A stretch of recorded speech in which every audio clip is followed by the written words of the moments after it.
I want to welcome you all to Defense Academy.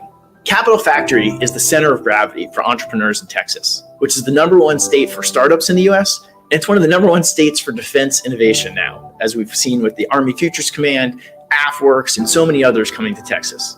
There's really nowhere else in the country where you'll find multiple different government innovation units all together in one place.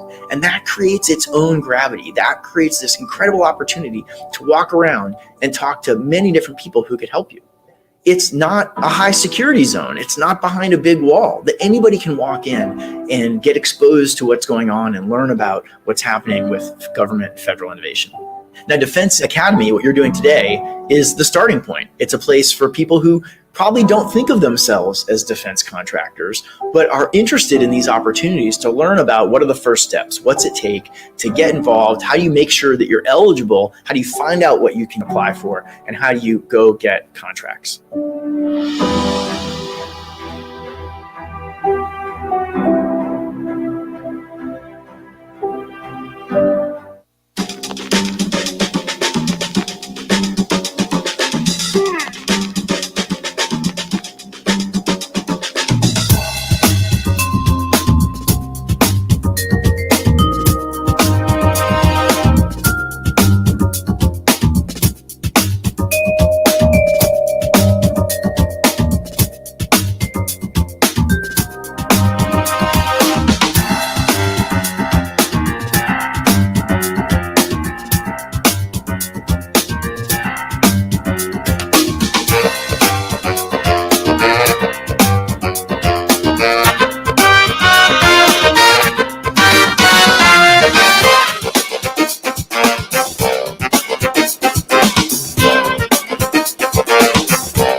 right.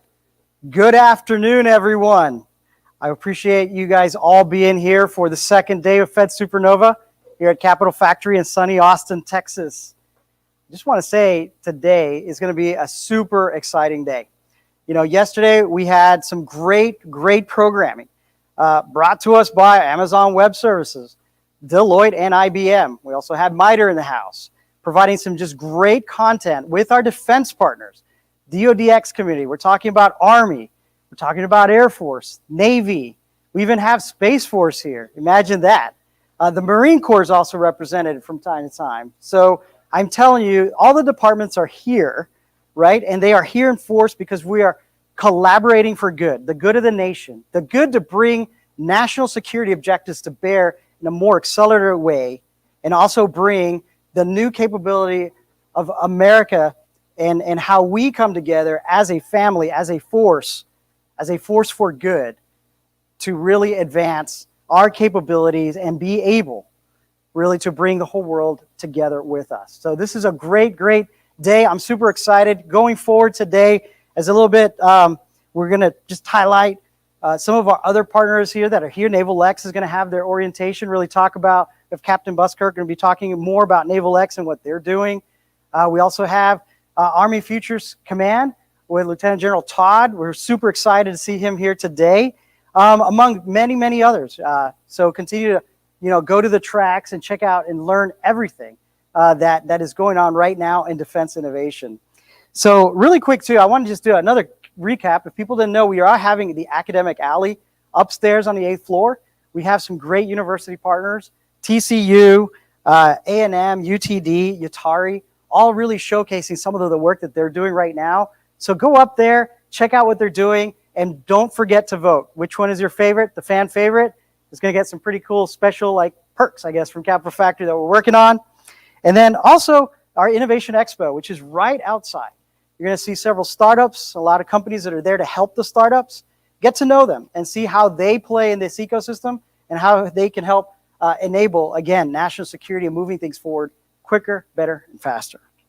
All right, so a couple things I want to do today. I got a couple special announcements. We've got the Center for Defense Innovation, as you guys know, up on the 8th floor. We have been, over the last 3 years, really developing some really deep relationships with the different DoDX partners here. And it's so exciting that as we kind of build momentum together and we kind of build our just collaboration, our unity of efforts here as we move and look into the future, we at Capital Factory have seen that we're really busting out at the seams now. We're getting to the point where we've got to think beyond just Austin. We got to think of all of Texas. We got to think about who are all the different stakeholders that we have across Texas that can enable defense innovation, that can help accelerate our American entrepreneur. So we have looked, and I have looked with the team, basically, and all of us, far and wide. We've gone to Dallas. We've gone to Houston. We've gone to San Antonio. And we decided, you know what? Let's pause in San Antonio. What's going on in San Antonio? Some really powerful things are happening in San Antonio with the entrepreneurial base, with the investment base, with our military partners in Military City. We didn't have to look that far to know that San Antonio is a center of gravity that is growing and can be game-changing with capabilities that we saw not on the entrepreneurial base, but on the fab base, on supply and logistics, on the medical base. All these things can really be brought out from San Antonio and combined with Silicon Hills to really truly make this the entire valley where we really come together and just supercharge all of Texas together. So I've got a really cool announcement, and I want to introduce, actually, really quick, cue the video about what we found. This is like an adult science fair.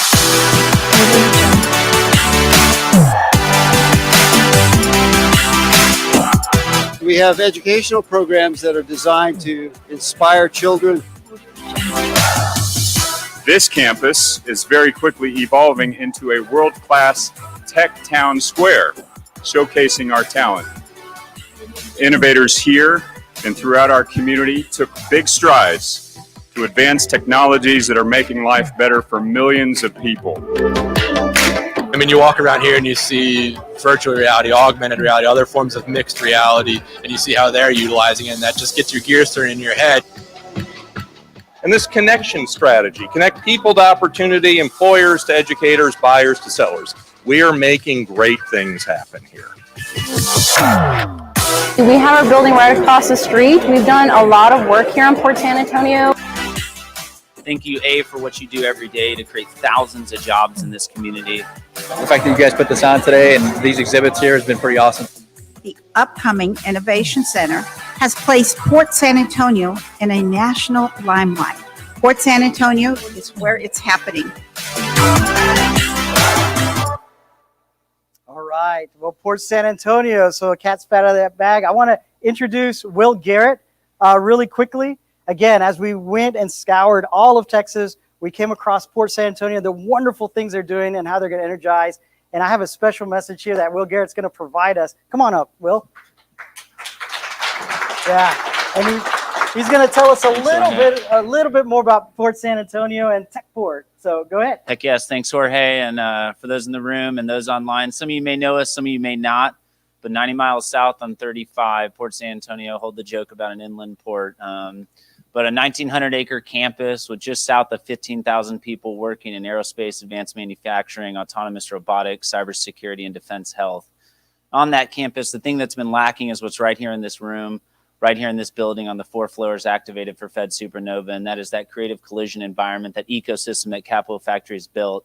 So to solve that, we're launching a 130,000 square foot TechPort Center and Arena that you just saw in that video, in the heart of the dense campus, adjacent to Air Force Cyber Command, Air Force Installation Command, and the next generation of maintenance training for AETC. And in that center, we'll bring to life an arena for esports, entertainment, science museum, technology demonstration space, and most important of this partnership, a second home for Capital Factory's Center for Defense Innovation. So we're extremely excited through working with Josh and Joel and Jorge and the whole team here to bring this amazing ecosystem you built in Austin and across Texas, activate what's going on in San Antonio, and provide that accelerator bridge for our defense partners to go interact and intersect with emerging tech. So we're super excited about it. Amazing. More to come about all the cool things we have planned after April of 2022. Awesome. I love it, Will. Thanks, Looking Jorge. forward to this. Absolutely. This is going to be good, man. It's going to be great. Awesome. Awesome. Well, like as you saw there, I mean, really exciting. You know, the military always talks about doing unity of effort, right? How do we bring that to bear in Texas? This is step one. We were growing Austin. We did some great things with Army Futures Command and Air Force being the catalyst and others following through. Now we're looking at how do we expand and energize defense innovation through San Antonio, and stick with us a little longer because I know we can see the rest of Texas also lift up together for defense innovation. So super exciting. Now, before I cut off and we go into just this awesome programming that we have lined up today and the different tracks, I've got a very, very special announcement. So I'd like to really bring in our partner from Moonshot Capital, Craig Cummings, to talk about how real life history is being made all the time here around Capital Factory, and how Capital Factory is truly a force for good, not only for defense innovation, but to helping our brothers and sisters in humanity across the world. So Craig, please come on up. Thanks, Jorge. Come on up. So I'm Craig Cummings. I'm the Director of Military and Veteran Affairs, one of them now for Capital Factory, a job I've had for about 6 years. And I'm a West Point graduate, class of 1993. And I'm honored to be here with a fellow West Point graduate. And I know there are other West Point grads here, with Naqib Marzada, West Point class of 2017. Naqib is one of only 3 Afghanis who's ever graduated from West Point. And he's the only West Point grad, graduated from West Point, went to Infantry Officer Basic School, went to Ranger School, and then he went back to Afghanistan and served in the ANA in their special forces. And he was on the wall until August 16th when he got a call on the radio, and he was helping to coordinate U.S. forces and the evacuation out of Afghanistan, when his leadership said, go home, get your things, and get back to the airport immediately. So Naqib, Roger, goes home, gets his West Point mess dress, gets his wedding dress, gets his West Point ring. You get the ring on? Gets his documents, wife, 3 sisters, and his parents. Heads back to the airport. He's in the terminal waiting to get in aboard a C-17. Taliban then break into the airport, push him and his family out, and he reaches into his bag and takes out his West Point mess dress uniform and throws it on the ground because Taliban were going through the bags. And some of you may have seen this shot right here. I think we put it up. Here's some this is Naqib and his family on the way out.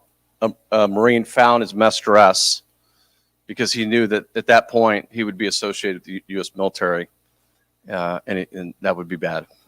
So he ended up making it out the next day in a C-17, went Qatar, Dulles, and then landed at El Paso at Fort Bliss with 10,000 refugees about, 2 weeks ago-ish. And then this part we love, he said, I want to go to Austin, Texas. So it's not quite that simple. You can make that request, but State Department's working and they put together packages. You might go to Tulsa, you might go to Boise. But I was introduced a couple weeks ago to Naqib, and so we've talked pretty much every day, multiple times a day, planning his return or his arrival to Austin, not his return. So last Thursday, and I'm using a little bit of military language because I know all of you appreciate it. Like, he got his orders last Thursday, Austin, Texas, and he was flying last Friday. So last Friday he boards American Airlines out of El Paso, flies into Austin Airport, and I meet him, he and his family at the airport, along with the Afghan refugee LNO for Austin. And we said, well, now what? What's the deal? What's the package? And they said, well, the good news is you got an apartment, because there were like 3 other families on the flight, and they're going into hotels. And I'm like, great. Tell what kind of apartment, because there's 1, 2, 3, 4, 5, 6, 7 of them. And they said, it's 2-bedroom. I said, how many baths? 1 bath. So Friday night, moves his family in. Saturday, I won't tell this whole story, but through literally like the grace of God, meet the Jaffe family. Some of you may be familiar with Jaffe family in Austin and who they are. But anyway, Katie Jaffe's parents, I see them at the football game. This is why you go to football games, right? You never know what's going to happen at a UT game. And they said, hey, I told them the story because they were initially from El Paso, and they said we would love to help Naqib and his family. So next day, with Frank Brown, another West Point grad, some of you know, and my wife, we go up to this apartment, which I'll just say was not safe. And Naqib said, sir, I can't even take my family outside here. It's not safe. So I hate that anybody has to live where they put him and his family. But anyway, I'm like, get your shit. We're out of here, right? So we load up Sunday night, and we got Naqib into this amazing family, beautiful home in Barton Creek. And so now it's like, okay, now we catch our breath. All right, so that's the long intro. But now, as you can imagine, what's next? Got to get this brother a great job. Yeah, I'm going to let him say a few words. He was a double major at West Point, IOBC, for those of you who know what that is, Infantry Officer Basic School, Ranger School. He was a promotable major in the Afghan Army, serving in a full colonel's position with his lifetime dream to continue to build out the capability of the ANA and be a general officer someday. And again, reminder, the only one that actually graduated from West Point and kind of did what you're supposed to do, which is go back and serve. And here he is. So thanks to the generosity of Jorge and Josh and Brian, they're like, absolutely, let's bring Naqib in. Like, this is an audience that understands this journey, and we all, he's a soldier along with so many of us in this room. And now we got to find him a great job. And then the sisters, you got 3 sisters, 2 of them are teachers. One of them is a pharmacists, chem bio research, and they're all smart and everybody has great potential. So first things first, we got them in a great home thanks to Jennifer and Brent Lawson. And so this is me, like, ask out to all of you, like, think about what Nakeeb could do for your organization. He's got hustle. He's modest. He's smart. He's had an incredible journey, and he just keeps pushing through. And then the text I get from the family is like, this family is so delightful. They've asked nothing of us. Couldn't be happier to host them. So thank you for allowing this moment. Anytime. And let's let Nakeeb say a few words. And how about a round of applause for his brother?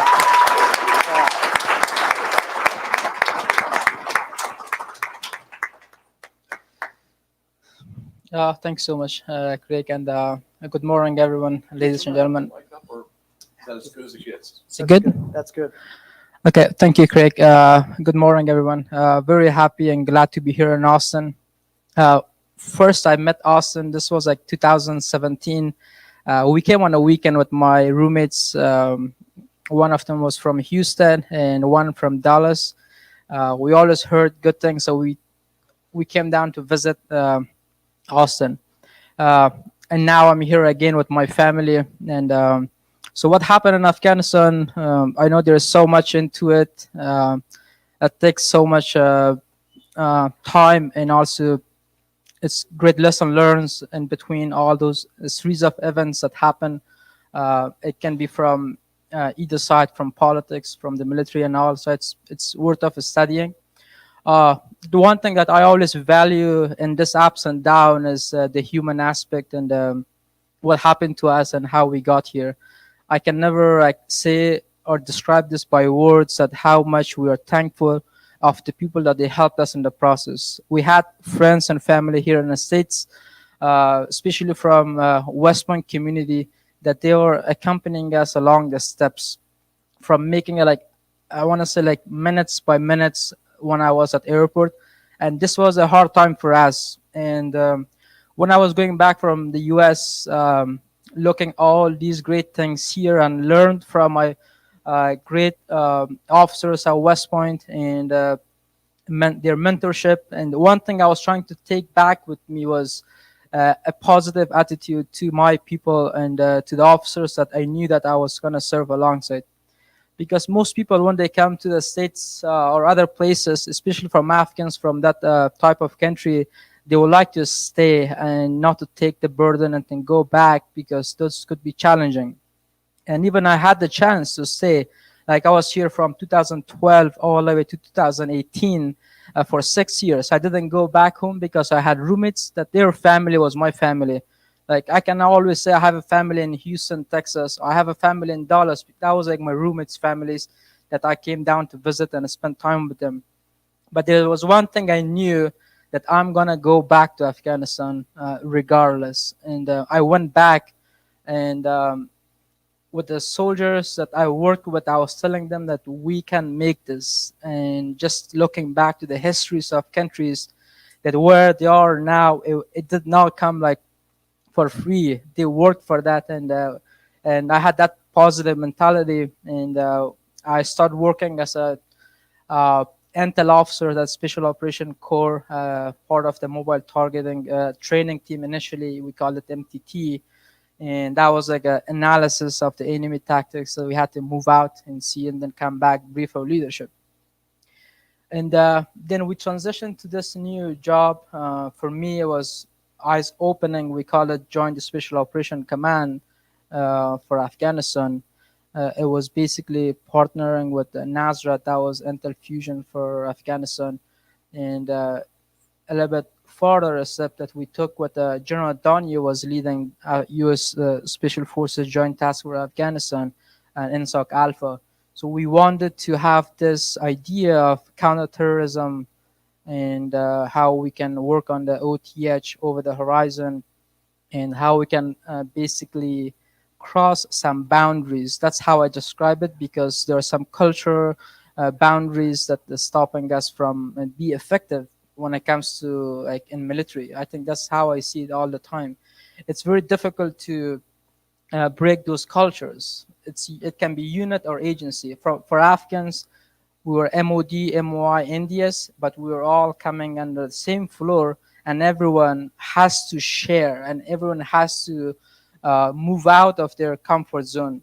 And at the same time, with our partners from the British, Australian, and the US, we were all like sharing same room. We were sitting side by side, and we were sharing a screen and computers to just be very accurate and effective on our duty. So like we were doing these crisis response, like ops prioritization and intel prioritization, and doing just like preparing for the night. So every night for us, like to be honest, it was like expecting you're sitting on the floor, you're watching the screens, like the ISR feeds and everything, and you want to see how the night goes.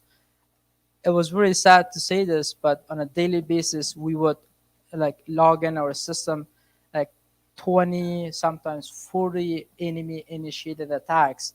And then we would compare that to our responses. How many of those attacks we responded with US air assets or sending Afghan QRFs, or we could have the units to have some of their own preparation. And we were doing this, and over time, we were like to the point that we could assess our own effectiveness. And I could tell from the Afghan side, we were just getting it so good because we could respond to any part of Afghanistan within 15 minutes. And it was the reach that we had. So we were using like different, like just an example. So we were using WhatsApp. Like radio communication would have been so much difficult from Kabul or Bagram to different parts of Afghanistan. But something that was already there. Something was already there and everyone knew it was WhatsApp. And we used it and it helped us and so on. And it's just like me like looking back and where I'm right now, I'm like just thinking like what could be very helpful. Like I want to say the understanding of the human aspect of everything and the technology with it and the situation on the ground, and of course from our point of view the enemy response to it. Again, thank you everyone for giving me the time, and Craig, thanks so much for having me, and everyone else's. I hope I didn't take up much of your time. Thank you. Thank you. Thank you so much. Yes, thank you so much. Welcome. All right.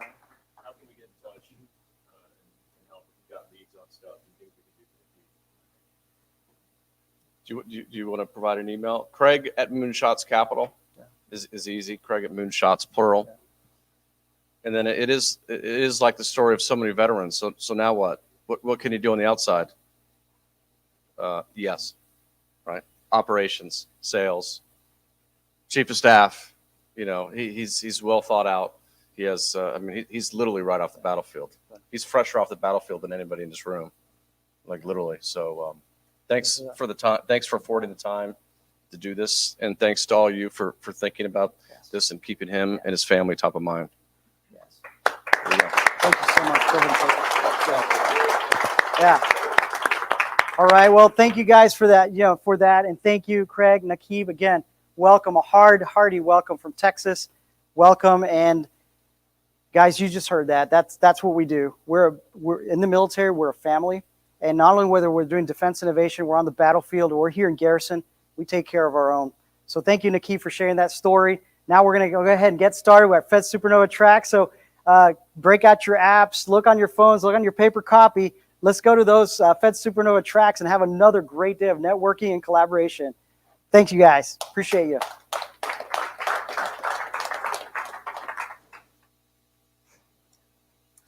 All right, y'all.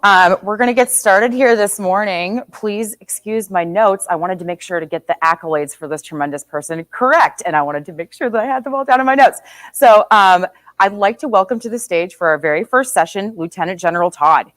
He is the DCG of Acquisition Systems and the Chief Innovation Officer here at Army Futures Command. He is responsible for all science and technology and modernization efforts and former PEO aviation. He has a wealth of acquisition and industry experience, and we're so glad to welcome him here to the stage. Lieutenant General Todd, welcome. Please join us. This is for you. Thanks so much. You got 20 minutes, and I can help answer any questions from the audience. All right. Okay, how's everybody doing? Wasn't that great? All right. So that's really why I got into the business of technology, is to help my fellow soldiers. It's hopefully why you're here, you know, and not just about yourself. Thanks to the Capitol Factory once again. Seriously, always a pleasure to come get to be with innovators and really people that are going to help our Army. So from General Murray, let me set this down. From General Murray and AFC, it's certainly an honor to be here. You know, I'll try to pivot off of that, which is really hard right now for me to move right into technology, but I'll try and maybe link it a little bit, right? We at AFC were built really to make a difference, to make things better, to really do things differently, right? And how many times have you heard we're going to do things different? A lot, probably, with very few results, to be quite frank. You know, we have a very large mission at Army Futures Command, and ultimately that is to create soldier-centered designs that ultimately make a difference in a much faster turn time than we ever had before. And I would argue that that we do not deploy technology at the rate of innovation. It's one of our key failings, right? And you know that. I know that, but we often don't talk about it like that. And so what I would like to do is just hopefully talk to you a little bit about AFC, tell you a little bit about where we're going, but also at the same time, maybe tell you a little bit about what we want to do, right? What we could do, right? With your help. And we look forward to, you know, being on this journey together. More importantly, helping soldiers that are at the, obviously the pointy end of the spear, and making sure that, you know, that quite frankly, it's an unfair fight in a good way for our soldiers, right? I'm very concerned today it's an unfair fight in the wrong way, because we've spent the last 20 years perhaps not staring at the near-peer competitors that we have. And so they've done some things with technology that we've got to catch up on. So who we are at AFC, if you don't know AFC, Army Futures Command was stood up here 3 years ago, to be exact. There are some plank holders in this room, right, who did that. I am not one. I was brought here kind of as an afterthought. Let's see what else we can do. So I'm certainly glad to be part of this organization, though. We're over 20,000 strong. We put together two organizations formerly known as RDECOM and ARCIC inside the Army, really our Futures branch, which is called Futures and Concepts Center now, and our developmental labs. We've also stood up things that you may have heard of called functional teams, cross-functional teams. Not a new concept. Anybody right in the business world understands cross-functional teams. Been around since the 70s, really, from a management perspective. Really new to the Army, and quite frankly, well needed. Because one of the things that we did not do well was horizontal integration, right? We did not keep the team intact, right? We're really good at a team sport, right? The Army is a team sport. But for some reason, when it came to resourcing and requirements and technology, we did not do that. We didn't do it that way. We just didn't operate that way. We hand it to you, you're next, right? And I'm out, right? And you should never be out of this game, right? If you're in the business of delivering ultimately the best to our young sons and daughters. The organizations here, I hope those on the outstations can see it as well. We have really commands like Futures and Concepts, DevCom, MRDC, which is our medical command, and we also have Research Analysis Center, which does independent analysis directly for the CG. Underneath that, you know, we have some other organizations, our teams, Army Applications Lab, which Colonel Jay Wisham is in the audience. He leads that for us. And then I do, what do I do? So I do oversight and integration of science and technology. That's what I do, right? So my mission in particular is to make sure that what we're doing in technology is integrated with concepts and where we're heading with the Army. That's a pretty bold task, right, that I was handed. And it's not just for Army Futures Command labs. We have some labs outside of Army Futures Command, Strategic Missile Defense Command, ERDEC, Engineering Research Development Command. But my job is to integrate them all and to make sure that somehow what we're doing makes sense from our investments, right? That they create outcomes of value, right, down that stream. And so that's kind of where we miss, right? That's where the team has always missed. And so I will do that as part of the Combat Systems Directorate, integrating ASALT, integrating the labs, integrating industry, integrating small business initiatives, et cetera. So look forward to working with each and every one of you if we have the opportunity. What else? Artificial intelligence. We have a Center for Artificial Intelligence in Pittsburgh, and we have a software factory right here in Austin. Go ahead, next slide. Oops, let me do that. I'm doing that now. Sorry. Okay, so for those of you that may have heard, hopefully you've heard about our top Army modernization priorities. I thought I would just bring a little meat on the bone maybe, and so we can talk about some things and areas that we're working in so that you have that as a takeaway if you haven't heard that before. Long-range precision fires certainly being some that we've invested in heavily. Next-gen combat vehicle, future vertical lift, certainly the network, air and missile defense, soldier lethality. We have two that aren't up there, precision navigation and timing, and also synthetic training environment. So really 8, but to be fair, 6 main priority efforts that ultimately seek to change us. I hope you already are familiar with this, but I just thought I'd share that with you. And then the last slide I'll have for you is really some areas of research that we have problems in that we want to make sure that either we solve those problems or we make sure we develop the technology.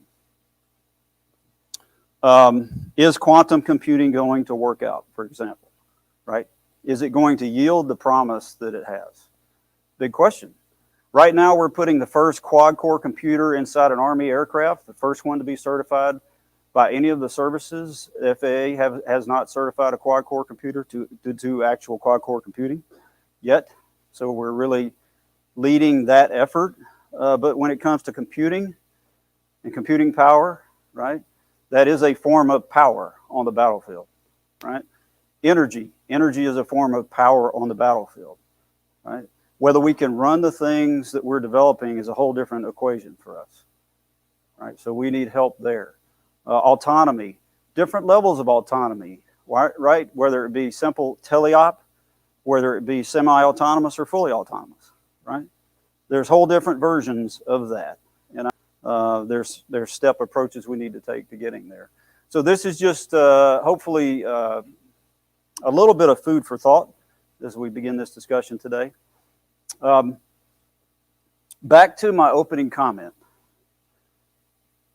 and I'll make a statement rather than a question, but we must deploy technology at the rate of innovation. We must. We can't afford not to, right?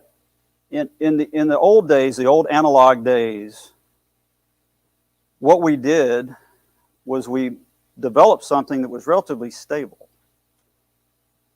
If I was a helicopter pilot, which I was 32 years ago, and I got in a Huey, right, and a gauge said something, I could depend on it to say it every time. And it wasn't unstable. One of the things that we've introduced is instability. With ones and zeros comes instability, right? So this idea that we live in a linear progression of development is over. It's over, right? The idea that conflict with adversaries occurs in a phased approach is over. It's occurring right now. How many people have ever had a cyber attack, right? How many people have ever dealt with a security breach, as we used to call it, right? How many of our grids are vulnerable right now? Well, all those things that all the infrastructures of a stable city uses, the Army uses with a mobile city, right? We're expeditionary. Ultimately, the goal is to make sure that we can take our own network anytime, anywhere, take our own power grid anytime, anywhere, take all the technology it takes to run that, not only that FOB, that base, that city, but do it in a way with a level of surety that we, quite frankly, don't have right now. So self-healing networks, all those things that must occur in simultaneity, right? All the time, every day. We've got to move away from a linear progression. I love system engineering. I'm not an engineer. I've managed engineers pretty much my whole career. We have got to move away from a linear system engineering model. The testing must be done in real time, just like the commercial sector does, right? Level of certification must come along as the development occurs. Right? We can't do ATOs. We can't do major capstone test events. We don't have time. Why? Number one, our adversaries have the same technology we have. Many of them surf the waves inside our own country looking to purchase, through venture capital, our very own technology. Through legal means. Hence, my son or your son or daughter may encounter that technology on the other side of the battlefield, which I don't want. It's a really bad day.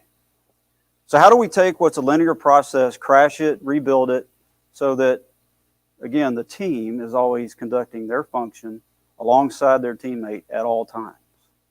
You have to do it in real time, right?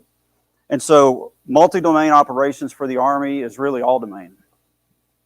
It's really what it is. All domain all the time. So if we're to crash the schedule, to use a program management term, and to get deployment back to as soon as it's innovated, we've got to figure out a way to keep this from turning into a bureaucratic process, right? And so what we plan to do inside Army Futures Command is hopefully be a disruptor a little bit inside the Army. It's hence the reason our leadership put us here in Austin. You know, we really wanted to be at a tech hub that had a great future, not only a great current, but a great future.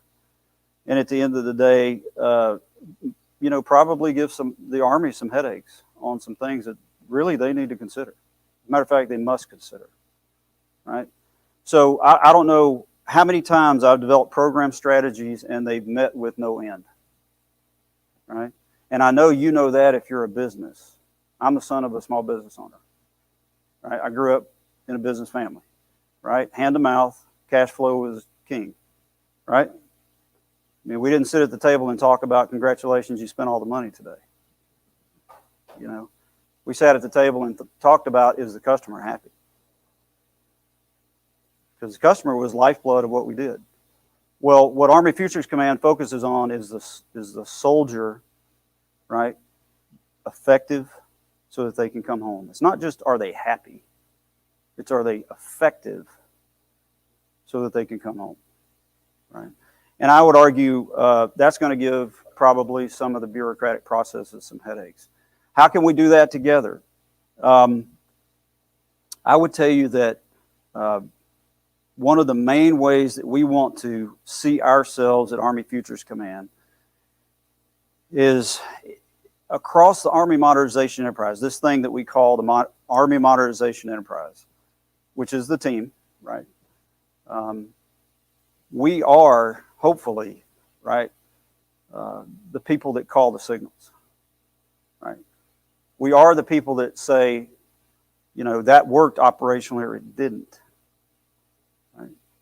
We don't rely on an independent test organization that's there and independent because for some reason the darn PMs are corrupt, you know, and they just want to get it through, and darn industry's corrupt and they just want to get it through. And, you know, it's built on a foundation of trust, actually.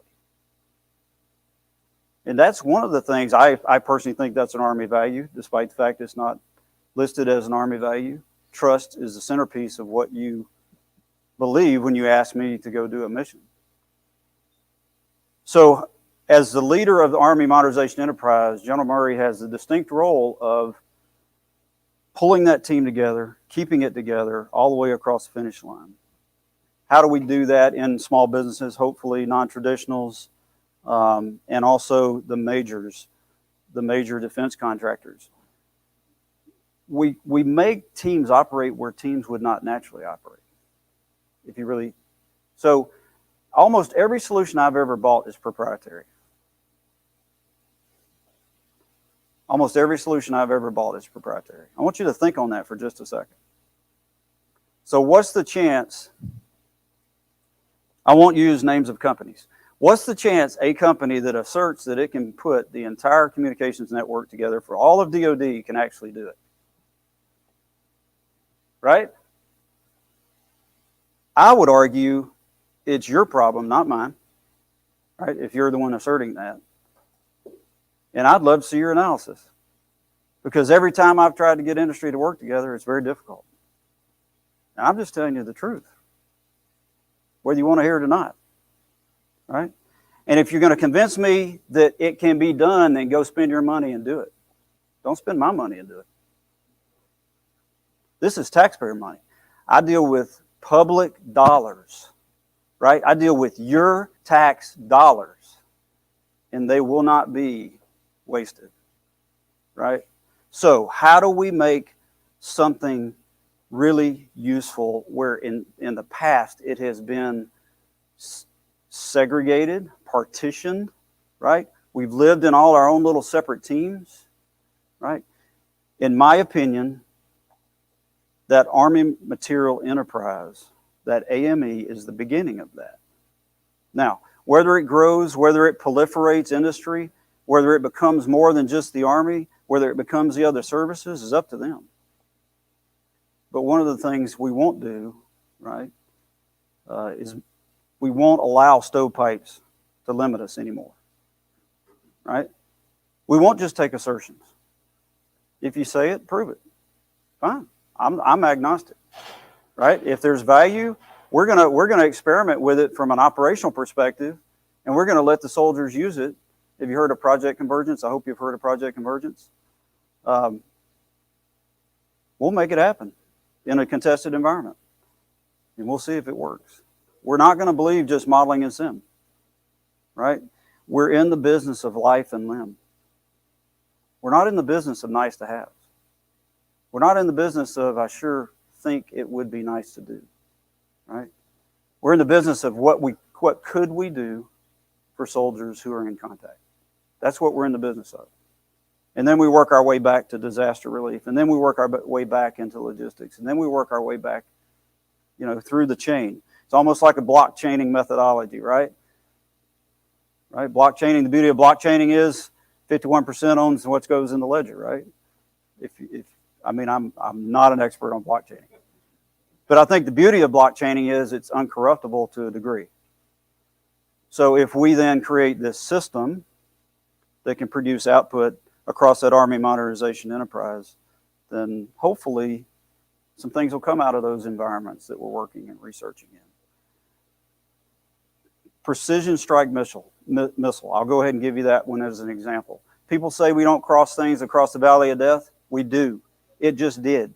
Precision strike missile increment 1 just had a milestone B yesterday. It just transitioned out of S&T. ASALT has it. Let's go. We burned down risk, right? In the process, we matured the technology to a point where we have a much higher level of probability of success. And at the end of the day, we're going to get the capability to our soldier much quicker. And perhaps one of the beauties of it is it prevents the Army from doing something the Army loves to do, which is, and I'm just talking about ourselves, we love to cancel projects. All right. If the Army's good at anything, it's, oh, yeah, oof. Okay, we'll just, right? When it comes to acquisition, that's a little too much. We're going to kill it before we go in production. We can't do that anymore. We can't do that with public dollars, precious resources, limited resources, and we definitely can't do it because the soldiers counting on us to giving them something better than what they have always, every day. Right? And so I hope you understand I'm passionate about this, right? This is not a job to me. This is the way I live. This is how I think, right?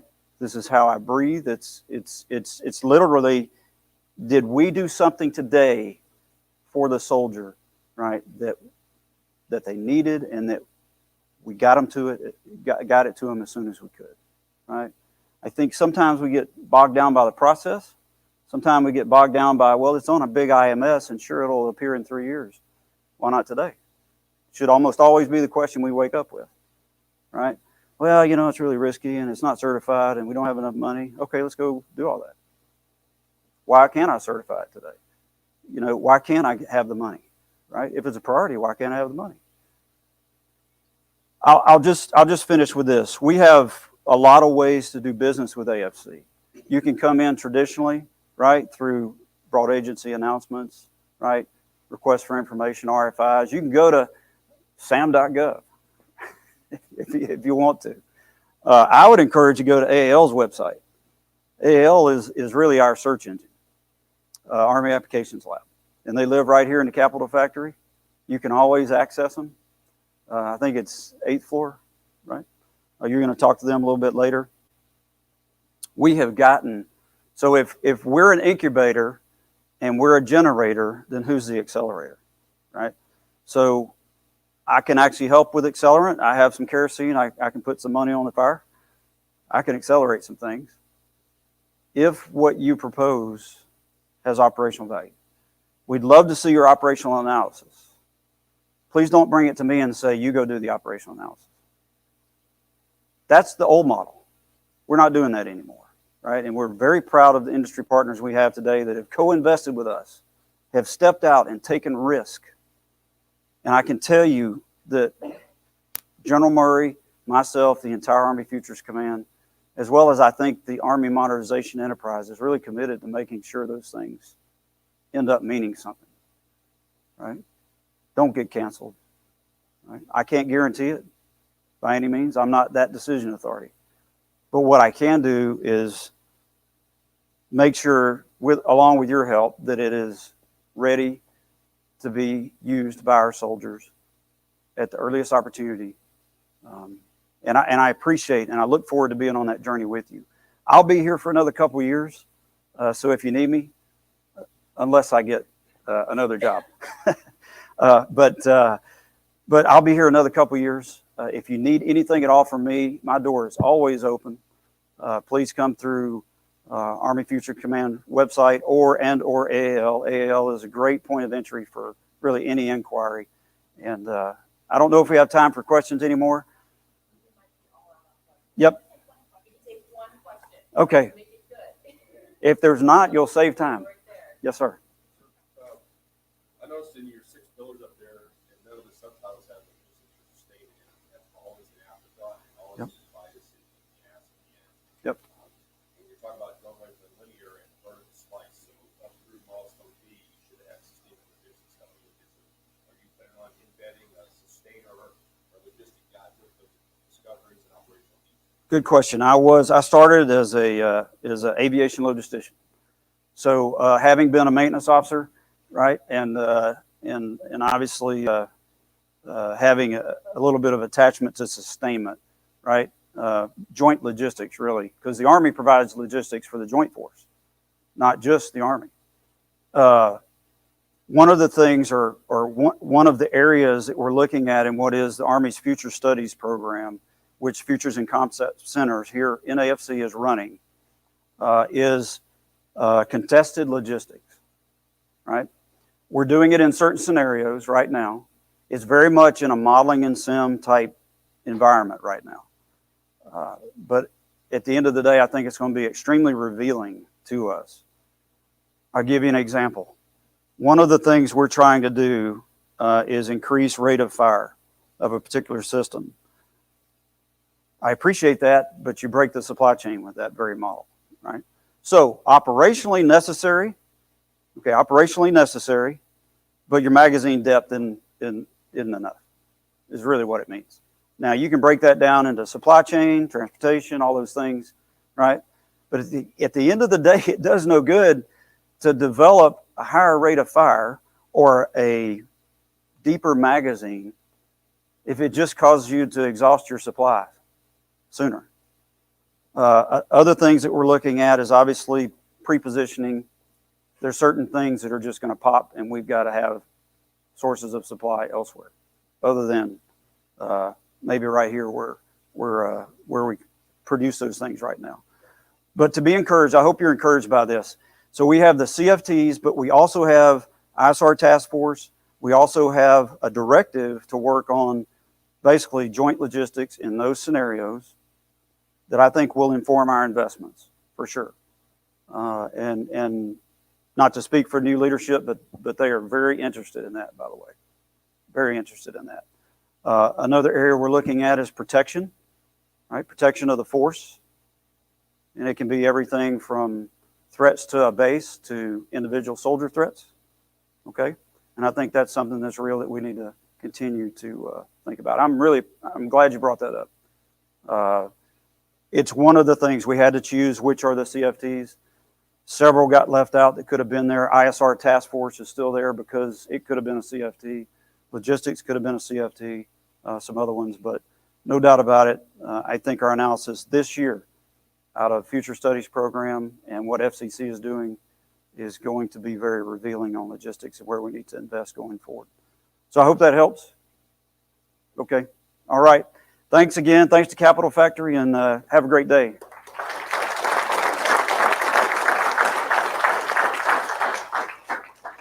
Thank you so much. Great job. Thank you. All right, everyone. Thank you so much, Lieutenant General Todd. That was a fantastic session. Thank you also to our sponsors at IBM who are sponsoring this track here today. I'm so excited to be with you all this afternoon. For those who don't know me, my name is Helena Krusek, and I'm the Senior Venture Partnerships Manager for our corporate strategy team here at Capital Factory. And I'm also the Program Manager for our Center for Defense Innovation. We have a lot to get to today, but because we've had such awesome sessions already, we're running a little late on time. So I'm going to speed through a little bit of housekeeping. For those of you who have been here before yesterday, we're using Hopin as the platform for engaging with the speakers today. If you're watching from online, please make sure that your profile is updated with your name, contact information, and LinkedIn. Please leverage the chat to ask questions, and I will be fielding those to our in-person audience here today. If you have any questions, please reach out to fedsupernova@capitalfactory.com. And if you're here in person, please download the app and make sure that you are asking questions there. You never know who you're going to meet through networking. It's a really valuable way to engage with the rest of the community here. With that being said, we're going to go ahead and bring up our very first session of the day, talking about what the heck is an Army cohort. And in this session, companies that have participated in the AAL programs are going to be talking with the leadership, the program managers, to talk about the how, the why, and how they plan to scale this new way of innovation to this million-person organization. Our panelists include, I don't know if we have headshots for them at all, Jim Templin, he's a project manager with AAL. Jim Ackerman, he's an expert on the long-range precision fires cross-functional team. Chris Orlowski, the product manager for the robotic combat vehicles for the U.S. Army. Guy Babbitt, co-founder and CEO of Zero. And Sudipto Ghoshal, the CEO of Qualtech Systems. Everyone, please welcome to the stage. Do you need this? I think I'm good. All right. We don't have any slides. Okay, so. all good. I think we're waiting for our panelists to get on. Looks like they're on. Looks like they're on. Excellent. All right. So I'm Lieutenant Colonel Jim Templin. I will be the Supreme Overlord for this panel. Some of the things that we're going to talk about today, what is an Army cohort from multiple different perspectives, as was mentioned earlier. One of the big things that I want to tie into what General Todd just said is one, AAL is a direct reporting organization to General Todd's directorate. So we're kind of one of his action arms for achieving what his goals are. One of the things that we do at the cohort is focus on getting that speed of innovation down to the end user. So we have by design end user developed technologies. That's one of the great things that AAL does. And we'll talk about the mechanism of the cohort as we go through this. So before we begin, I'm going to kind of explain the flow of the panel as we go through it. Because we're in Austin and I'm a bit of a nerd myself, I decided to make this a little bit more fun than a typical panel. So what we're going to do is I got some scripted out questions that are randomized. I've got some dice in my pocket, which are now in my phone. So I'll be using my phone to roll the dice because I have no table. And we'll use some randomized questions to actually throw that out to the panel and get someone to actually start the questioning. So with that said, before we actually start the panel, I'm going to let everybody kind of introduce themselves real quick. So James Ackerman, if you want to go ahead and introduce yourself real quick, your background, experience. Hi, I'm Jim Ackerman. I'm the HQE for the Long Range Fusion Fires CFT at lovely Fort Sill. So I joined the CFT after 30 years of Army service. Had a nice job after I retired. And it's great to continue to serve, and not just that, to innovate those things that were a challenge to me my entire career. So look forward to the discussion today. Great. So we'll move on to Chris Orlowski. Hey, good afternoon, everyone. Chris Orlowski. I'm the product manager for Robotic Combat Vehicle. So what that means to the folks in the room is my team and I are responsible for initially delivering the programs for both the software and hardware that'll make up the RCVs in the future. And then eventually those programs will deliver hardware and software to soldiers to support their operations overseas. Great. Thanks, Chris. And we'll pass on to Guy next. Sure. Hi. Thanks for having me. My name's Guy Babbitt, and I'm the CEO of C0. And we're an engineering service company that specializes in early stage R&D, particularly in the energy and power space. So our customer base is Department of Energy, Department of Defense, national labs, universities, companies of all sizes. So, we've worked on a tactical battlefield recharger, and we're pretty excited about our involvement with the AAL so far. Great. Thanks, Guy. Sudipto, you're up next.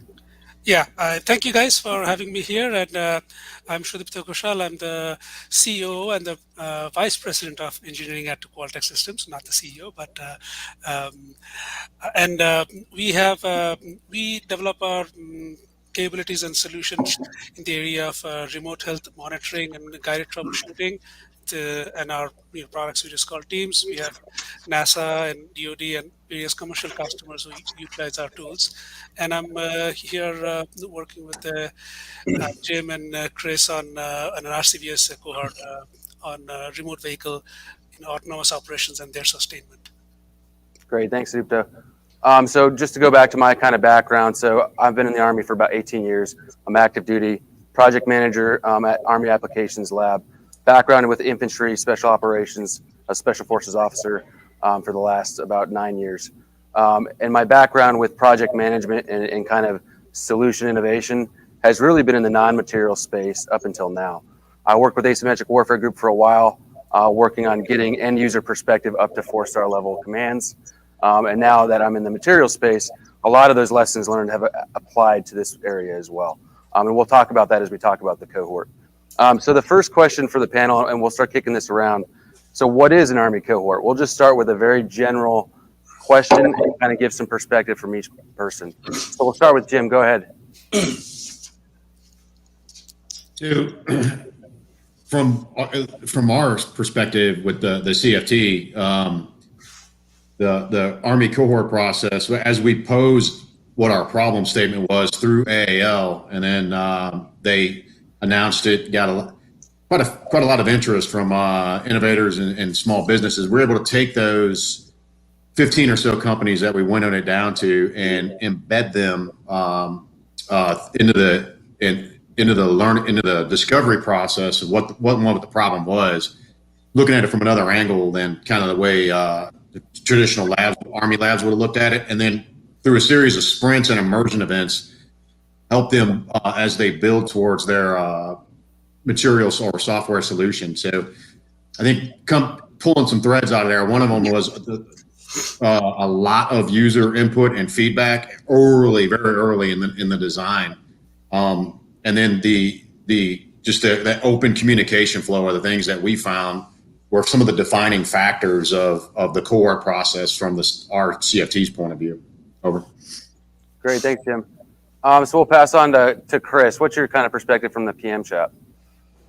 So it's a new experience from the PM shop. So I've worked super programs in the past at different organizations, and we never took the focus to get our partners as the performers, vendors, contractors. Everybody uses a different phrase to describe them.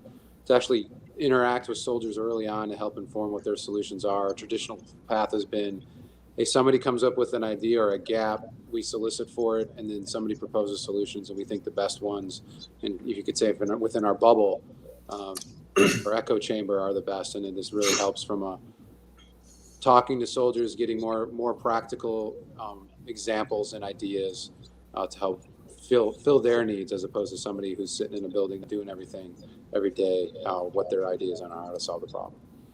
Great. Thanks, Chris. And then Guy, what's your perspective from your company?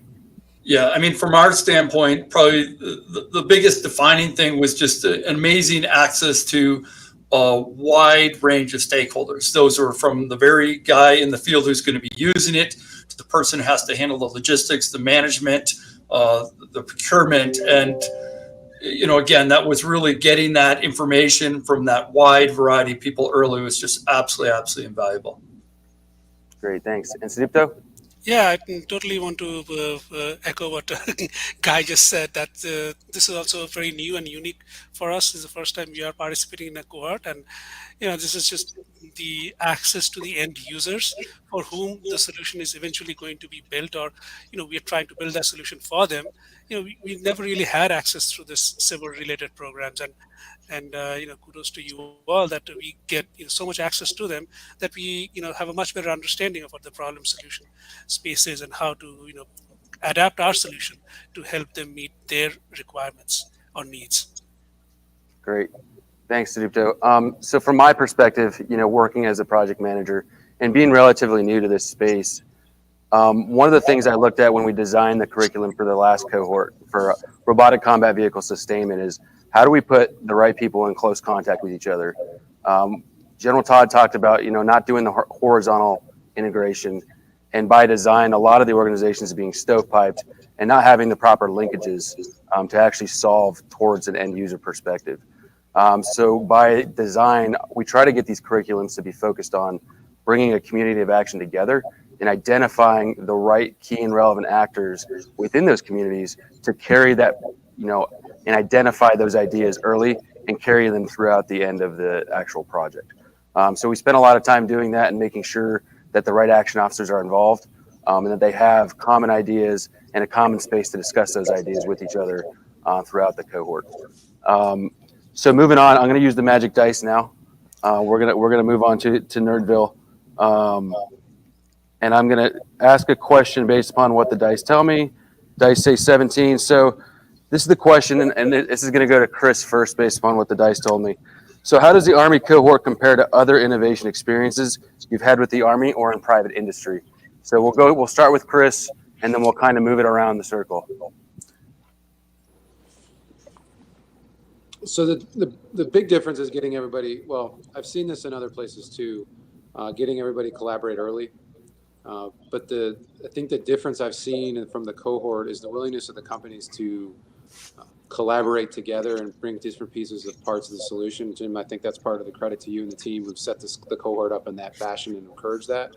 I've been in other research programs where the folks are all in the same room, but they get real quiet when they want to start talking about their own solutions because they don't want to give anything away, especially in a competitive program like the RCV Sustainment SIBR, where not everybody can continue on to the next phase and the best solutions and the best ideas go forward. So that's a big difference I've seen, is the willingness to collaborate and then build their pieces of parts of the solution from the program. It's different than what I've seen in the past. Great. Thanks, Chris. And we'll move to Guy for this next one. Yeah, I apologize. Can you just repeat that? I want to make sure I'm answering the right question. Yeah. So you've had other experiences with DoD or innovation experiences in industry. How does your experience with the cohort differ, or how could it be better or worse, or, based upon your last experiences in other places? So the comparative analysis of your experience with other innovation techniques. Sure. Yeah. Wow. Yeah. There's really quite a few of them, right? Some of the, I look at some of the funding agencies, say non-DOD, NSF. We do quite a bit for Department of Energy. A lot of times they'll solicit solutions or list a problem and solicit for solutions, much like you talked about. And that tends to, while it is an opportunity for people to introduce that technology, there is a large vacuum, right? And this is done sort of just the opposite, is said, look, here's a problem, let's get in the room and let's start to hash it out. Let's start to hash those requirements out. So I think that is a really interesting distinction. And again, just getting that early information We had a lot of preconceived notions on certain aspects of what we do might be better, and we learned those are not necessarily. It's very difficult for us as we're a very small company. We're not a defense contractor. We don't have military experience, and it's very easy for us to really not have a very good grasp of the problem. Great, thanks, Guy. We'll move to Sedupto now. Yeah, this is a great question, and we can talk a lot about the different differences of value proposition of this cohort. But the two things that strike me most that's different from the other R&D efforts and innovation efforts we've had through past SBIs is number one, obviously, access to the end users. I can't repeat that often because when you are building a solution for the end user, you need to know what their pains or gains are, and the access to them has been critical in us getting motivated enough to do our work and due diligence, and as General Potts said, try to make sure that we can prove our operational value in concrete terms to, in terms of the technology that we provide to the end user. And then the other aspect is, as Colonel Chris was saying, that this is kind of a competitive and partly competitive and cooperative effort as well, right? So we are aware of the other members in the cohort who are trying to go to the phase 2, and we kind of know what the synergies are, and the cohort allows us to build partnerships or relationships with the other companies as part of a whole cooperative competitive effort to provide Army a solution that's holistic rather than individual piecemeals that you have to put together somehow. So I think those are the two key distinguishing factors. Great, thanks. Mr. Ackerman, what's kind of your perspective on what you've seen in the past? So it's kind of dovetailing on the points that Chris, Guy, and Sadiba pulled out, but from hopefully I didn't butcher your name, by the way. From a requirement perspective, generally we would get our requirements guys would sit down in a room and figure out we have a gap, and then figure out the requirements for it, and then take this huge 4-inch binder document and give that to industry to fix. And all industry was, from my opinion, or at least my point of view, was doing was very narrowly focusing on those one or two things that were those requirements in that document. So as kind of General Todd was talking about, we have a rate of fire issue with field artillery. So we knew we had a problem, that it was going to create a problem in the logistics tail. So that's kind of, step number one of any 12-step program is admitting you have a problem. So we took that from that initial kind of, hey, here's the issue. And then the cohort was able to get in early and look at it from a different lens. Number one, from the Army, traditional Army thinkers, but number two, really come at it and apply cutting edge kind of concepts and technologies on how we could, some potential solutions for it. And then as that matured a little bit, and then that's when the collaboration in the cohort really started. I really started to see it. And so a couple of the solutions that we have, one, they're almost, they're very interdependent, and one talks to another. It's a software communication system. And and at that grassroots kind of level, it has some Army enterprise level applications that we're still kind of working on with some of our other partners across some of the other centers of excellence, like the Sustainment Center of Excellence, because it's not just a fire solution for logistics, but so the synergy, getting in on the problem early, and then defining it from a different point of view, than the traditional kind of way we have always done business. And by the way, it's moving very fast from traditional acquisition, Army acquisition and development point of view. Over. Great. Thanks. So can I just add one little bit in here? Yeah, go ahead. That just listening to everyone thought there was also an aspect. Someone brought it up. Actually, I think it was might have been previous speaker, but it was a little less linear, right? There was certainly agile processes brought in here, and it really allowed for a highly iterative process. Even while we're on paper, and that is a little bit of different than even what you were saying, Jim. This 4-inch binder, go disappear, come back X months later with a solution, get your money, come back with a test. it allowed us to iterate. Well, I mean, we've been involved whatever the 6 or 8 months, and that solution, our proposal has gone and morphed, many times over that course already. Oh, awesome. That's great perspective. I'm just going to add to this and add kind of a little bit perspective from where I sit in the project manager seat. I don't have a lot of experience doing innovation in the material space. This is really my first project with AAL. But from design, the way AAL works is aligning stakeholders at inception. So that's a unique thing that the Army is working towards, is that if we're going to go after a project, we align the money, we align the requirement, and we align the community of action prior to execution of that cohort. So by having those three things aligned, we really establish the capability for an off-ramp of that technology and to actually being integrated into a program of record in the future. So there's a higher chance of turnover for that SBIR to be, or any kind of funding mechanism to be realized in the future. The second thing I'll offer is that by colliding all these different organizations together in these communities of action, we open the aperture of what is possible in terms of a solution. Because the different aspects of the problem become very apparent when you talk to an end user about how they experience the problem. And there's different ways to go about solving it. And then the final thing, because we're underneath General Todd and we're an action agent for him, we are really charged as an organization with changing the way the Army thinks about things. So at the end of the day, the cohort, it doesn't just exist in the space that it's in. We're applying lessons learned and bringing those lessons learned back to the Army so that we can change the way that we do business in the future. And to me, those are the three things that are very different from what we've done in the past. We haven't connected those three things together before. So that said, I'm gonna take some time to actually ask if the audience has any questions. And if you have any questions for our particular panelists, please let me know. Great. Any questions from the audience or online? If you have some questions, please ask them now. So we'll start. Go ahead.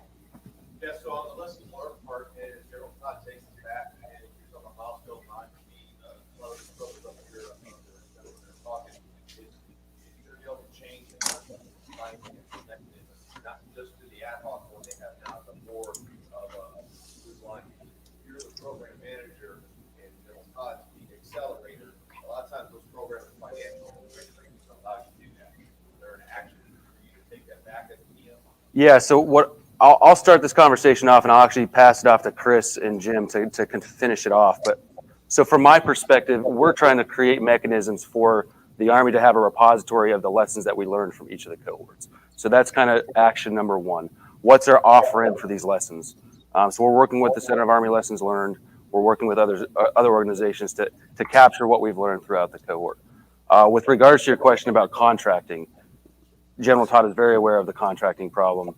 We are trying to get after that. And part of that is the fact that, the guy that's writing in the requirements or characteristics of need, he works with the people in the cohort at inception. So as we go through the cohort, we're connected with the people that are writing the language for future contracts.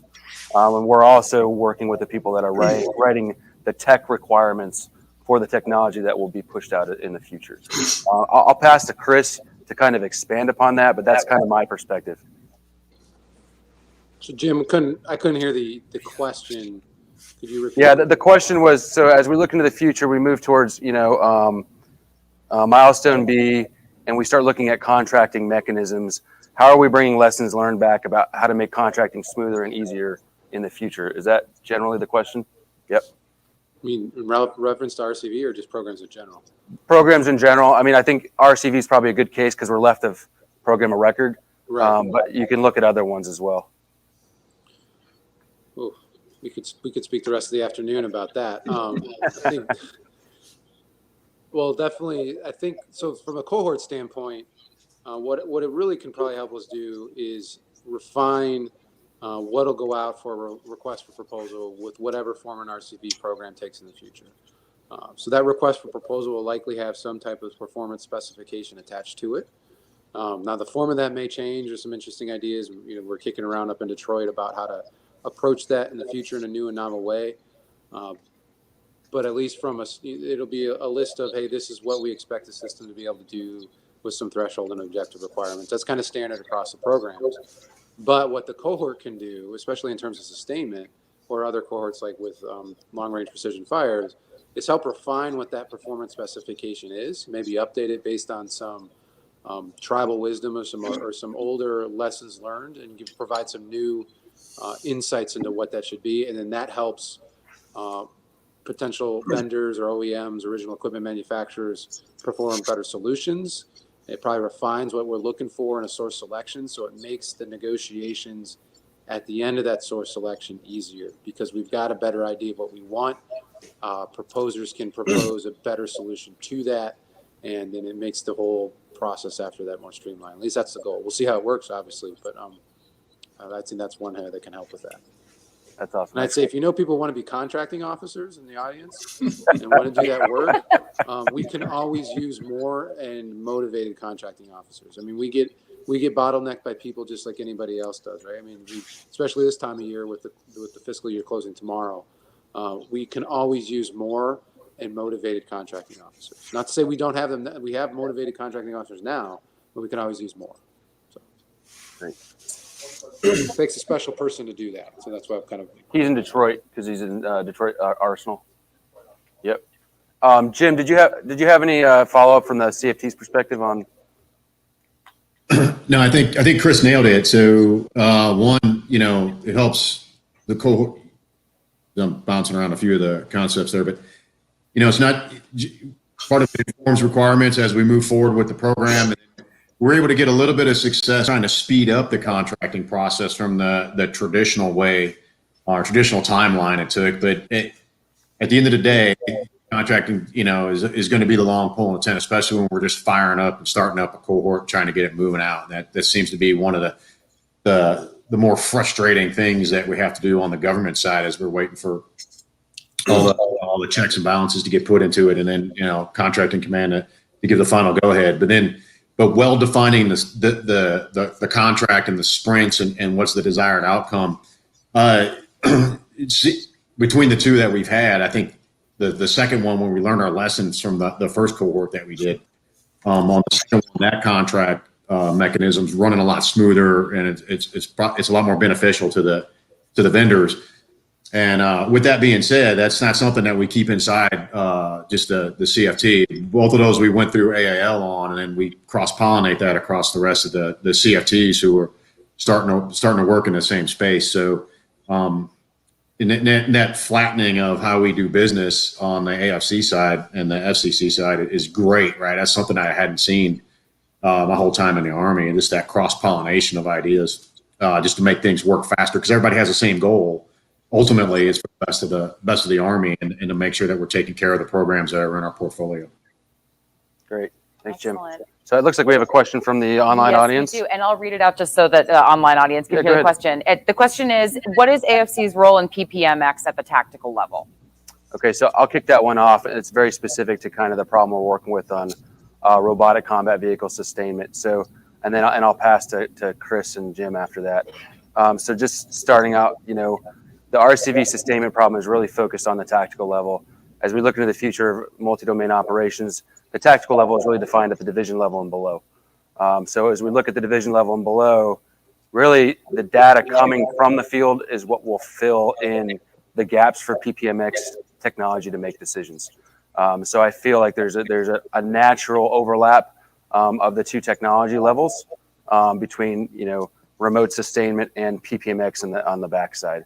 I kind of call it technology forward of the line of troops or at the forward line of troops, and then technology behind the forward line of troops. But that's just kind of the way I think about it. Chris, what's your perspective on that?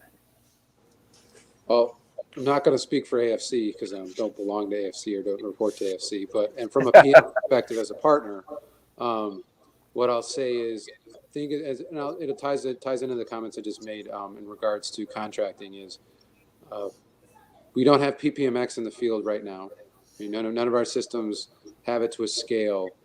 So especially from a robotic combat vehicle standpoint, what helps us understand is what that requirement should be, refines that requirement, which makes when we have to, as a PM side, we're the material developers, we go buy the stuff that AFC tells us they want us to buy.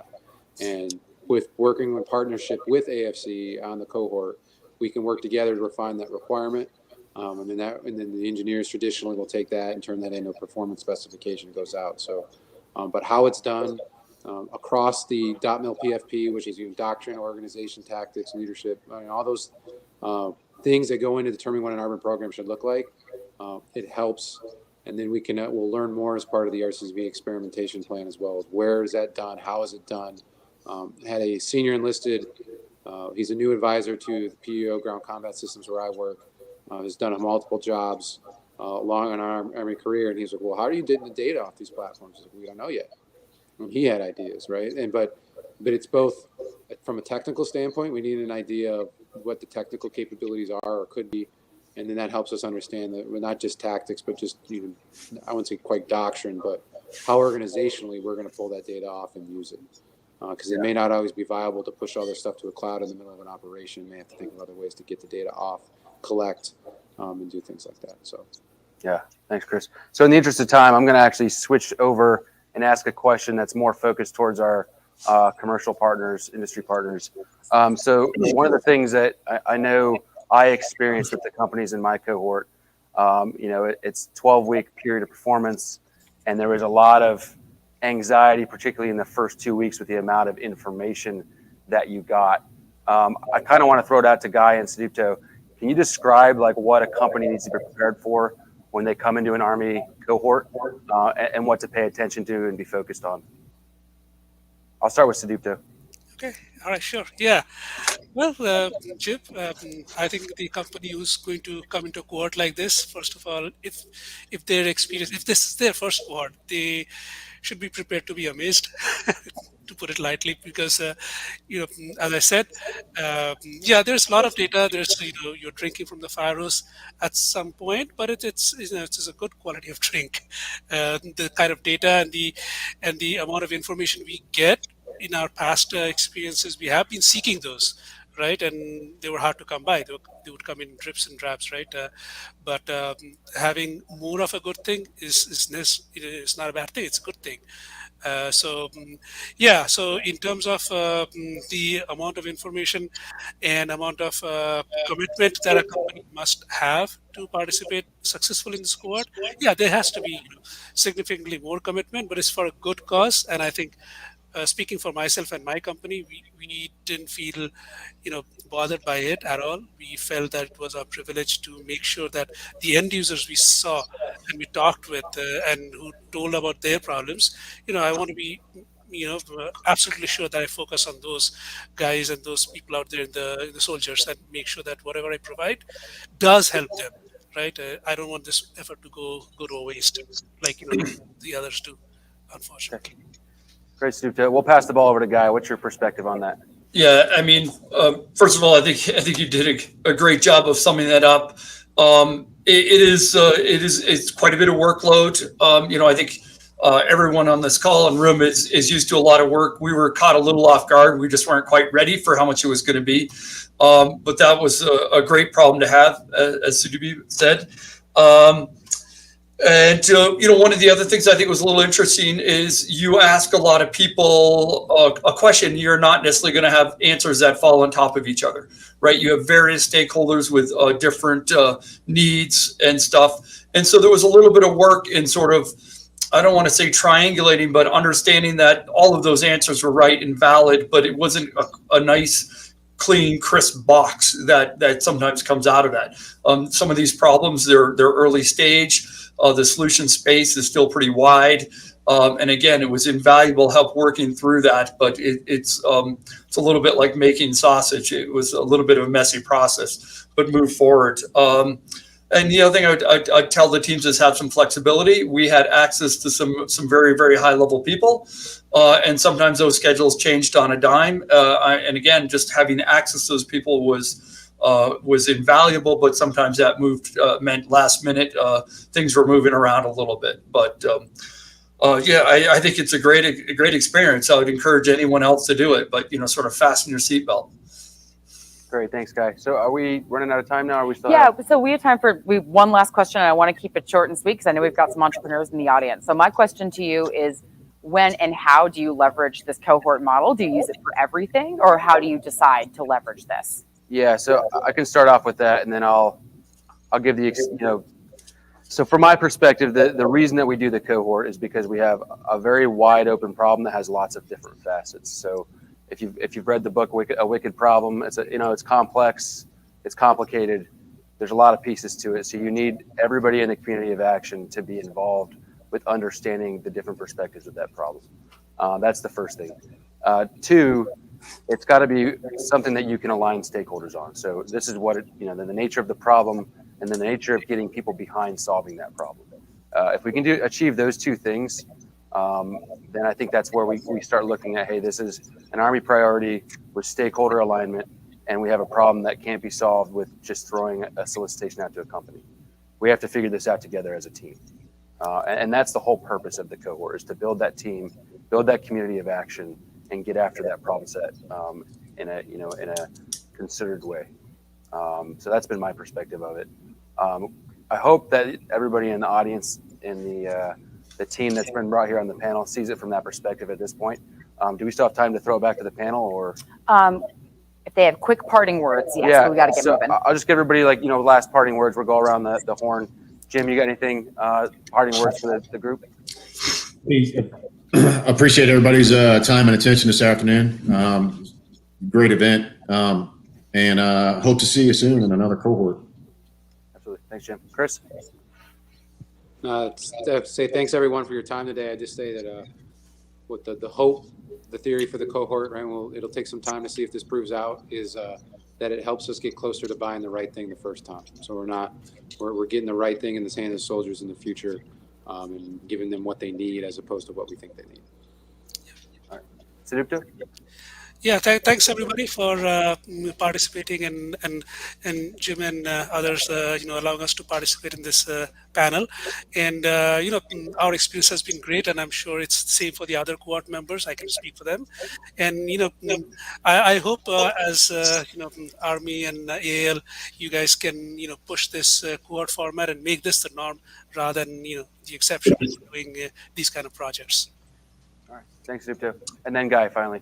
Yeah, thanks to everyone, both running the cohort, involved in this session here. Really appreciate it. One thing I did want to kind of bring up, we haven't talked about a lot, but there is a feeling to me that this process and this cohort you've done has made access for smaller companies like ours infinitely easier.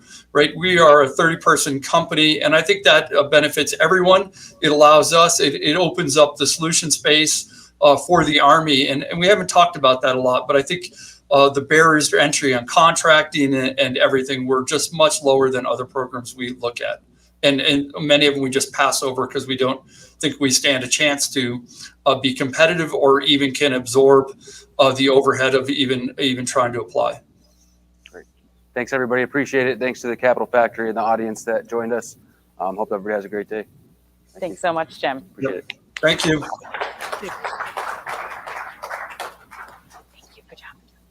All right, y'all. Like I said earlier, we're running a little late, so I'm going to keep it short and sweet. We have networking later, and I'd love to dig into that topic about how the different agencies do modernization and work with Cyber Cohort. So great job. Up next, we are going to be talking about Opportunity Knocks, a snapshot of Army technology priorities. So what we're going to be doing is bringing technologists and leadership from across the Army to come talk about what their upcoming priorities are and what's the best way for small businesses to get involved with them, whether you've done it before or whether you're brand new and just getting involved in the space. Our panelists include Brian Halloran. He's AAL's Solution Innovation Team Lead. Matt Willis, Director of Army Prize Competitions and Army Applied Cyber Programs. Chad Nash, he's Deputy Product Manager and Technical Director for PNT Modernization. And Stephen Hart, Army Reserve Acquisition Officer with the 75th Innovation Command. Gentlemen, welcome. Good morning. Thank you. Thank you. How we doing? Can everybody hear me? Yes. Outstanding. Good to see the team out there in cyberspace. Nice to meet you. I'm Brian Haller, and I was elected moderator of this illustrious group, and you might ask how I got that honor. When you schedule the first prep, when at a time where you are not there, you get elected the moderator. So the good news is that's my job. The bad news is I've been told sometimes I'm not as funny and entertaining as I may think I am. But before we get started, I'd like to thank the Cap Factory for this great event, the staff, and Josh and the team, thank you very much. This has been first class for the entire operation. The sponsors and our Opportunity Knocks coach, Jamie Dean in the back, who got us all up to speed. Before we get started into the meat of what we really want to talk about, I'll just kind of lay out what we're going to go over. We'll each take about 2 minutes and go over kind of a priority area that the Army's looking at. And we'll be quick. We'll introduce ourselves, but you've read our bios and we don't want to spend a whole lot of time on that. Then we want the meat of this to be about 15 minutes of questions from you all. Because as we saw with General Todd and we saw in the last session, you know, you have a perspective that often we don't have from the government side, and that's critical. And then for the last 5 minutes, we'll each take about a minute and talk about an upcoming event that we've got going on. So with that, I will turn it over to Chad. Thank you, Brian. Thank you for the opportunity. Really glad to be here. I'm out of Aberdeen Proving Ground under PMP&T. We have our 05 shop called P&T Modernization. Really, the focus there is looking at that transition. How do we navigate through, as we all know, that valley of death? A lot of times, S&T does some great work, or there's a lot of 6.2, 6.3 work that's going on. How do we get that into our products? How do we align with our pre-planned product improvement, really, to implement it into our programs of record? So that's really what we're looking at. We're looking at the disruptive technologies, things that will really save us in terms of cost or even performance, and also always get the soldier feedback. So having the customer, the soldier, involved early on are one of the key things that we like work with industry on, especially during this time as we're trying to do things innovative. How do we contract? What are the means and mechanisms of doing that? And within that Aberdeen, we have what's called the Open Innovation Lab. So it's an unclassified facility which allows industry to come in and demonstrate their capabilities. And then we have all the stakeholders, whether it's on the lab side, S&T side, or if it's product management side, how do we incorporate those capabilities with the vendors? We look to work for it. We will look forward to working with everyone, and look forward to some good questions as well. All right, thank you. And we'll move on to Matt, if that's okay. Yes, absolutely. So I appreciate the opportunity to be here. Again, I'm Matt Willis. I'm the director for Army Prize Competitions and the Army Applied Cyber Program out of the office of the ASAL here in Washington, D.C. And so I'm going to talk a little bit about artificial intelligence and machine learning, which is a pervasive topic. It's applicable across many different domains within the Army. And in fact, you know, from a private sector perspective, you know, one of the things that the Army is really looking to do is tap into innovation and investments that are already happening independent of the Army that we can really leverage. So, for instance, within AI/ML, I'm sure everyone out there in the audience at least familiar with you know, this technology space. It's you know, rapidly expanding. You know, 25% year-over-year annual compound growth rate. So again, we're really looking to not only adopt solutions that are happening in the private sector, but identify partners within the AI/ML space that can actually see the Army as a viable strategic partner for technology development. So, you know, AI/ML, you know, it's a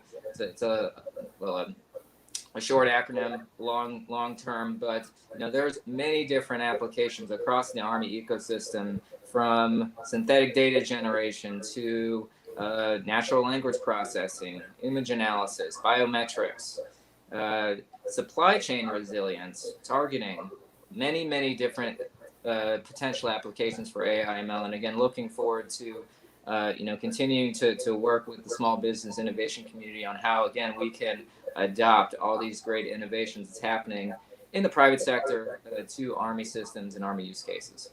Over. Matt, thanks for that great overview.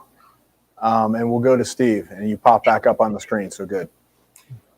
Yeah, thanks, everybody. Great to be a part of this, and really appreciate industry and the Army getting together to help convey what we really need to do and what's important to for the national defense of our country. So I work with the Army Acquisition Chief Technology Office and the Army Acquisition, Rapid Capabilities, and Critical Technology Office to do a variety of prototypes and pilots to discover and understand what the art of the possible is and what right looks like, so that we can inform the next generation of investments and rapidly develop equipment to get out to the field. As Matt mentioned, not only AI and ML, but robotic autonomous systems are going to play a big part in that. I'll speak a little bit more of that in the future. Right now, we're focused on modular open system architecture so that we can plug and play sensors and not be vendor locked or have overly military specific solutions. Some other things we're working on, a modular, again, in many of these projects with a modular autonomous air system that we can change out sensor units and configure the device for different missions.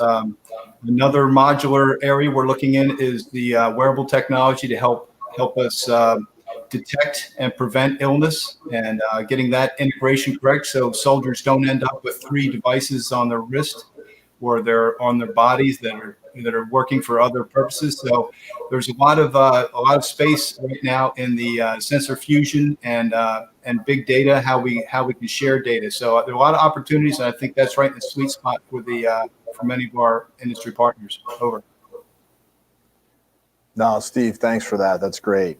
So I'm Brian Halloran. I work up on the 8th floor as part of the Army Applications Lab, which is part of AFC. And I'm going to talk a little bit about energy and electrification. I know, very specific topic, no broad areas there, but I will break it down to you in very technical Army terms here. So take a deep breath. Are you ready?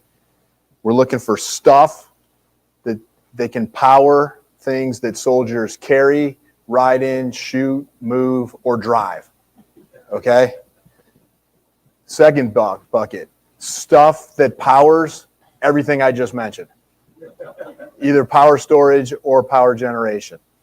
And the third one is stuff that can provide energy or electrification, power, whatever terms you want to use, for any post-camp installation, whether it be in the continental United States, anywhere else in the world, in a developed urban environment or a very austere environment.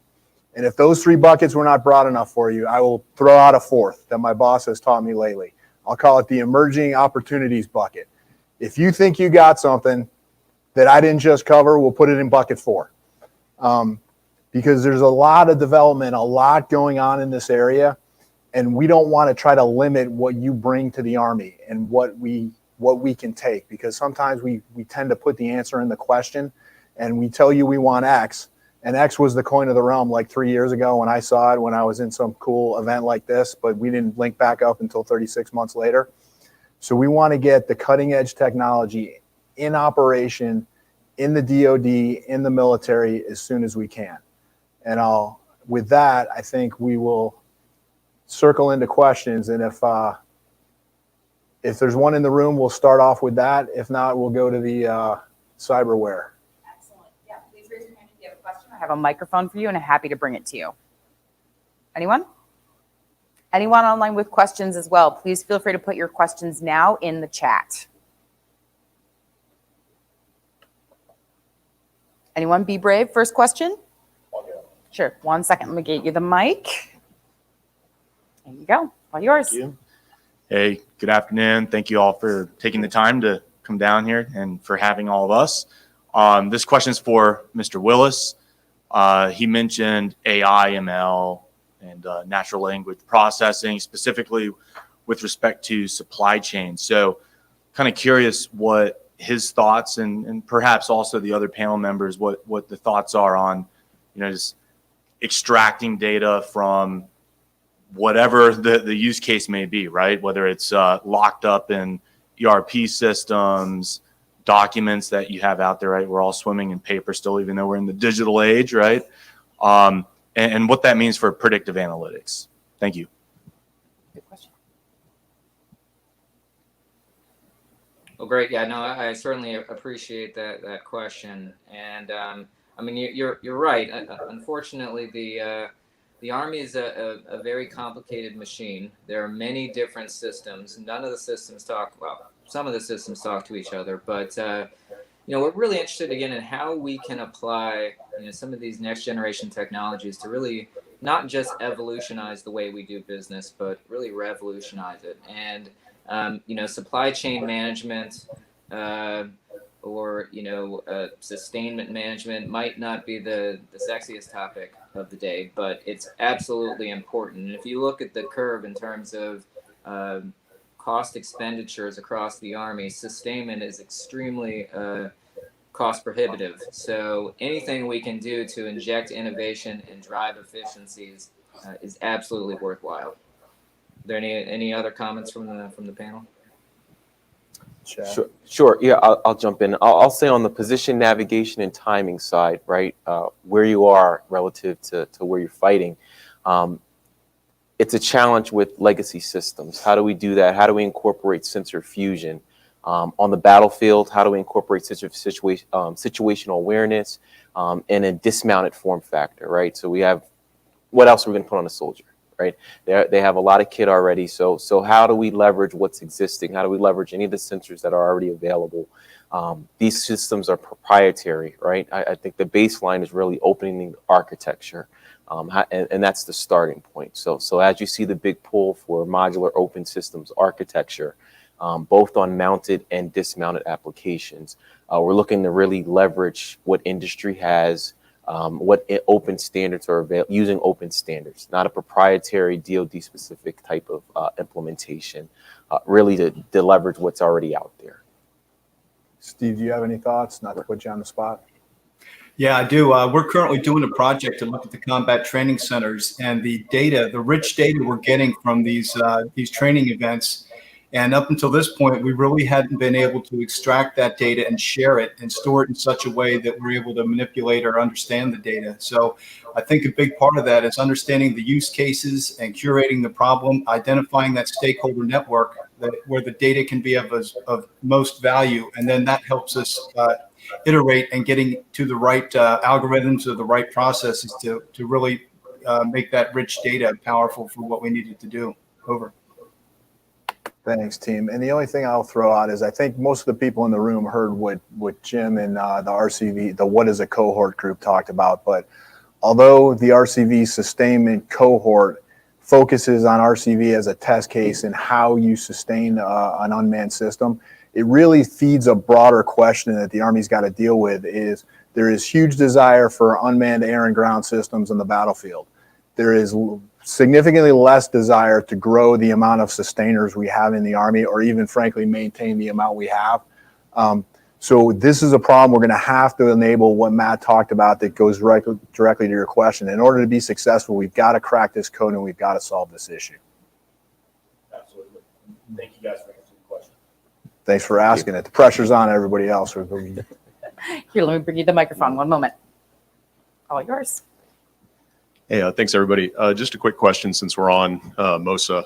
So I think one of the biggest challenges that me and my team are seeing out in the world is we're continuously talking about MOSA, both in the Army, within US SOCOM, is that I haven't seen much emphasis, and I'm curious if the panel could speak to how you're going to go about solving the problem of having a system that has a described API, a way to communicate with the system, and has an open standard for interacting with the system, but a system that could be in fact proprietary at its core, and how you're going to go about addressing that problem and winding up in potentially not the same spot that we are now, as you were describing, sir, with numerous proprietary systems that don't interact with each other, but may have an open standard that enables communication between them, so that a vendor might potentially pack up their toys and go home and take your entire system with them, but still describe an open standard at the end of the day.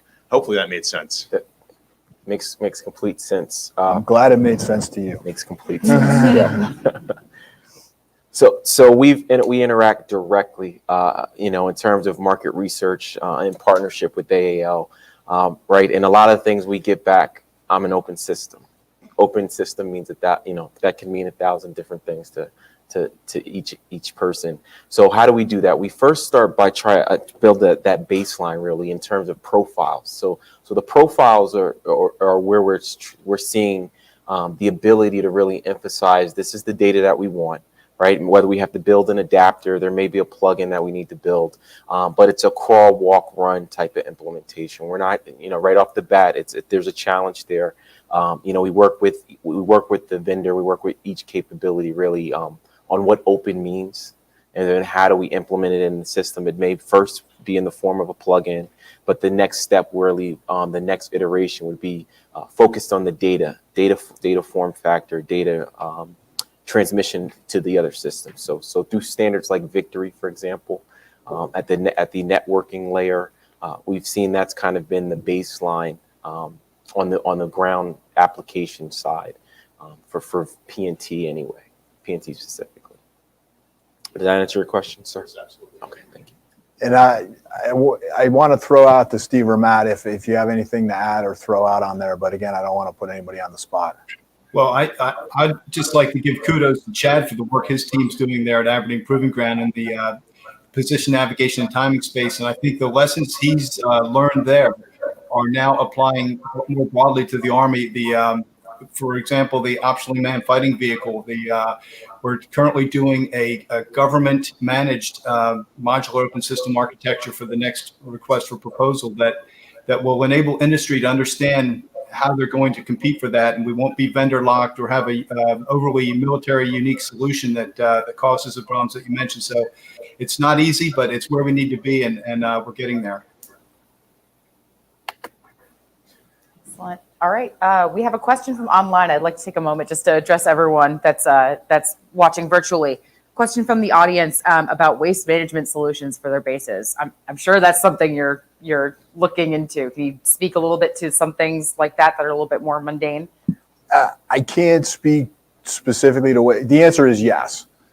Now, I won't dig in too deeply to waste management because I'm not going to try to lie to you and say that I know about the 15 waste management efforts that are going on, in the state of Texas right now, because I don't. However, the way you phrased the question, as you said, some of the more mundane solutions, the mundane solutions, solving those things free up so much time and resources and money to do the things that you see on the recruiting posters that we all do, that things like waste management, installation energy, all the things that just happen.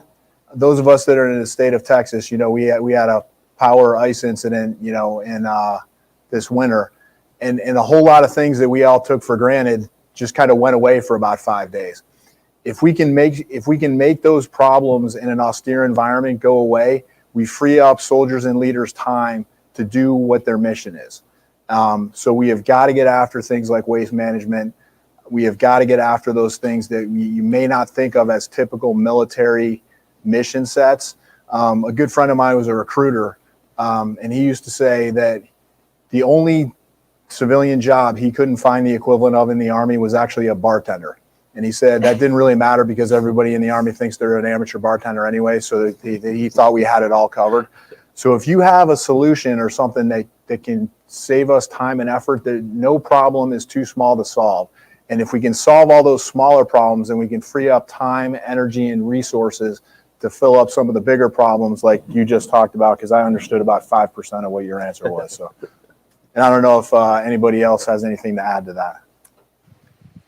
Yeah, I'll just go ahead and throw out that I completely agree with what Brian was just saying. And within the Army SBIR program, we're really looking to find where are those areas, right, where the Army certainly has an application, but the private sector is already working there and has, unrivaled or unparalleled expertise that, again, we can tap into. So things like, climate change, energy resiliency, waste management could probably follow under that, or, artificial intelligence, machine learning, like I said. So not necessarily, of course, the Army is invested in technologies that are, incredibly Army-centric and very specific to the Army. But as Brian indicated, it's how can we tap into private sector innovation that's already happening to solve some of our more pervasive operational and sustainment, et cetera, challenges.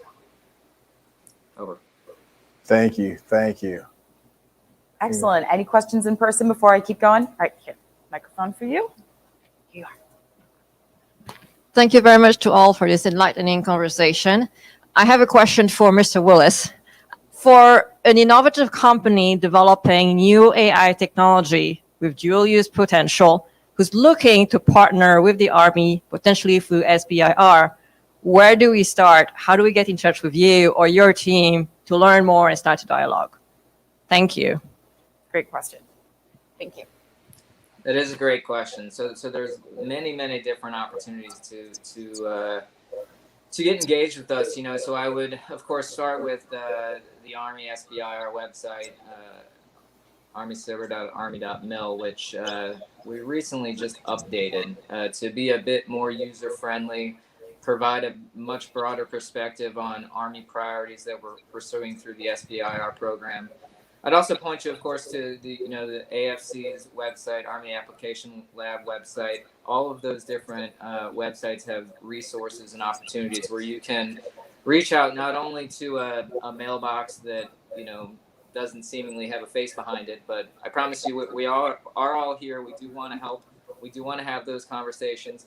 And honestly, within the Cyber program, I know that I'll sound like a broken record, but we're also really trying to pivot the way that we describe our opportunity space so that it resonates, or it's less military speak-esque and resonates more explicitly with you and with small businesses, across the ecosystem.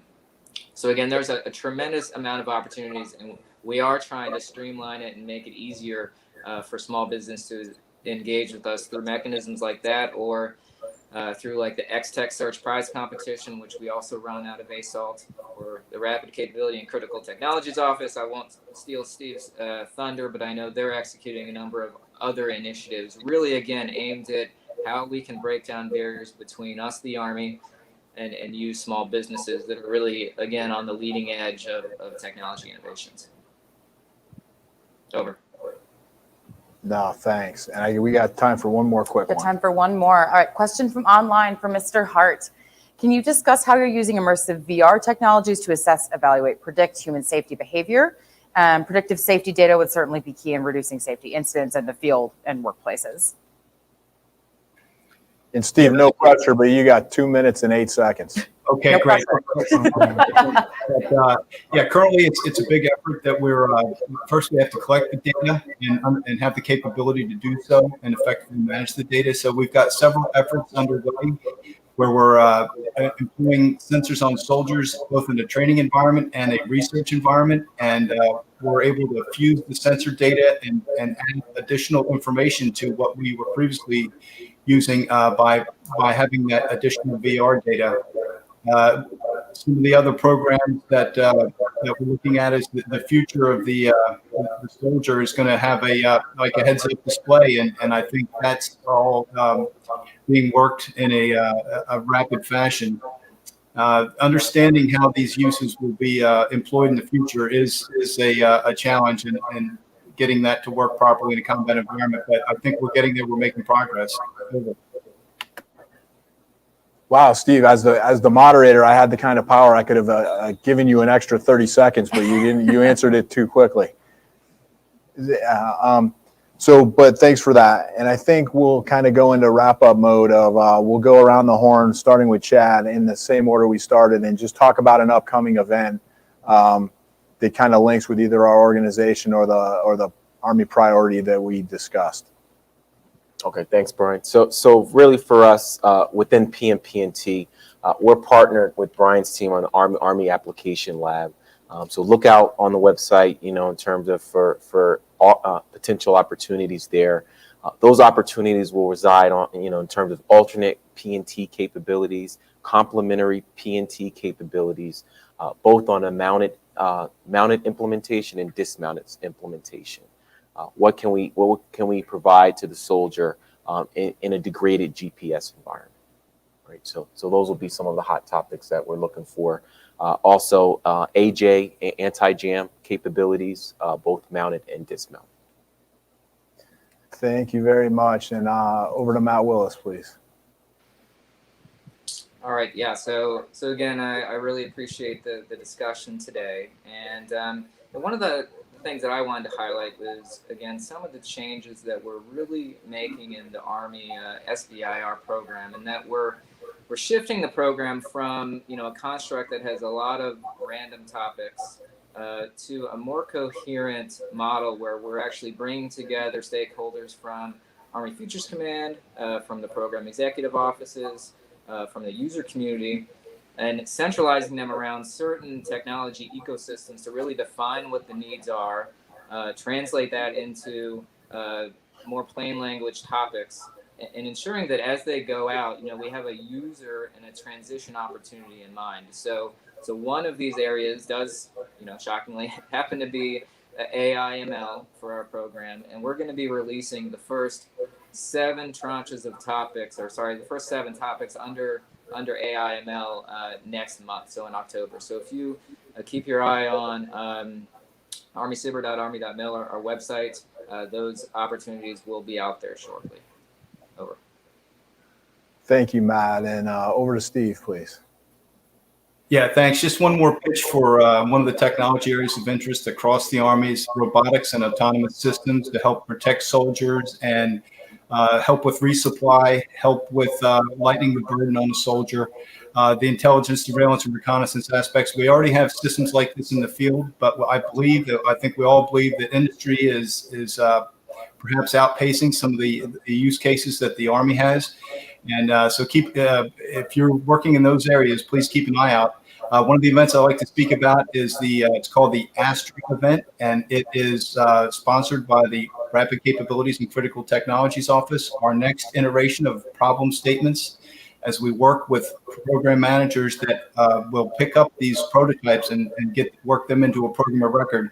Keep a lookout in about the February timeframe, and then the competition white papers will follow not long after.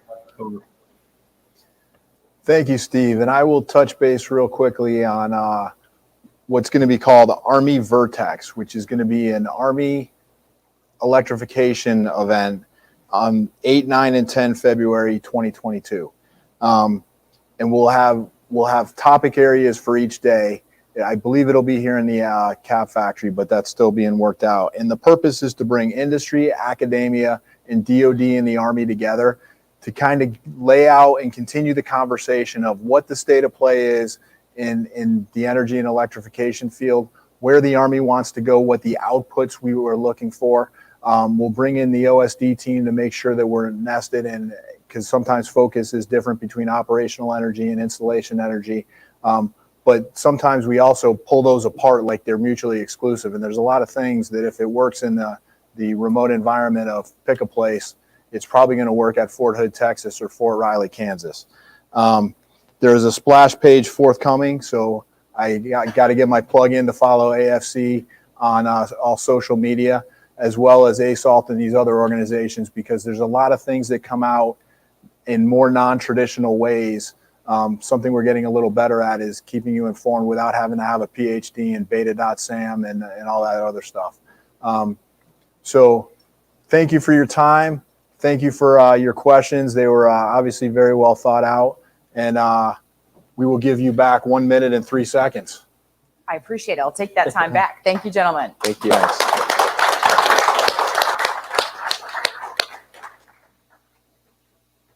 Great job. Thank you both. Thank you. All right, y'all.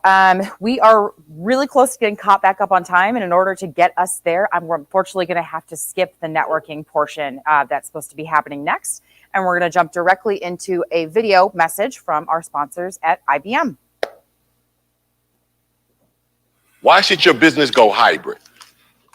Here's the beauty of a hybrid cloud approach with IBM. Your data, apps, and clouds all work together in concert. There's never pressure what to do to it. Carolina Diamonds got so you can make something that's never been heard before. I like that. I do it for us to be exact. All the applause off of the cause, yeah. Off of my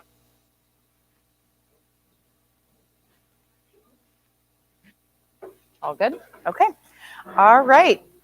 Next, we are going to jump directly into our discussion with the brand new Director of Army Applications Lab, Colonel Jay Wisham.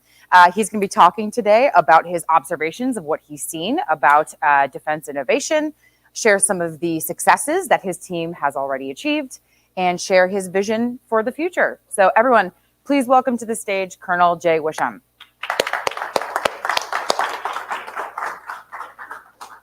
Thanks, sir.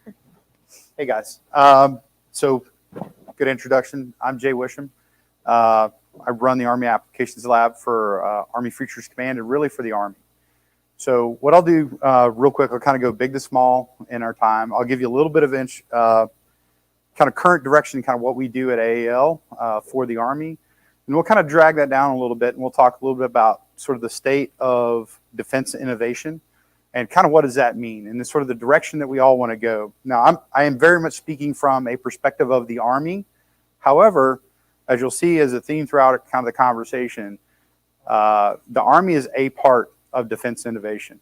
And there are many partners that we have, and we'll kind of highlight or kind of illuminate to you how we view that that relationship with the other DoD partner elements in terms of the innovation space, the different services, different parts of government, just a very kind of, I would say, a different way of approaching the problem, okay? So first, a little bit about Army Applications Lab. We stood up about the same time that AFC did 3 years ago. There's a lot of going back and forth on what you wanted an Army Applications Lab to do. Very similar in aspect to the conversations very early with DIU or SCO, Naval X, AFWorks. There's a lot of finding your way. And really every service is going to have kind of a niche component that they've got to really use to kind of go after working the problems and with a different perspective, maybe different sources of resources and funding. That was really our role. Our mission is actually quite simple. We look for problems and provide innovative solutions, period, dot. That's it. Now, it's a little bit more complex than that, so I'll give you our critical, like kind of our key tasks, right? So that's the mission, key tasks.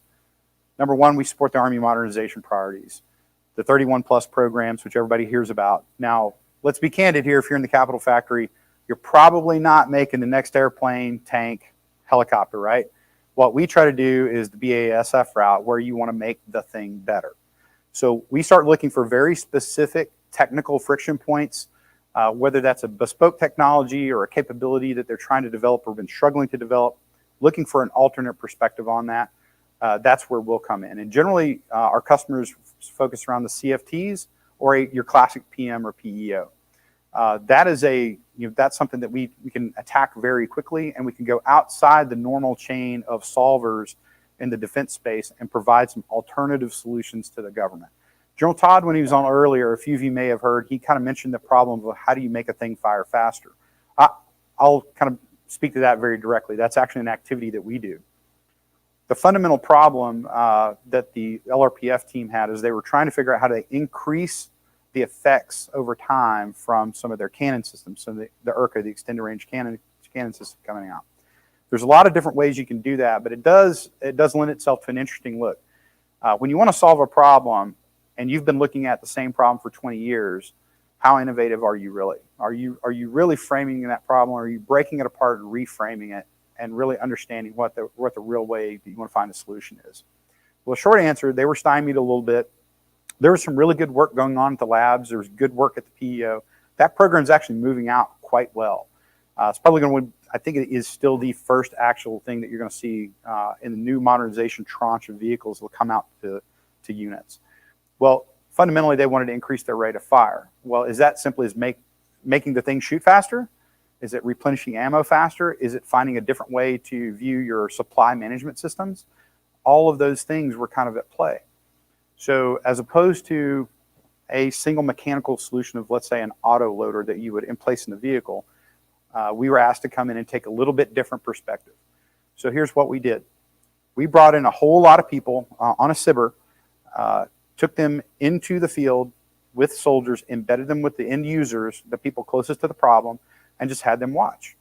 It's not a blinding flash of the, it's not witch magic, right? It's very simple. The people that provide you solutions, you put them next to the problem. And traditionally, you have a lot of intermediaries along the way. We wanted to kind of short circuit that. So of all those solvers that came out, they started looking all over the different systems. Something as simple as, wow, you conduct ammo management through analog systems on paper in the rain with pencils or on a whiteboard. So when you walk by and you brush brush the numbers off, can you actually account for, how much ammo that you have? Something as simple as that. I think one of the companies here local to Austin turned around to General Rafferty, the CFT director, and says, "Hey, sir, by the time we get done with this cup of coffee, I can probably have an app made that'll do that for you." Like, okay. And then you start looking at other things, like watching a 20-year-old soldier move a 95-pound artillery round. I would offer that looks like a really horrible CrossFit workout, not really a really modern way that you want to move these systems at speed that doesn't get tired, and then get it into the gun and get it on the way to the target you need. So they started looking at different ways to do that. A company here local in Austin, spin out from UT actually, they developed a robotic armature, industrial robotics that can be applied.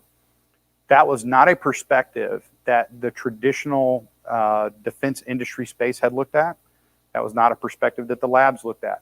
The solutions they were coming up with, by the way, were not wrong and were okay. They were going to be good, but it was taking a little bit longer than really the Army wanted it to take. So when we put all those solvers in, you didn't get 10 different solutions to the same problem, but you actually started really finding is, man, there's a whole lot of other problems we're not even looking at. Like, for example, moving those rounds, those 95-pound rounds. If you ask most soldiers that have been soldiers for 20 years, is that a problem? Their answer will be no, that's a solved problem. This is how we've been doing it since World War I. And we do it really well. Back-to-back World War champs, right? Well, the problem with that is it's not that you have solved the problem. Is there a better way to execute on that? Is there a better way to solve the problem than how you've traditionally solved it? So that change in perspective leads itself to some interesting things. But that's a good example of how we execute against the Army modernization priorities. We're looking to look at subcomponent, subsystems, bespoke problems that fall within that. And then we kind of look at our next lane. And that's really direct support to warfighters. That's one I'm very passionate about. That was one of the original missions of AAL. They had to kind of move away from that for the first couple of years. Combination of COVID and some other things that they had to work against, but we've basically been charged to reinvigorate that. Now, what do we mean? That's going directly to the end user, to the person, either a logistician, infantryman, special operations operator, pilot, whoever. Go to the end user at the lowest tactical echelon, at the bottom where the problem actually is, and then work your way up with a solution. So to that end, we engage heavily with 18th Airborne Corps right now. Like, we talk to everybody, just who we're talking to right now. We talk heavily to 18th Airborne Corps for a variety of different problems, which I'll kind of share with you a little bit later. Working through a lot of the elements over at Joint Base Lewis McChord, where that's the multi-domain task force, 1st Corps, 1st Special Forces Group, 275 Rangers, the whole skit, PACOM, UCOM.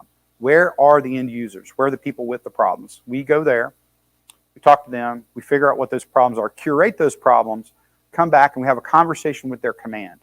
Now, usually what happens when you go down to a military organization, the commander, the leadership, at whatever echelon, they're going to have a set of priorities that they want you to work on. What we try to do is say, let me take that, sir, ma'am. We're going to go down, we're going to look at your entire organization, come back to you, and we'll show you what they think their problems are. Now, let's crosshatch that on what your priorities are. You tend to find that not all the Venn diagram bubbles overlap, right? So that's illuminating to a commander. That gives him a fresh look. And then usually what that happens is there's a spin out of maybe a slight change in their priorities. Or they're like, yeah, these are still my priorities, but I acknowledge that we need to maybe look at some different things, or we need to shuffle the order perhaps. So we have that conversation, and then we act on it. We turn around very, very quickly, either with SBIR or RDT&E money or other people's money. And we'll talk about that in a second too. And then we go after those things, and we provide that direct value to the warfighter. So any work that we do with pick your unit, whether that's 82nd Airborne or whoever, whatever we do, it will be left with that organization. So that's also a slightly different change. A lot of places, they like working with soldiers. It goes back to a lab, and maybe hopefully it gets into an Army program later. When we go down to an end user, they're not customers, they're partners. Like, to be very, very clear, everybody we send down there generally has a deep tie to to the operational force. We've got a lot of PhDs upstairs, got a lot of MBAs upstairs. I'm not. I usually make the room dumber. My job is to provide an operational overview of what we're doing. So we look at those commanders and those soldiers, provide them value, whether that's a tangible hardware object, software solution, or a process piece. And then we walk away. Now, what we'll try to do is get that off into a transition piece, which I'll kind of categorize as my last point. Now, from that, direct support to the warfighter, the last thing we do, or actually the third thing we do rather, looking at innovative processes and practices.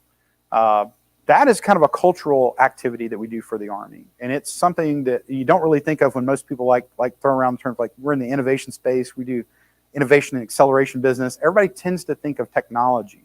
I would offer you that that's actually not what innovation is. That is just producing a technology. Innovation is the application of the technology. And what I would challenge you is the further constraints that you have, and you operate within things like statute, policy, and regulation, and you're still able to achieve a better effect with the same tools, that is an innovative perspective that's been applied. Okay, it's not a technology piece. Technology often will be a vehicle that you'll illuminate or show people how to get to that path, though. But an example of what we've done in this regard is really how we looked at CIBR. And that's actually there's probably about two marquee things that AAL is kind of known for in the DoDX space. One is how we work with CIBR. Very, very specifically, up on the 8th floor, our I&A lead, our Insights and Analysis lead, Dr. Casey Purley, she broke the entire CIBR process down to its molecular components and figured out who are all the people that can say no? Who are all the people that can say yes? Interesting fact, usually the list of people that can say no is higher than the list that can say yes. So what if you just don't go to the people that say no but can't say yes? Wow, you start saving some time, don't you? So we started doing that. And then there's a lot of upfront work that you do. Long story short, we've been able to cut down the DoD average from solicitation to on contract from about 270 days to somewhere around 35 plus or minus. That is not magic. That is within policy, statute, and regulation and doing the work up front. Okay, having a good relationship with the contracting command, having a good relationship with your own team that knows how to write the solicitation and write the packets to go in, having a good rapport with the solver community. Okay, you can move that needle dramatically if you start doing that. There's a theme that you're going to see unfolding there, that team concept. The fourth one, we really look at how do we build and sustain an innovation ecosphere that directly supports the Army. I read that to be Army/DoD, right? That's really where you guys are. That's what this type of event is. How do you communicate what your priorities are? How do you make it easier to work with? How do you remove obstacles and blockers? How do you try to understand the industry perspective and have shared value between what the government needs, what industry needs to survive? How do you facilitate them going down a dual-use commercialization track, right? Or multi-use commercialization track? That's pretty important to me. One of the reasons why, most small businesses can't scale to the Army. The Army is a victim of the tyranny of scale. 1.2 million people in the United States Army, kind of big. We tend to buy things in lots of like 10,000, right? That doesn't work too well. You might find fire somewhere, but if you can't reproduce it for the tribe, that's actually where a lot of things die in valley death. Somebody will like look at your business case and they'll be like, that's awesome, but I can't field 48 brigades worth of that, or I can't do it in 12 years. Okay, all right, that's a fair point. And I'll also harken back to General Todd's point. Maybe you don't need to field everybody. Maybe you need to field some people and then use that to grow and build, right? So how do you help industry survive contact with that? If you are the tank plant in Lima, Ohio that produces M1 tanks, the only place in the world that produces M1 tanks, that is a strategic asset for the United States government. They will keep that tank plant alive producing a whole year, doesn't matter, to have like 78-year-old, Jay Wisham out there that is the one guy that knows how to weld that very particular spot on the tank together to keep that organizational knowledge, that industrial knowledge, because it's a strategic asset. What we're trying to do is build up a different viewpoint.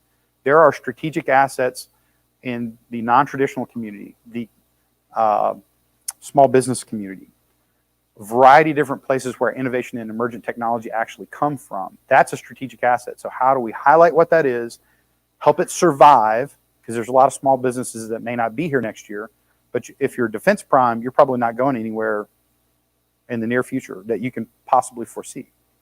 So how do you treat those other elements of the industry base as a strategic asset? How do you identify that? How do you highlight that to the right senior leaders?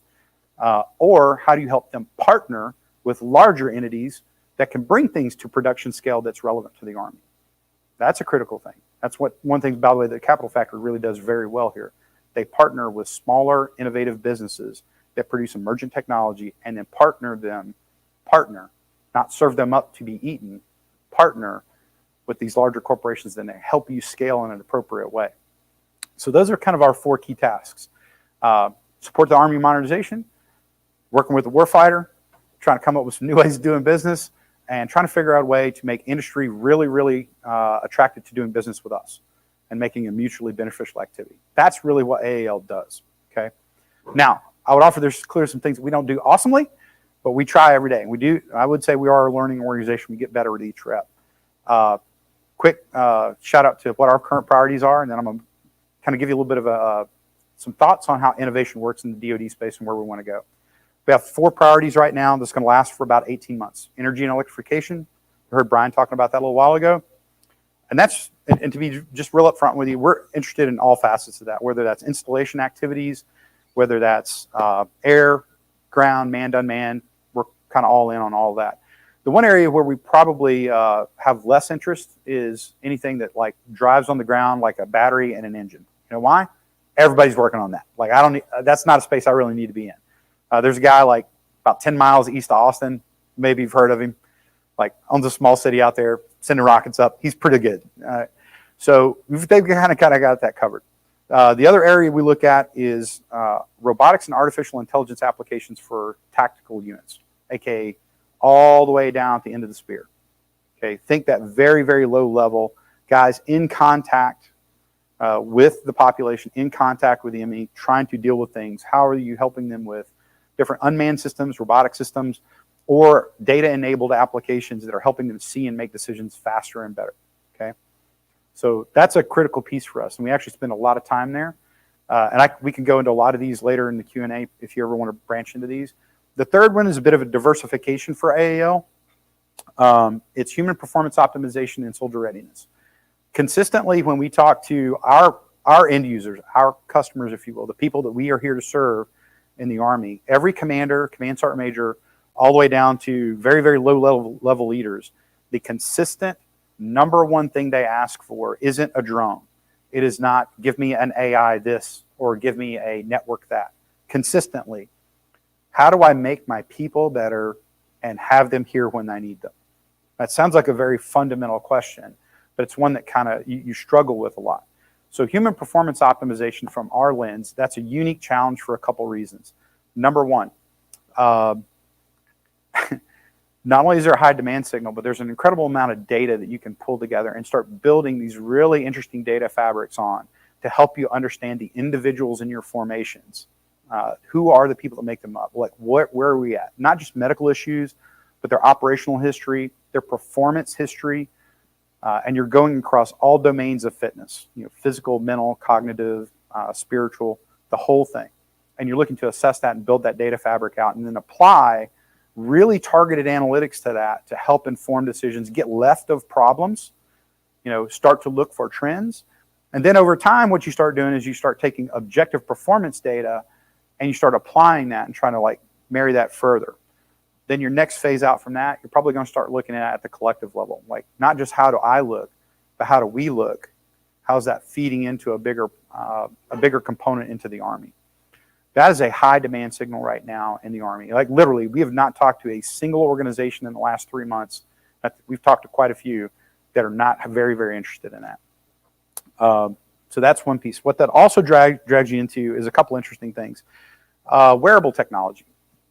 That is a unique space. Like if you look at a lot of the small business folks that come in or non-traditionals, they are quite good with things like wearables.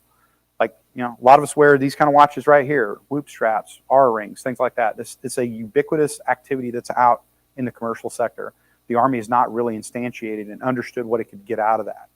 So we're looking at some different things in that regard. Like there's a lot of requirements for wearable technologies, whether that's precision timing navigation, that's soldier biomarkers and reads, whether that's communication tools. I'm not so much into that one, but that's one of the things that's out there. Chem bio, that's another one. Like have chem bio warnings on these things. There's a lot of these tools that kind of work their way around, and that's again building that data fabric out. The other thing you kind of get start having interesting conversations on in HPO, human machine teaming, really the interface between the human and the machine. How do you do that? Now, there's a lot of people who've done some really good work on that in the government. DARPA is actually quite good at this. at the academic level. And there's a few other ARL, Army Research Labs. They have some really, really great technology and really good perspective and history on how you team with a machine in a very visceral way. So if you imagine the relationship between a police officer and a canine dog, now think about that with a machine. Like you have a semi-autonomous functional expert that can operate within boundaries and parameters and execute a task, protect its owner, do a variety of things for you. Now, how do you apply that to a machine? Take that same analogy and apply it to a machine. Kind of that concept. So that technology space or that interest space is very important to us. Here's the most important thing. It's one of the hardest things to actually transition in the Army. HPO and readiness, the reason why is because it's not a clean ASALT problem. Very few of the things I just talked to you about actually equals PEO or PM.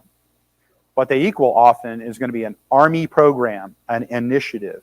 There might be a component that will go to a PEO, like a wearable, like a hardware piece of technology, perhaps a software piece, perhaps, not always. Could it also be the medical community, MRDC and DHA, your Medical Research Command and then Defense Health Agency? Yes, it could. It really depends on what aspect of HPO that you're talking about. And that's one of the reasons we wanted to take it on, because it's a really hard-ass problem, trying to figure out how do you get a good idea that everybody wants into a position where it can be sustained and used by the Army or by DoD. Also, fun fact, if you talk to my friends up at AFWorks, you talk to the friends over at SoftWorks, Naval X, DIU, they all have projects and programs that look like this as well. And people make up the entire force. Whether you're an airman, soldier, Marine, special operator, doesn't matter. You're still a person. You're trying to figure out how to make them better and make them available, right? It's pretty simple. The fourth lane that we kind of work on, and this is one where we like working in close space with the Austin community. We have a couple other branches out. When we have emergent opportunities, there's two things that we look at in our kind of fourth line. Number one, if something is working really, really well, how do you exploit that work? How do you go after that? That's a key thing that the government often, let's be real, doesn't do too well. Catastrophic success often is the same as catastrophic failure. If you find fire, how do you get it to the tribe? How do you do it in a time horizon that is relevant to the user? Right? That's a real problem. So let's say we've got a program out there like direct to phase 2 SBIR. It's hitting all its milestone markers. Like we've down selected, we got 2 people, both equally good. They're crushing it. We're way deep in, and we got to figure out what's next. Well, instead of waiting to do a sequential activity, start reinforcing that action midstream. Once you've got enough information that you can make a call, you can make that investment or bet, you go back and say, that's not, okay, we're going to push another $5 million into that time now. I want to vertically increase what we're doing, or maybe laterally expand it to other organizations, units, or use cases. But we wanted the flexibility to do that. So we've got that, and we retain that. So it's kind of a bit of a reserve, but there's a targeted process that we go through to do that. What that also allows me to do is when Army senior leaders come down to Army Applications Lab, sometimes, often it'll come in through an email from a guy named General Murray or General Todd, and they'll be like, I really wish somebody would solve this problem. Can somebody get on this like right now? Well, I can do that now without crushing your entire year's work plan and budget. So we attack that problem in the same way. So again, bit of a reserve, but allows you to reinforce success or take advantage of unforecasted opportunities or challenge or tasks, frankly. And that mechanism actually goes and speaks to something in terms of an innovative process. Then one of the top things that leaders want, I don't mean Army, DoD, I mean leaders want. They want flexibility. They want decision space. So in a small way, that's a very, very small micro piece of how do we give decision space back to somebody like General Murray. So he can choose and do things, and he's got the resources to do them and affect things that are in his priority cycle. So that's one of the things we afford the Army in terms of like innovation activities. Like new drone, cool technology, it's a thing. Let's say it's really compelling. What do you do about it? Do you like wait a year? Do you wait 2 years for the POM to kick in? Like who's owning it? So we become a little bit of an easy button to at least explore those activities. So that's kind of where we're at in terms of our 4 priorities. And that's going to last for about the next 18 months. We do a macro cycle, probably starting at the end of second quarter, where we relook those 4 lanes and say, okay, is that what we want to carry forward past 23 and 24? So that's kind of where we're at. You got our mission, key tasks, and our current priorities over the next roughly 18 months. Broad swath. So I'll pause very, very briefly, and then we're going to talk about a little bit where we're going to go with defense innovation. Is there any questions specifically about AAL or maybe how we're working with the Army? Yes, sir. Yeah, absolutely. So Brian Cook, IBM. So you talk about, I love the narrative, make things better, right? Not make things. So how about the SIBR? Mm-hmm. So the SIBR process, small business. What about leveraging the SIBR so it can be bigger, right? Leverage the things that are available in medium and large scale companies. Any thoughts, sir? No, 100%. So there's a couple things. SIBR is pretty dope because it's gray money and you can use it in the year of execution, right? So it's very flexible. What it does kind of shy away from is like larger companies, to Brian's point. I would also point out, by the way, according to the United States government, the LA Lakers is a small business. So sometimes these businesses ain't as small as you might think. So to your point, there's a couple ways that we like to do that. SIBR is often a vector to get into the problem, and then you start looking at other fund types to reinforce. Classic RDT&E funds are one, congressional ads are another, O&M sometimes, depending on who the customer is and the kind of the target of the problem. That's also an opportunity to go back and say, hey, larger companies, here's what we're interested in. What are you already working on? And then you start to facilitate a partnership with perhaps somebody that's on a SIBR. Now, that's a successful model that a lot of places in the government have used.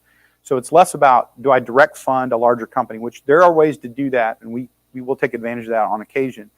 But what we're really looking at doing is building the right team, since we're in the Voltron room, right? And I know all of you know what Voltron is. Like, how do you put the right robot lines together to make the big robot, right?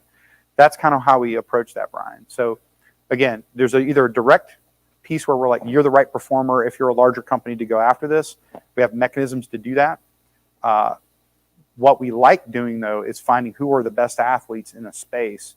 And usually one of them will be significantly larger. That's not a SIBR activity. But small companies have a hard time scaling, right? Small companies have a hard time increasing their commercial footprint. So that's where that kind of partner matchmaking works. So that's just a couple ways that we look at it. Does that kind of make sense? Awesome. Okay. All right. Last one, I'm going to move on. Yes, sir.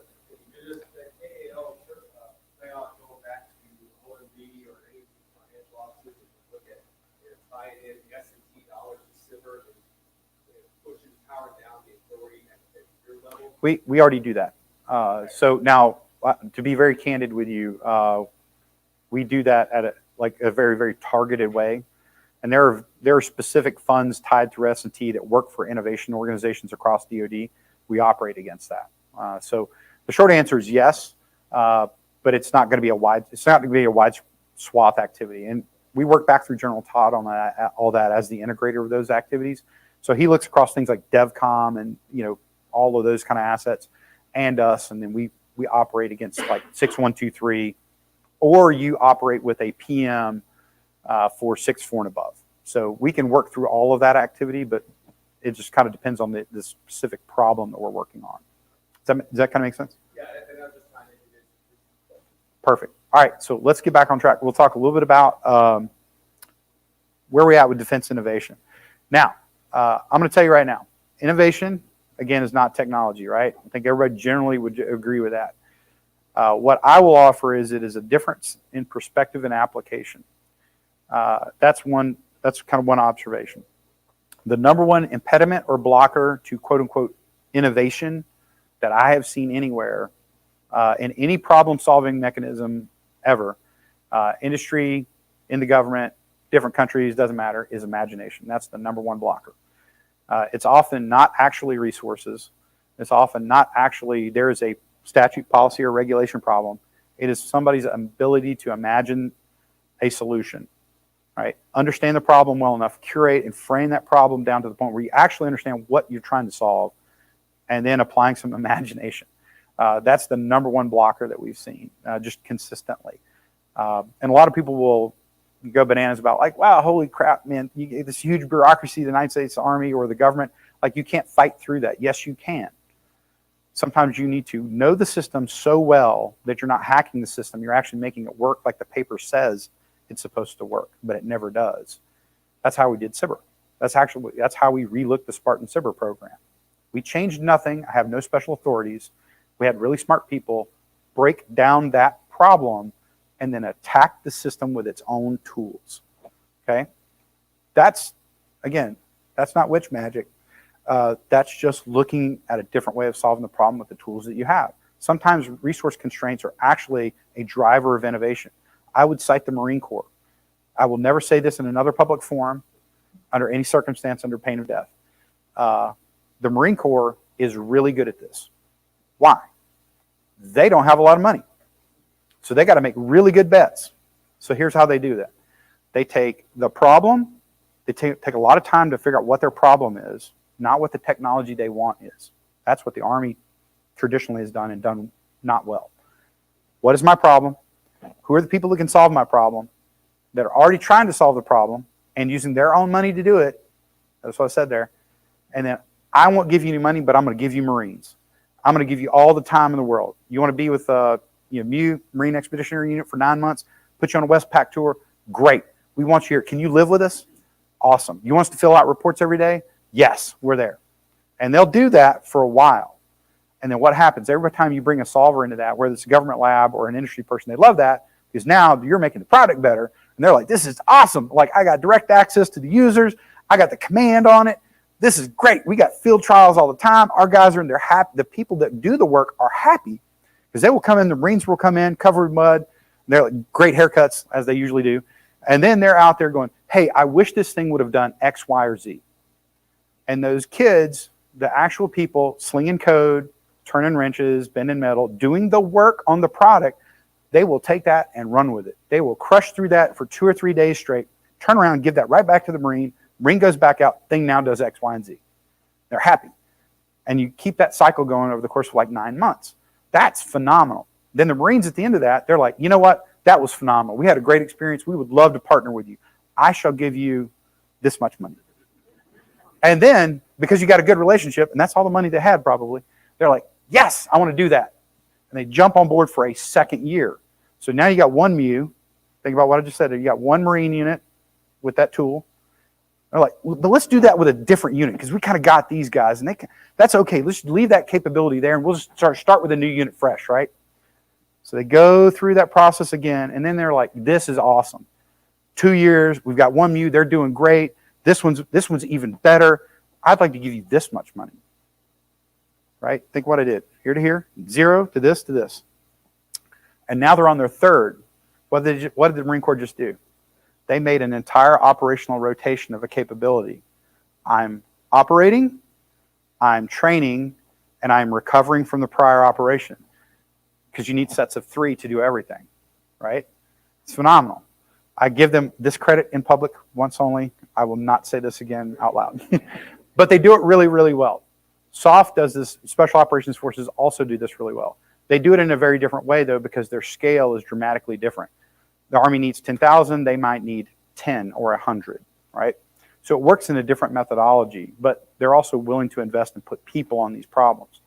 What you heard General Todd talk about earlier, and then what I would offer in terms of like where we want to go and what we want to do, how do we get to that model at something at the scale of the Army? So there's a couple different perspectives on that. One, the traditional perspective is that's not how the Army acquires and procures things. We buy sets of like 40 some odd brigades and huge force. This is how we do it, and you got to have a pathway to get there in X number of years from the time you do the contract. Or what if I give you a minimal viable product and I get it down to 2 or 3 brigades or battalion, like some element? Let me just give you enough to get started that's better than what you have. If what you have is 0 and then I give you a 51% answer where it's just good enough that you will take on your mission or actually use, that's our definition of minimal viable product, by the way. It's just good enough that you will actually use it and not leave it behind. Suddenly you have something you don't have. So we want to enforce that loop, and then while you're doing that, it's not that you stop working on whatever the objective activity is. You use that to make it better, faster, stronger, always working. Notice the Daft Punk reference there for those of you that are young enough to catch that, or old enough, depending on your perspective. So that's a model that we're instantiating here in AAL. Now, we're not quite there yet. We have a couple things that we're starting to get on the table to get into that regard. General Todd is very interested in AFC doing that at scale, though. We kind of do it at smaller shots. He's looking at scale to change the paradigm of how you give capability down to people. Now, is that innovation? I would offer no, it is not, but it is a different way of doing business. It's a perspective that a lot of people hear, and we're really copying other people and trying to apply it at scale. So what is the future of defense innovation? Is it just doing the thing you should have already been doing?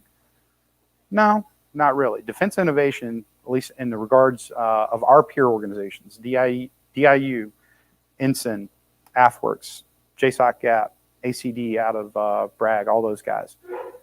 It's the people.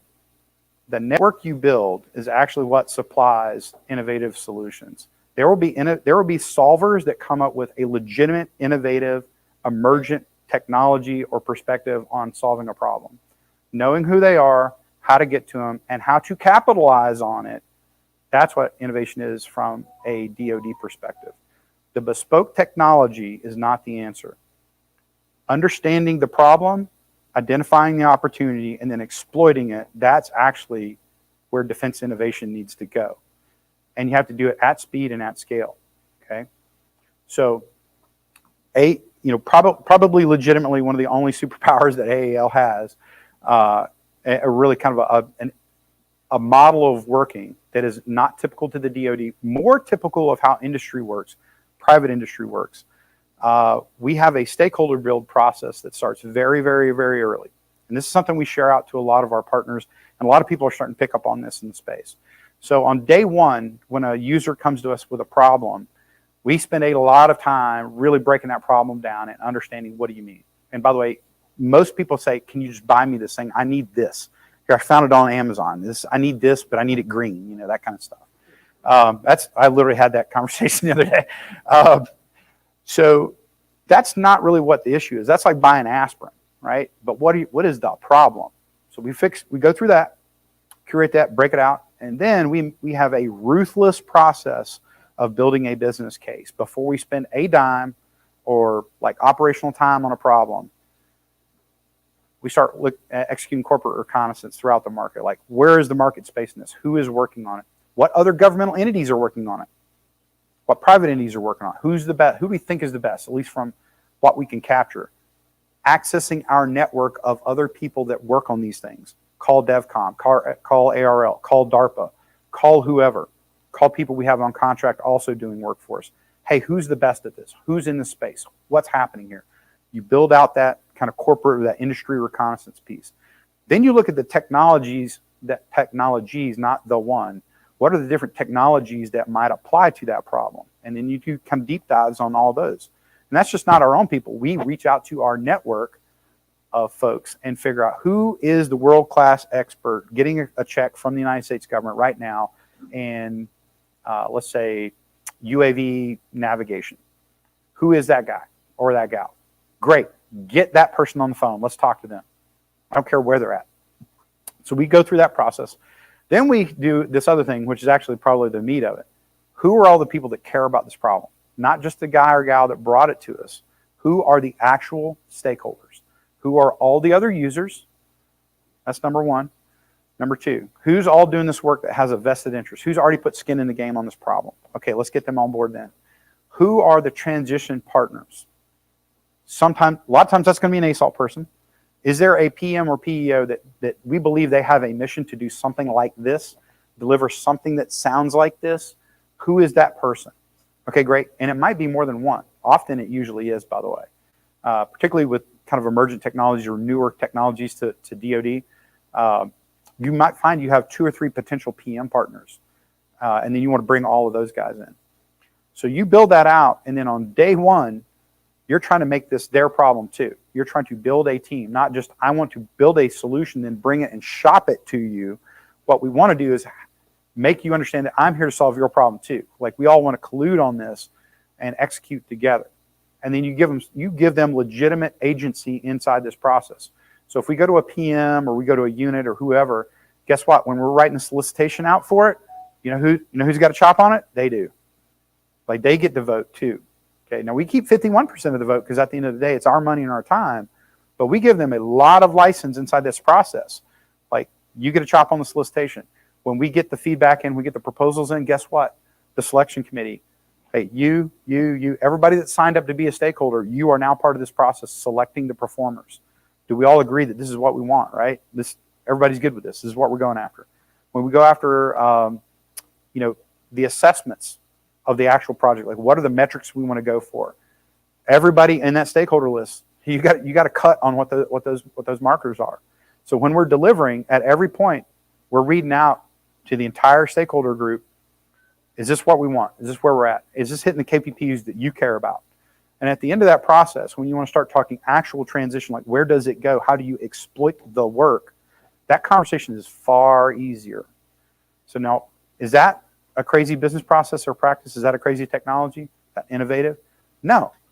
Figure out who's the industry people that needs to work on it, who cares about it, maybe who can make the decision, and you put them in the room from day one and you work them through this process. The technology will come. The people that make up that network, that's actually where the future of defense innovation is going. So where you might see how that's working. Here in this building, probably one of the best examples. You've got us, AFWorks, Ensign, DIU. You've got some periodic kind of cyclic support from some of the other DoDX teams. But we also convene a capability here once a month. We all have an actual synchronization meeting and we're doing business. We're working on co-investments in and out. Where do we want to have joint projects? Or what about, hey, you're already doing this, but you're using one flavor of money that I can't use, so I can't really do a co-investment with you. But what if I start a sequential project, and because you've already got people on contract, I can short circuit certain things, again, within statute, policy, and regulation, where I can bring on similar performers and we can extend the work that you've done, right? So it's not a joint project, but it's a well-nested project with a partner, okay? That's where the future of this is all really needing to go. And again, there's an Army piece that you work on. You can do this inside the Army, but where it starts to become fascinating is when you start looking across DoD. Because everybody's got different flavors of money, different horizons of money, different priorities. But when you start laying down what you're really going for, when you get out of like really, really service-specific stuff, you tend to care about the same stuff. You tend to really care about the same things, like data fabrics, like how are we talking, like networks, basic tools, right? Like you tend to care about the same people. The humans, how do you make them better, make them more available, right? How do you take advantage of opportunities? These are all things that we can share. And so the better your network is, the better your build is at that kind of upper level where you're getting past situational awareness. What you're doing is getting into situational understanding. Okay, there's a subtle but very important difference there. Situational awareness, I can go to Amazon, I can get the Google Calendar, I'm good. All right, situational understanding, I know what you're doing, I think I can help, or I need help. And then after you kind of work that network in a certain amount of time, you can throw the bat phone up of like, I have a problem, I found fire, what do I do with it? How do I take advantage of it? And then you partner up. That I can't share a lot about this right now, but what I would tell you, there's one thing that's happening in the last 40 days, game-changing capability, small company, very, very small company, like real small. No pathway to get them into the DoD. It was highlighted to us. Some people said, we don't know how to do this. Can you help? We jumped on it. We're pushing it out. It's actually, there's some capability out at PC21 right now that's using this tool. Again, I can't really get into a whole of it right now, but here's what happened. We were like, this is really, really short. This is inside of our jab, so to speak. So we called DIU, we called Ensign, we called AFWorks, we called our partners, and they immediately said, yes, we're in. Took it on the phone call, didn't even see the data they were in. We followed up with all the receipts, because that's what you got to do.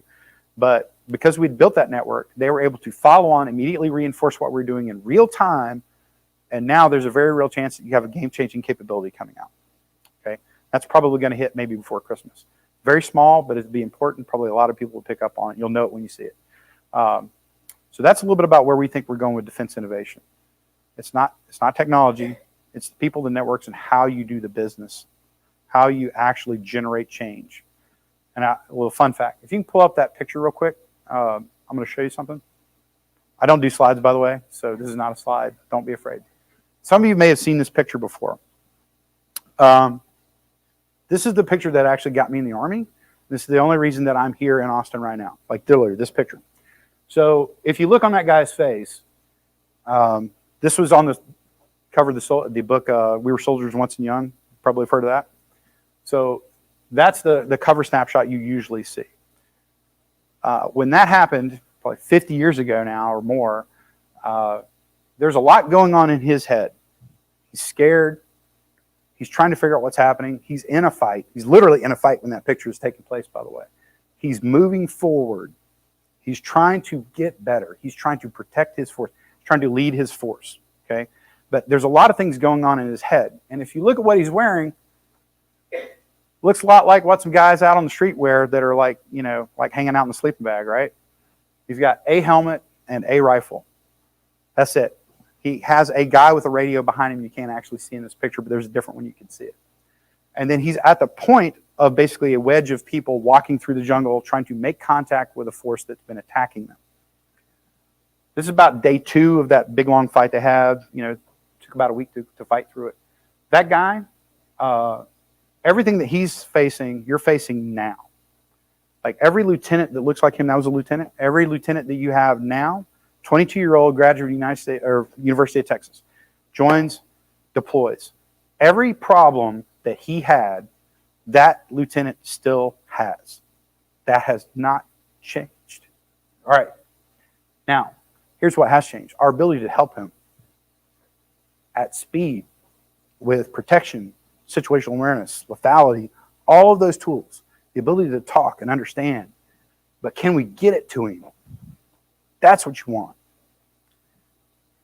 So that is the picture. That's the book I actually I read in college that got me into the Army. That's also the book, or really the picture, that led me to come down to the Army Applications Lab. Interesting fact. Anybody know who this guy's name is? No. His name is Rick Rescorla. He was not a United States citizen when that picture was taken. He's from Wales. Sorry, go ahead. So Rick, he had a long and storied career in the Army. Very interesting cat. Very interesting guy. Born a Welshman, British paratrooper, fought in Rhodesia as a private contractor for a little while.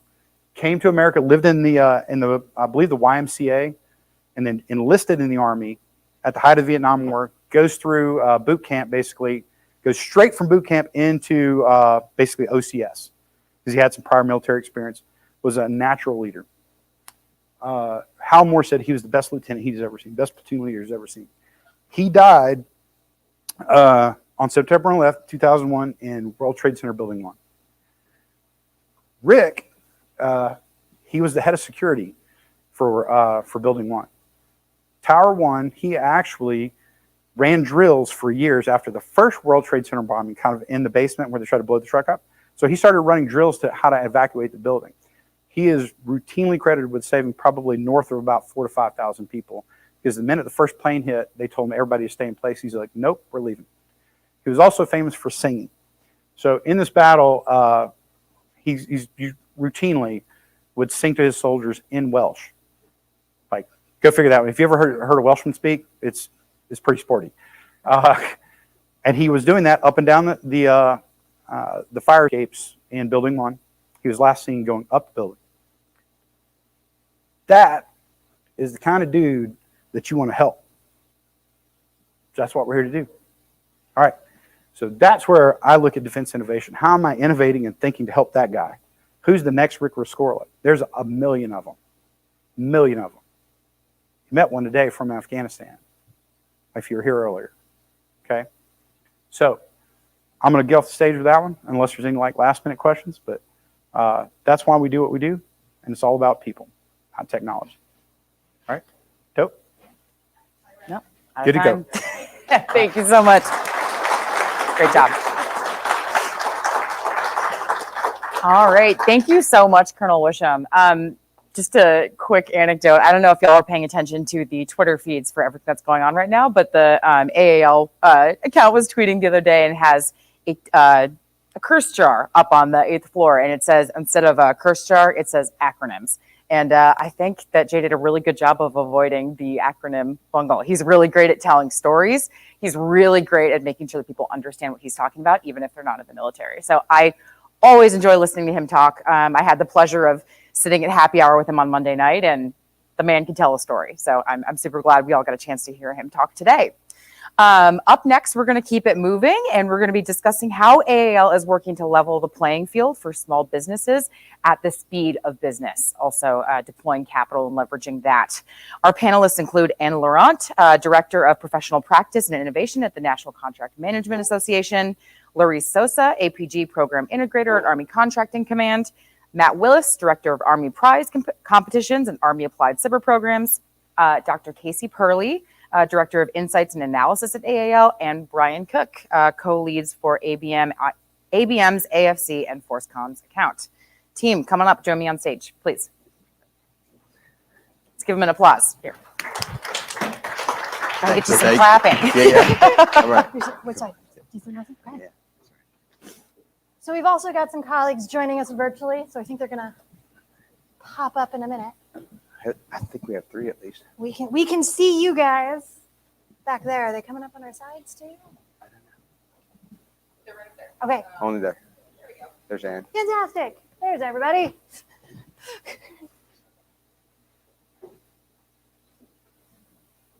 I think Ann's on mute.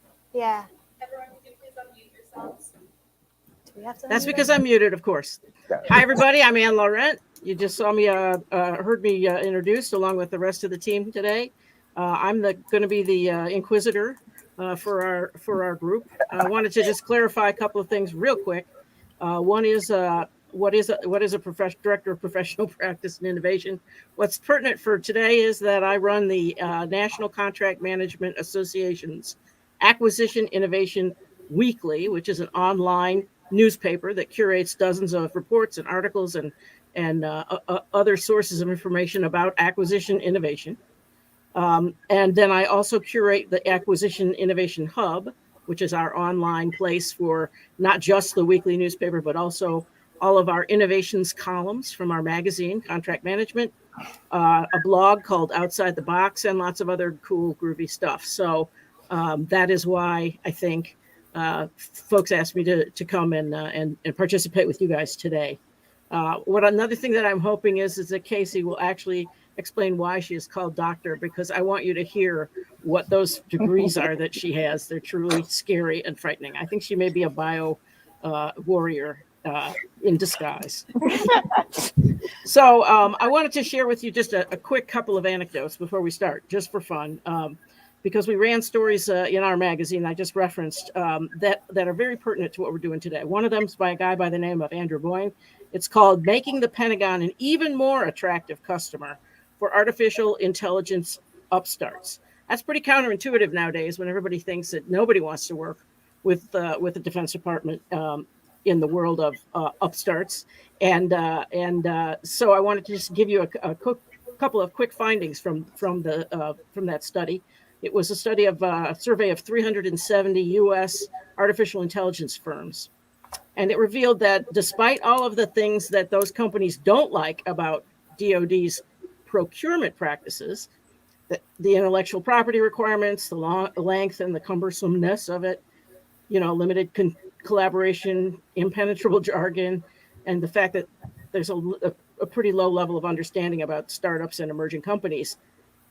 The study found that despite all of that, artificial intelligence companies retain highly positive views of the opportunity to contribute to national security, to work challenging problems, and to have access to large and stable budgets, not surprisingly. So, what we discover from that is that there are contracting tools right here in the Defense Department that can improve communication and collaboration between AI companies and end users. You can negotiate IP. There's lots of ways to do so now. Contract opportunities can be advertised using plain language, and that requirements can be fulfilled with open-ended problem statements, not just dictated specifications and requirements. These are all possible today, and I know Laurice is going to definitely want to comment on that, because she's one of the people using them to great advantage. The other thing I wanted to cite was an article called "To Lure Innovators, Give Them Clarity, Time, and Avoid Redundancy." It's another article that appeared in our magazine in September of this year by Amanda and Alex Bressler. And they did research on 1,050,933 unique solicitations issued by DoD. Okay. And they found some things that, are going to ratify everything you've always heard, right? Most of them are very difficult to read. 59% of them required college level education, etc. In every year over the last decade, 70% or more of DoD solicitations had a response time of 21 days or less. Not giving people a whole lot of time there. A bunch of different, a company that's got a sought after kind of capability can find dozens to hundreds of potential opportunities floating around in the DoD space, right?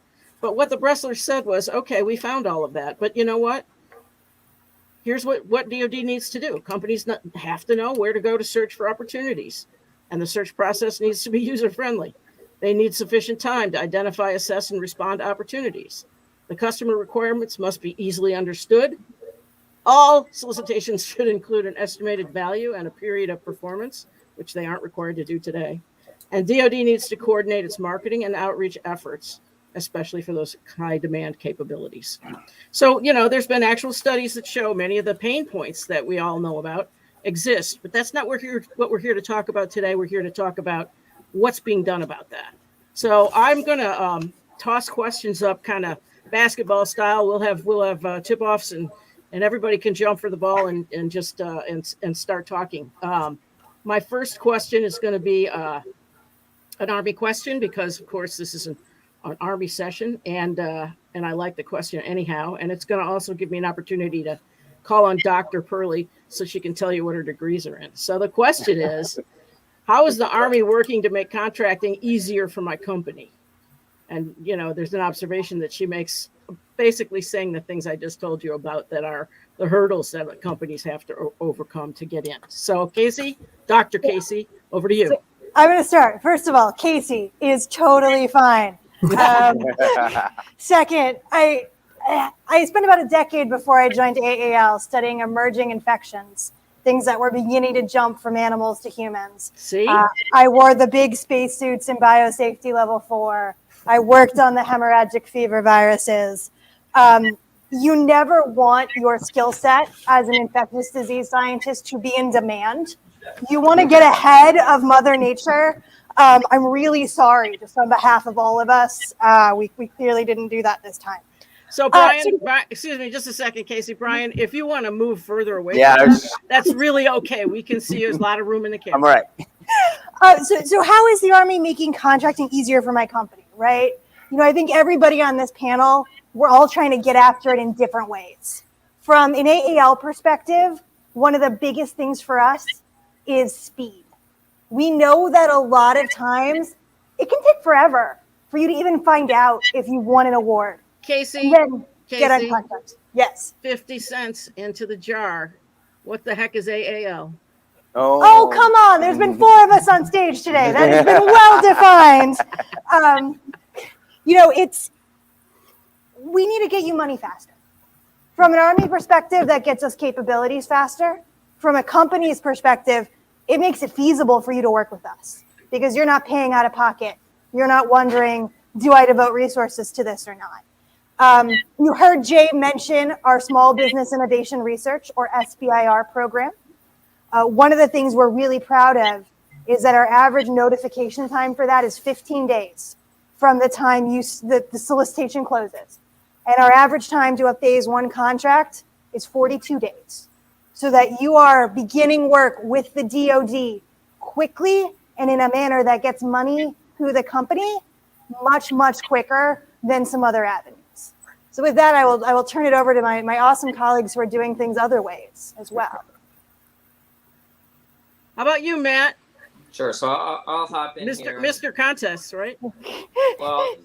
Well, yeah. So I can certainly speak to other things we're doing within the Army Small Business Innovation Research Program. So, and I spoke to some of these in an earlier panel, but really it's all about, again, making it easier for small businesses to engage with us. So reducing proposal requirements. So typically or historically, some of these proposals would have to be 40, 50 pages for a phase 1 $100,000 award. And that just seems, it could cost more money to actually produce a proposal than it's even worth. So it's really about how we can of course, get the requisite information to the government, but really make it easier and streamline that. How we can be more transparent about the decisions that we're making, how we can make those decisions quickly, and again, how we can get companies on contract. And I'd say the other thing is, and I'll take what Colonel Wesham said a few minutes ago, and I'll take it a step further, right? So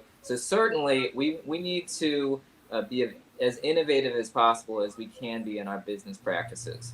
And so policy is there for a reason, statute is of course there for a reason, but I am encouraging my team and all of our acquisition professionals to question everything and see what we can do again to break down barriers and make things happen as quickly and expeditiously as possible. Because again, we're trying to drive innovation and deliver technologies to the soldier, and we want to do so as quickly as we possibly can and lean forward. Absolutely. How about you, Brian?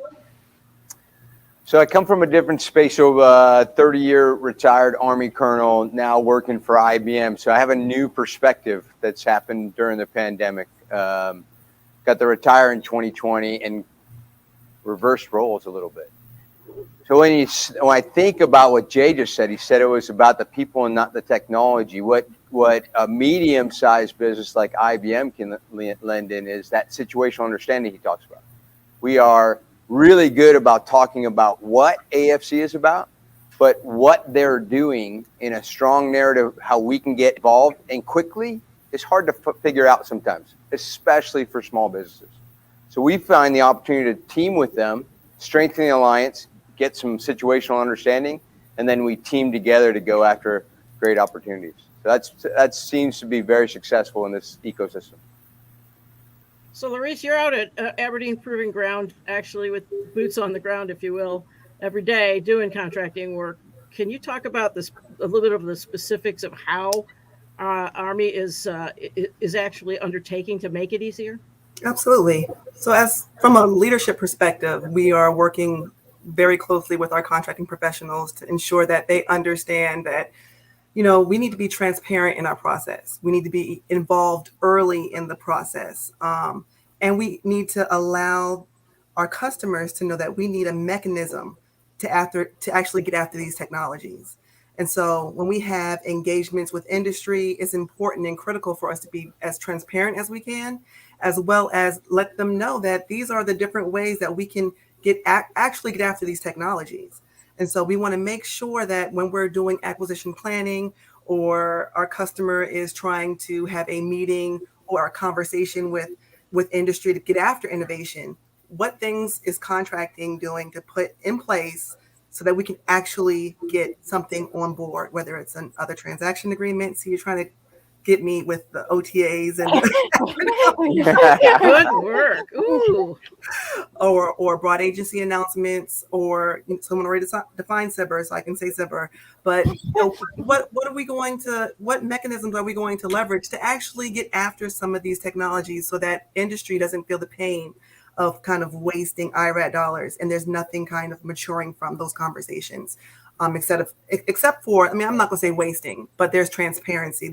We know that exists, but now what do we do to get after that? And so we've absolutely been trying to make sure that we're involved early, and we show them that, you know, we have a mechanism and money to get after this technology once it's discovered.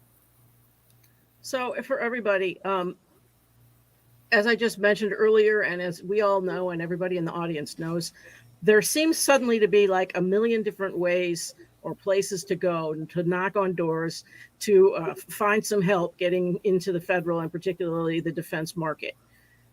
What should companies actually be doing to find the right routes? You're faced with this monstrous Pentagon thing and the hideous scariness of federal contracting. Now there seems to be like no breadcrumb trail to follow. And I'd like to hear actually from everybody, and I don't care in what order, except that I want Brian to go first because he's from the actual world of companies now. I'm trying not to say this with any acronyms. I don't want to get in that trouble. So the first part is, I tend to look at it, so the Army likes to break things out strategically, operationally, tactically. So once you get in an ecosystem, in a business system, that really doesn't work because you're talking military terms where it just won't work.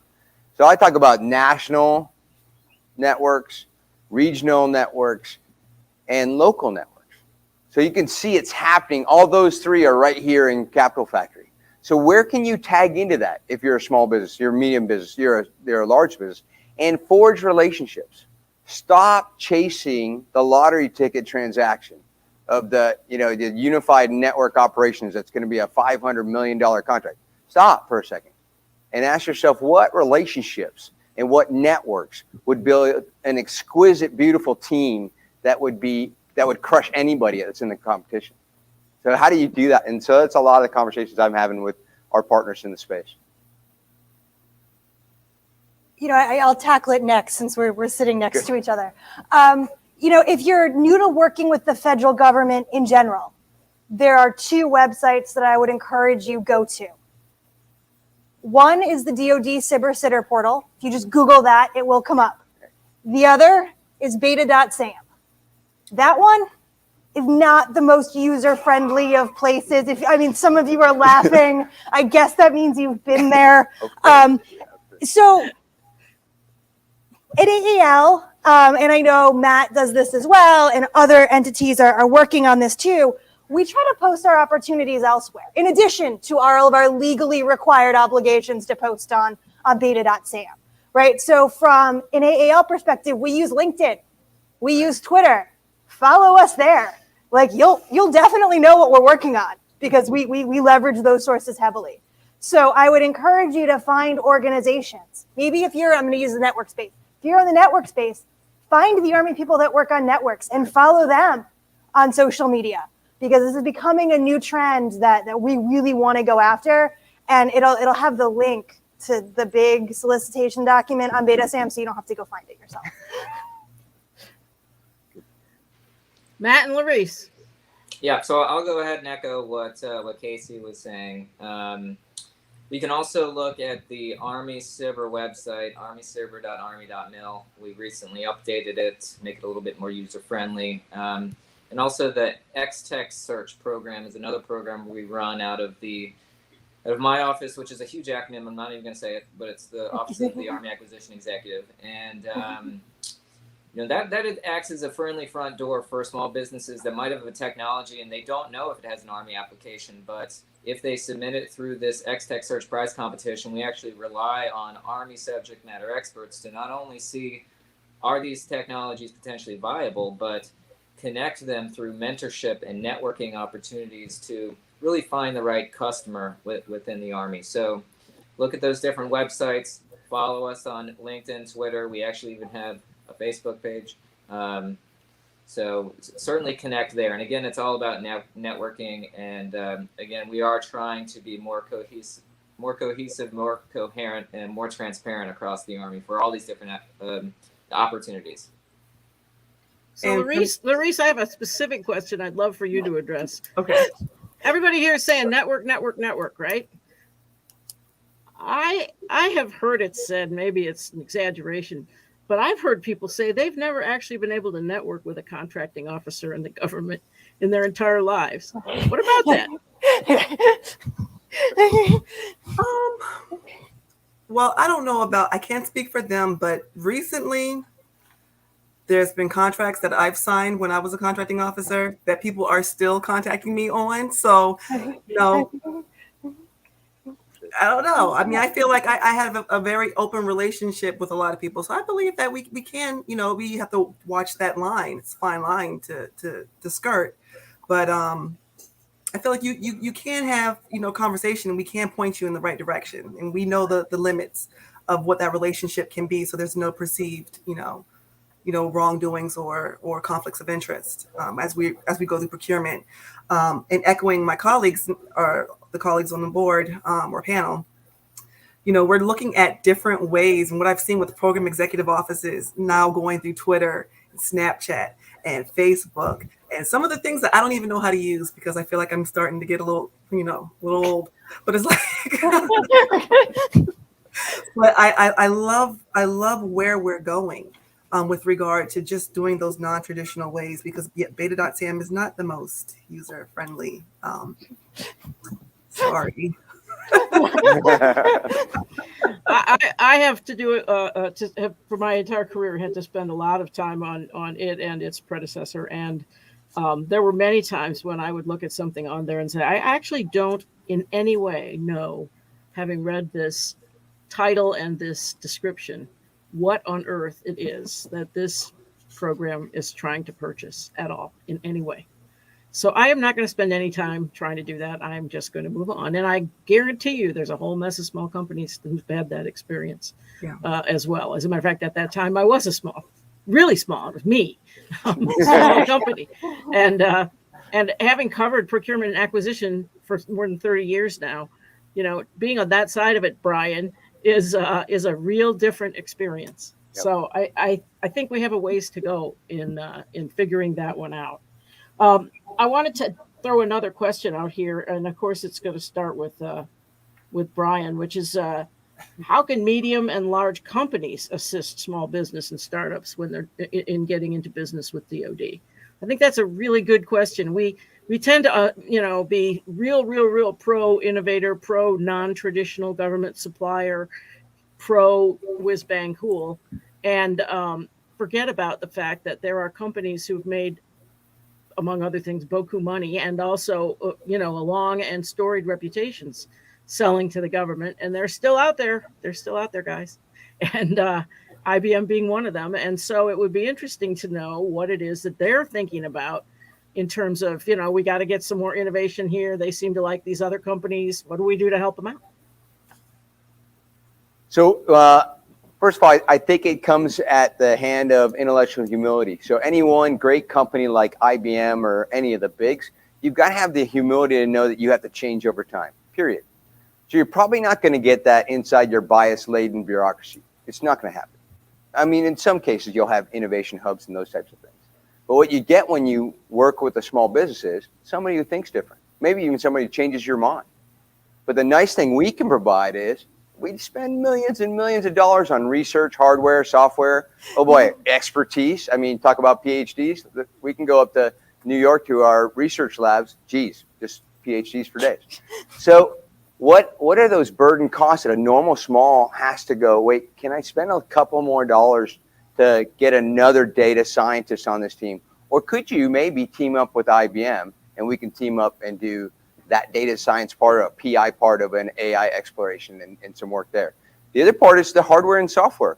So look, if there's something we want to go try out in a place called Project Convergence, let's go take that hardware, let's take it to the Army, and we'll do it as a team.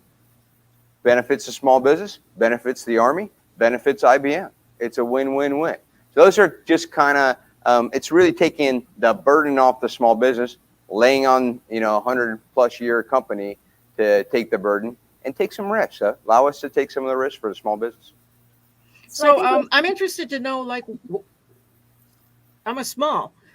What do I do if I think that maybe there's something IBM could help me out with? I mean, do I just send you guys an email to IBM info@IBM? That can't be right. So I have a friend in the room that helped me fix that. There is an army@ibm.com email. So just send me an email there. Or you can look me up on LinkedIn. I think I'm tagged in, Hopin and all these other places with Capital Factory. They do that awesomely. So you can just send me a note and we'll curate a conversation. More than easy. So Larice and Casey, I cut you both off. So you guys find it out now. All right. So I'm going to piggyback on your teaming comment. So let's be honest. A non-traditional is not going to build the next tank for the Army, right? But you might have something that is going to make that tank better. So when you think about integration, there automatically has to become a partnership between the small and the larger company, because otherwise that's not going to work. So fostering that relationship so it is beneficial for everyone is really key. The other thing, as Jay said earlier, is, Army Futures Command, buy at scale. Can your small business make 1.1 million widgets? I mean, maybe you can, and maybe you want to scale, which is a great choice to put you in the position of making. But what if you don't, right? What if that production just seems exorbitantly daunting? The potential to pair up and maybe help with scale and production is another great place that some of our non-traditionals and larger companies can have really productive relationships. It obviously all depends on the companies. It all depends on the product. It all depends on time and speed and all of those things. But I definitely think there is a critical role that they have to play in this innovation space. Maurice. Yeah, I mean, it's we can't, as contracting, we can't dictate those relationships, but it's always a great idea to partner up because we do order, the government orders at scale. So, you can't do it by yourself. You partner up. We can't tell you who to partner up with, but, make sure that you kind of, use these opportunities, especially opportunities like now to network and get your ideas out there and, protect yourselves as well. But, network and look for these opportunities, awesome opportunities that we have posted in a myriad of places. Data.jam. But yeah, excellent. Yeah. Okay, and so the corollary to that last question, and I think we have like 30 seconds or something, but is what can a non-traditional do to make the process easier for themselves and or their partners if they have other non-traditional partners? Matt? I think that, companies can, ask questions, ask for help. Right? Yes, we are the government, but we are here to help. We want to see you be successful. Ultimately, we're trying to deliver solutions to the soldier, to the warfighter. And so we want to see you be successful here, right? So, yes, there are certain lines, especially with contracting officers. I don't want to speak for Maurice, but, I'd say continue to ask questions and continue to challenge us. So again, that's the recommendation I would have. So I completely agree. I also know that programs like Matt's put out incredible resources. Templates for how to write a proposal are out there. If you don't know what you're doing, ask. We'll send them to you, right? So take advantage of what already exists that you can leverage. So I'll jump in. So I think understanding the environment. So there's a why and a why now to doing what we're doing right now. It's a national imperative. We're losing at great power competition, period. And like we've been saying it for, let's go 8 or 9 years now. So we need to do something about that. So if you don't know why that is, there's lots out there, right? The Chief of Staff of the Army has 2 papers on there. MDO and transformation and power. I'm sorry, multi-domain operations and transformation and competition, like great power competition in the Army way. You can find that on the Army.mil website. It's more than easy to know. Read about multi-domain operations if you don't know it. That's actually, I taught a course at the War College about that. That's not like a thing you understand by reading one blog post. It's not going to happen. So bring that understanding and curate the conversation with somebody you think is in the same space. Hugely valuable. Anybody else on that one? Just a small business office, schedule an appointment. They help you out. There we go. Yeah, there we do go. So what is the sort of core of change that you guys are working to help enact in defense innovation and acquisition of defense innovation? Or innovation for defense, I should say. What change if you had to pick a change we really need to make, what is it? What drives to the core of all of the stuff that we're talking about at Fed Supernova right now, would you say? To me, it's access. We need to give you guys access to the stakeholders within the Army or whatever service it is. We need to give you access to the end users so that you're able to make the best product you can that has the best chance of being adopted. If we don't do that, we're failing you. We're failing defense innovation. And it's going to be very hard to get the best technologies into the Army in an accelerated fashion. 1 or 2 words each for anybody else. Culture shift. You've got to change. You got to shift the Army's culture. Great thinkers and great ideas have to matter, no matter what rank or what place they come from, period. Yeah, I echo the culture shift. You know, it's a big change, and it's trying to lean forward and be willing to fail. I think that's it's a difference for the Army. Absolutely. Maurice, you get the last word. I agree 100%. It's a culture shift, just the changing of the minds. So we kind of go full circle back to Jay, and it's people, not technology, right? So everybody, thank you very, very much. This has been a load of fun. All you attendees can vote and say that they should have given us more time. I think we all got clean through without having to pay 50 cents for acronyms. Thank you guys, all of you guys, really a whole lot. This has been, as I said, a lot of fun, and look forward to talking with you more. The questions now, we're not doing questions live. We're doing questions via the Army channel on the Fed Supernova Slack, or it says you can send them directly to the speakers in Hopin. So that is the way you can ask further questions of us. And I guess we're finished now. I don't know what's happening in real life out there, but there's probably a guy coming in with a hook. She's got us. Thanks so much, Anne. We appreciate it. I know you can't see me. Oh, there we go. Hi. Thank you. Let's give everyone a round of applause. Virtual, right? Thanks so much to you both. Thank you so much. Great job. And thank you again to Dr. Perley for saving AAL from having to put more money into the acronyms jar. Always a good day when you can save some money. Okay, so we've got another big session coming up, and I want to give everyone the opportunity to cycle around. This next session is going to be really valuable and is really the core of what Capital Factory does in our regular programming around the Center for Defense Innovation and our other big programs around the space, which is what we call an AMA. This is the Ask Me Anything portion of the AAL track, which is really your opportunity as an audience, both in person and online, to ask questions directly to the folks in charge of engaging with the community via the AAL team. Joining us for this session are going to be Art Trevitan,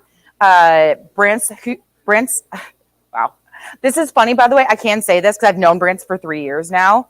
I've always said his last name one way, and it turns out I've been saying it wrong. He let me say it for 3 years. We're part of the team Incorrectly. that has last names that are difficult to pronounce. So I know. all you say is Art or Brance. It works. We're also all friends, so it's okay that I've been calling him Hudzites, but he's Hujet, so that's great. Brian Halloran, Chad Nash, and Lieutenant Chris Orlowski also coming back up to the stage. So team, welcome up. The way this typically works is we open it up to the audience to ask questions. So I think a great place to start would be for you each to just say a word or two about yourselves. I know that you already got to say a couple words earlier, but just reintroducing what your group does, how you work with people, and just that general information would be a great place to start so we can start asking questions. Awesome. Good? Thank you. All right. Am I coming through all right? Got me loud and clear? Yep. Perfect. Awesome. And we've got a short slide deck as well to introduce everybody. But my name is Brant Sujits. I work with Army Applications Lab. And part of what I do is helping to build out the network of innovators across the country so that as the Army has problems, we can look to see if there are solutions in the commercial marketplace. So we'll do quick introductions. I'll hand over to I'm Art Trevitan, also part of the corporate ventures team at Army Applications Lab. A little background, I've got about 30 years as an entrepreneur. Did not serve, but bring that entrepreneurial small company aspect into, if we're going to serve the Army with non-traditionals, we better have some non-traditionals who are involved in the process. Great. Good afternoon, Chad Nash. I represent PMP&T, where we fall under P&T modernization at the product level. And our goal is really to leverage navigate the valley of death from applied research into the products in terms of capability development, leverage that valley of death and implement the capability into products. And real quick on that, before I started working for the Army, it actually took me about 6 months to find out what PNT means. Oh, sorry. Yes. Thank you. Acronym. So, so position, navigation, and timing, where you are relative to from space. Awesome. And we've got Chris Orlowski on the line as well. So Chris, if you can do a quick introduction for us. So good afternoon, everyone. Instead of calling from a 10 at Camp Grayling, I'm now calling from my cars. I'm trying to get home today. So I appreciate being here and the time. So to mention earlier, I'm the product manager for Robotic Combat Vehicle. So what we're focused on right now is delivering the programs for both hardware and software that will eventually deliver those capabilities to Army soldiers and formations. So glad to be here. Excellent. All right. Well, I'll kick it off with the first question. If anyone has questions, please raise your hand so I can hand you the microphone. We want to make sure that the folks online can also hear the questions. So please refrain from just shouting them out, unfortunately. So first question for all of you, just very broadly. I know that you're all working on different capability areas, different priorities. Is there a specific contract opportunity coming up that you specifically are working towards in the next couple of months? What should these folks here be aware of if they have certain technologies that you're looking for? That's a great question. We just closed an opportunity last week. Yep. It typically takes us, I would expect in the next couple months for us to be announcing new opportunities. But as AAL has grown over the last 2 years, we've definitely scaled up the number of opportunities we're announcing. I think that when I first joined AAL about a year and a half ago, we had around 6 or 8 projects that we launched, contracting opportunities that we launched. And within the last year, 6 months or so, we've probably almost doubled that. So definitely ramping up how many opportunities there are throughout the year. Yeah, and looking at well more than 20 in 2022. So, I mean, we're probably looking at 2 a month. Here's the thing, because we don't do a tremendous number of projects, we're kind of putting our bet on the projects that we do, right? So we're doing fewer projects and putting more resources towards them.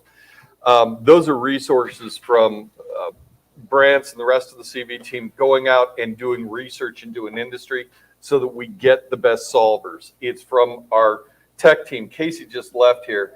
She's got a whole series of PhDs. They're doing research into the technology so that we're getting best of breed. And we've got an absolute crackerjack project management team who works with the companies all the way through. So instead of just launching the funding opportunity and waiting for something to come back, we're actually active in it all the way through. We have active communications. Chris is actually on one of those projects right now and working with our project manager probably on a daily basis. You know, we often joke that we move in with you when it starts happening. We happen to be in just a little bit of a lull right now. As Brant said, we just had one close. 2 weeks previous to that, we had 3 of them up there. We've had closes right along the way. There's a whole nother batch that are getting ready to come out, and I would expect to see them within the next couple of weeks. Great. And at the PM level for PMPNT, we leverage a combination of Army Application Lab contracts, as well as through the Applied Cyber program. Also within the PM, we have access through our Open Innovation Lab website, so we can point you in that direction as well as upcoming events and opportunities are available. Great. Here, let me give you the microphone. Is there a consolidated place, or where could one go to find, you know, all the projects that you let's say past, present, and future? I say that from the perspective of trying to figure out opportunities to partner with the folks that may have already won the contracts and so forth and so on. So kind of a couple ways, and I'm going to speak towards Army Applications Lab. You can speak towards PM because we're 2 separate organizations. Army Applications Lab, first of all, yes, we meet the legal requirement. We do post things on SAM, right? Yeah. Besides SAM, right? Because anybody who's been in there wants to get out of there as quickly as possible. We actually publish about the things that we do on LinkedIn very extensively, on Twitter extensively, and make sure that we are speaking to our marketplace, right? Our marketplace is not the primes. It's not the people who know how to use SAM. It's the people who know how to use Twitter. It's the people who know how to use those. As a consolidated place, honestly, if you go into our newsfeed on LinkedIn, you can read back and see who won every project. You can see what our projects are. And to give you even a little more insight, going into the next year, 2022, as Army Applications Lab, we've laid out a couple of priorities, right? These, of course, align with all modernization priorities that the Army has. First up is going to be AI and robotics. You know, how does it apply to drones? How do we use that? Another one is going to be human performance, soldier readiness. How do we get down that route?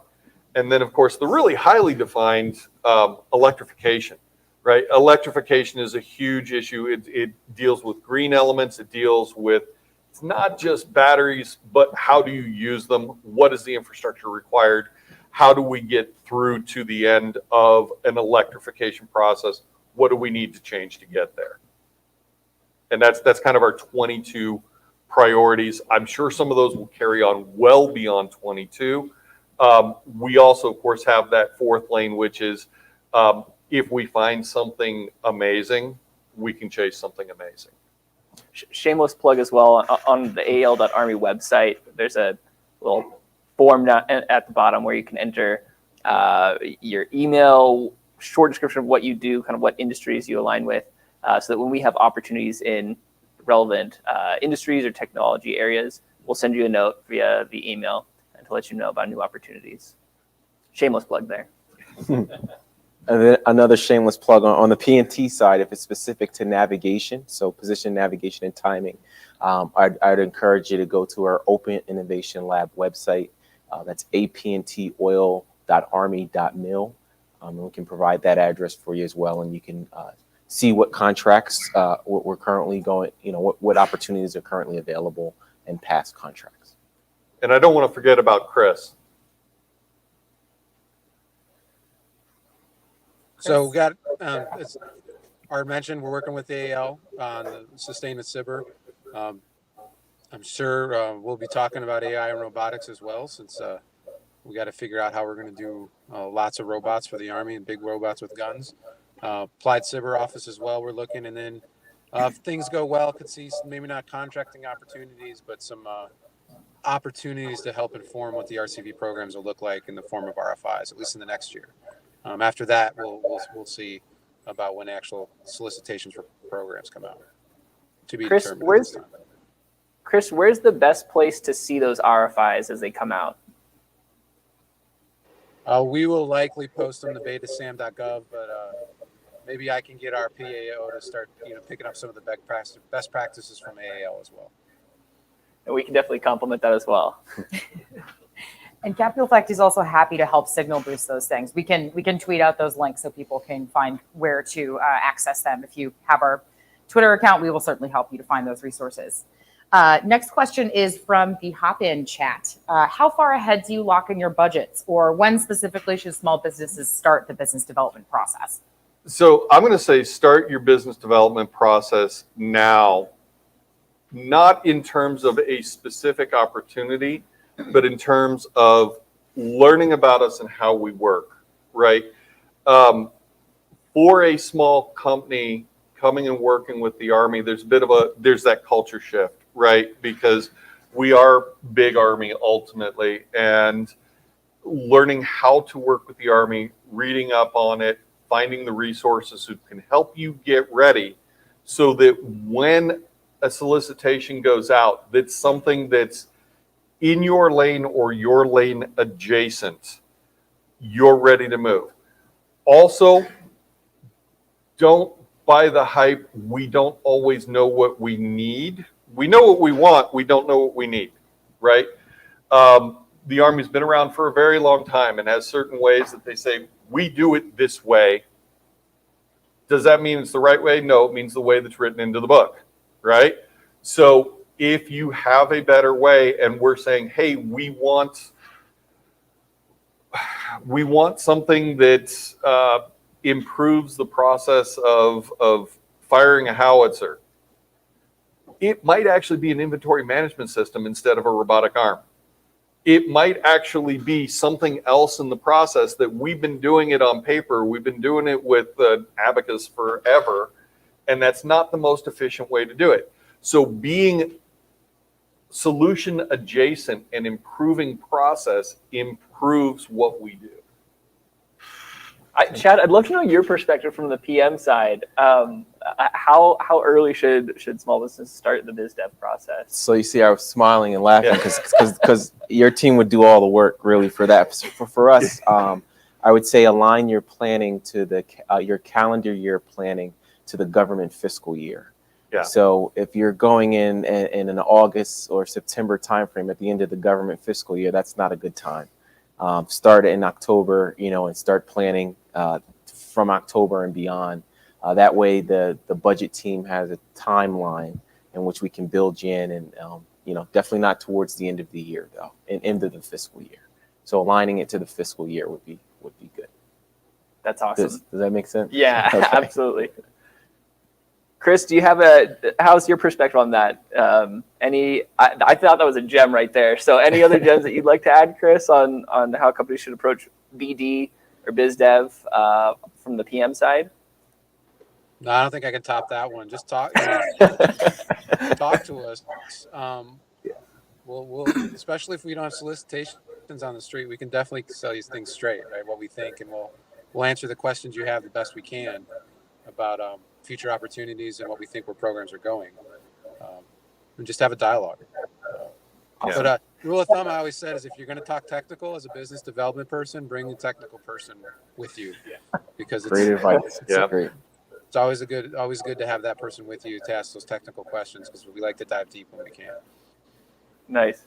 Chad and Chris, do you guys have flexibility within the fiscal year to work on opportunities that come out of left field? Or, if there's something that is not on your guys' radar, but it's a really good idea, should companies plan on putting that for the next fiscal year? How much flexibility do you guys have? Good question. So on the on the PM side, right, if there's another contract that's available, if you have other customers that you're working with, sometimes we can leverage existing contracts, right? So starting a new contract may take a little bit longer than near the first 1 or 2 months. But there's an existing contract that you could offer us. When we see that capability and we like it, there may be an opportunity of us using other labs or other contracts that are available. So and AAL is actually one of our go-to partners. So there's something through AAL. If you have something with AAL, that's probably going to be a first stop for us because we are partners, and we look to see what opportunities are available first there. Awesome. Appreciate that. We've got another question from Hoppin. And honestly, I'm so excited to hear you guys' perspective on this one, because even being inside the Army, I still have trouble with this. But who are the decision makers within the Army?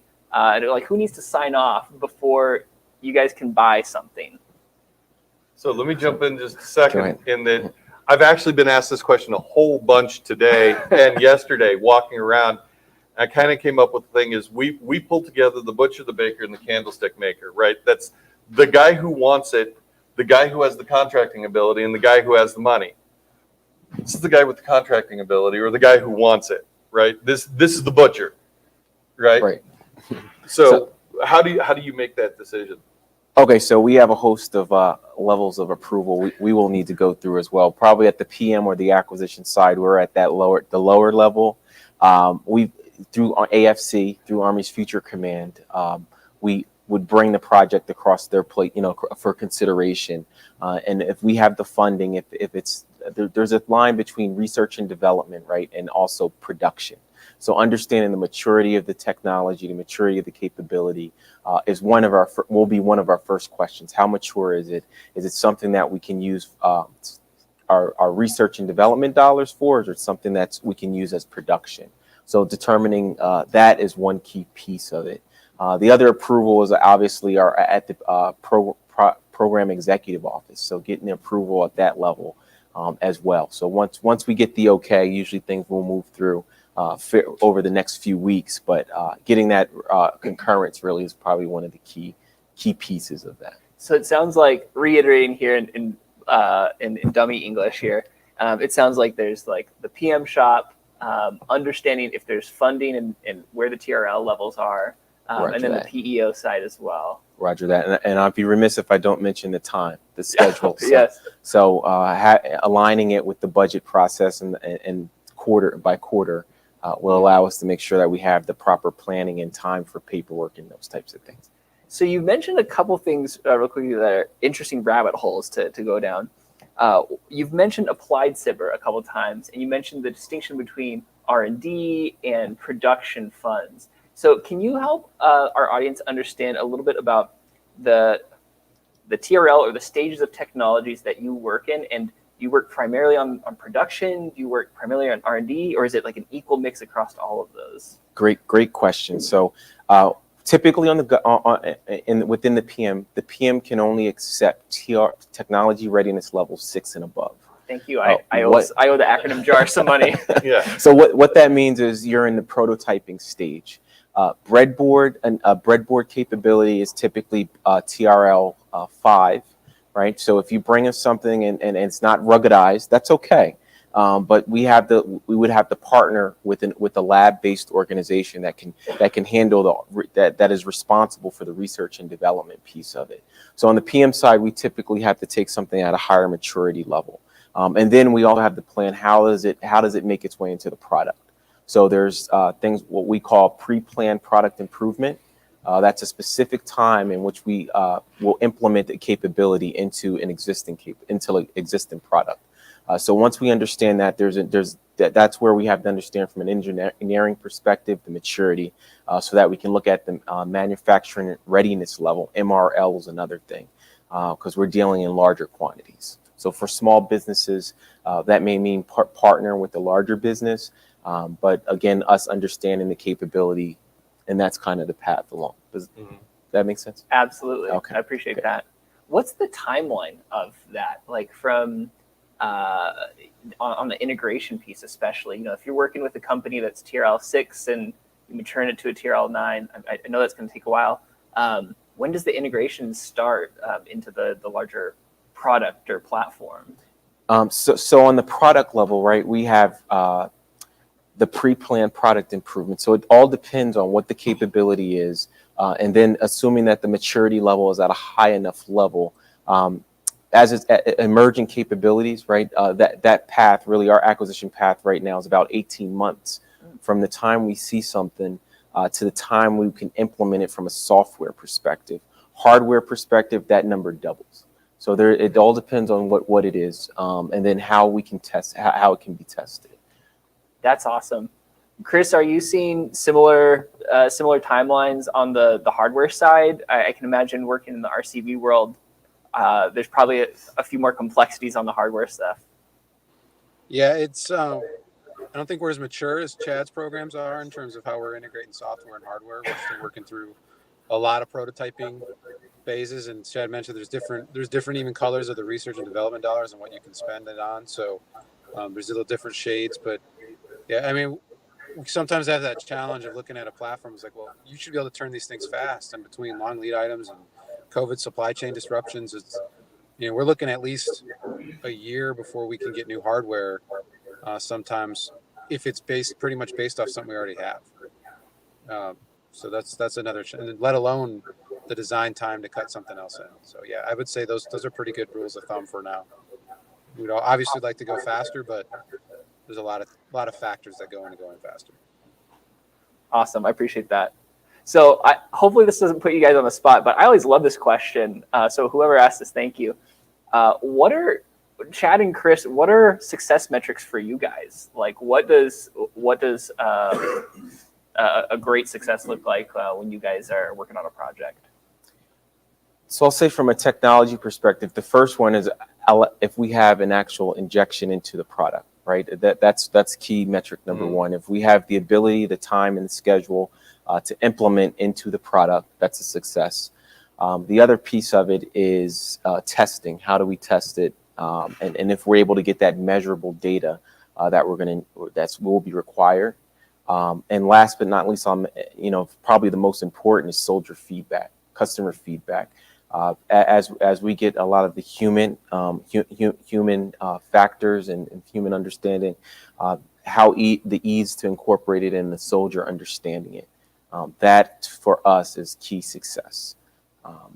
If we can have opportunities in the field, whether it's through an operational test or operational assessment, If it's something at the prototype level, so something that's going to be in a lab-based environment, having the soldiers come in and give us direct feedback would probably be one of the key pieces for us. How do you get that feedback back to the vendor, right? So the guy who's making the thing, right, that we're going to add in or supplement what we're doing, what does that feedback channel look like? Great question. So sometimes, and then I'll turn over to Chris for his perspective as well. Sometimes that feedback is a closed loop. The vendor will give the government a lot of information and you never hear anything back. But through opportunities, through the lab-based environment like the Open Innovation Lab, through AAL, our goal really is to make sure that you get feedback back from the government as well. So as we get that data, we like to summarize it. We like to provide it back to the vendor to make the next increment better. So we're getting better at that. It has not always been like that. A lot of times it's been closed loop, but you'll see through system demonstrations or system capabilities like PNTAX, PNT assessment exercise. Or through the convergence events, convergence. Those are other opportunities. Now we're building that baseline for us to allow us to get feedback back to the vendors. I talked with a company earlier today who said they got some absolutely brutal feedback from a government client recently. They said I was heartbroken, but at the same time, it was the best thing that happened because now I know what's broken and what I need to improve. So I know that the feedback loop goes a really long ways. Chris, what are your thoughts on that? In terms of metrics and being graded, well, the more traditional ones, we get graded on cost. Are we within cost? Are we meeting schedule? And are the systems performing the way they're supposed to be? But that's more of a program grade, not the program manager itself so much. We get beat up all the time on execution of money. Are we obligating our dollars? So we're putting it on contract according to our plans? And as the contractors mainly, are they spending the money like we expect? Congress takes a look at that too. So if we're not meeting those numbers, Congress it's like, well, we're going to take money from you this year because you're not spending what we gave you. So that's an important thing for both the government and the contractor side to remember that we've all got a part to play in that. But just to fall in the soldier feedback, I think with AFC and this understanding that we're often buying things that soldiers, it's not the exact thing the soldiers need.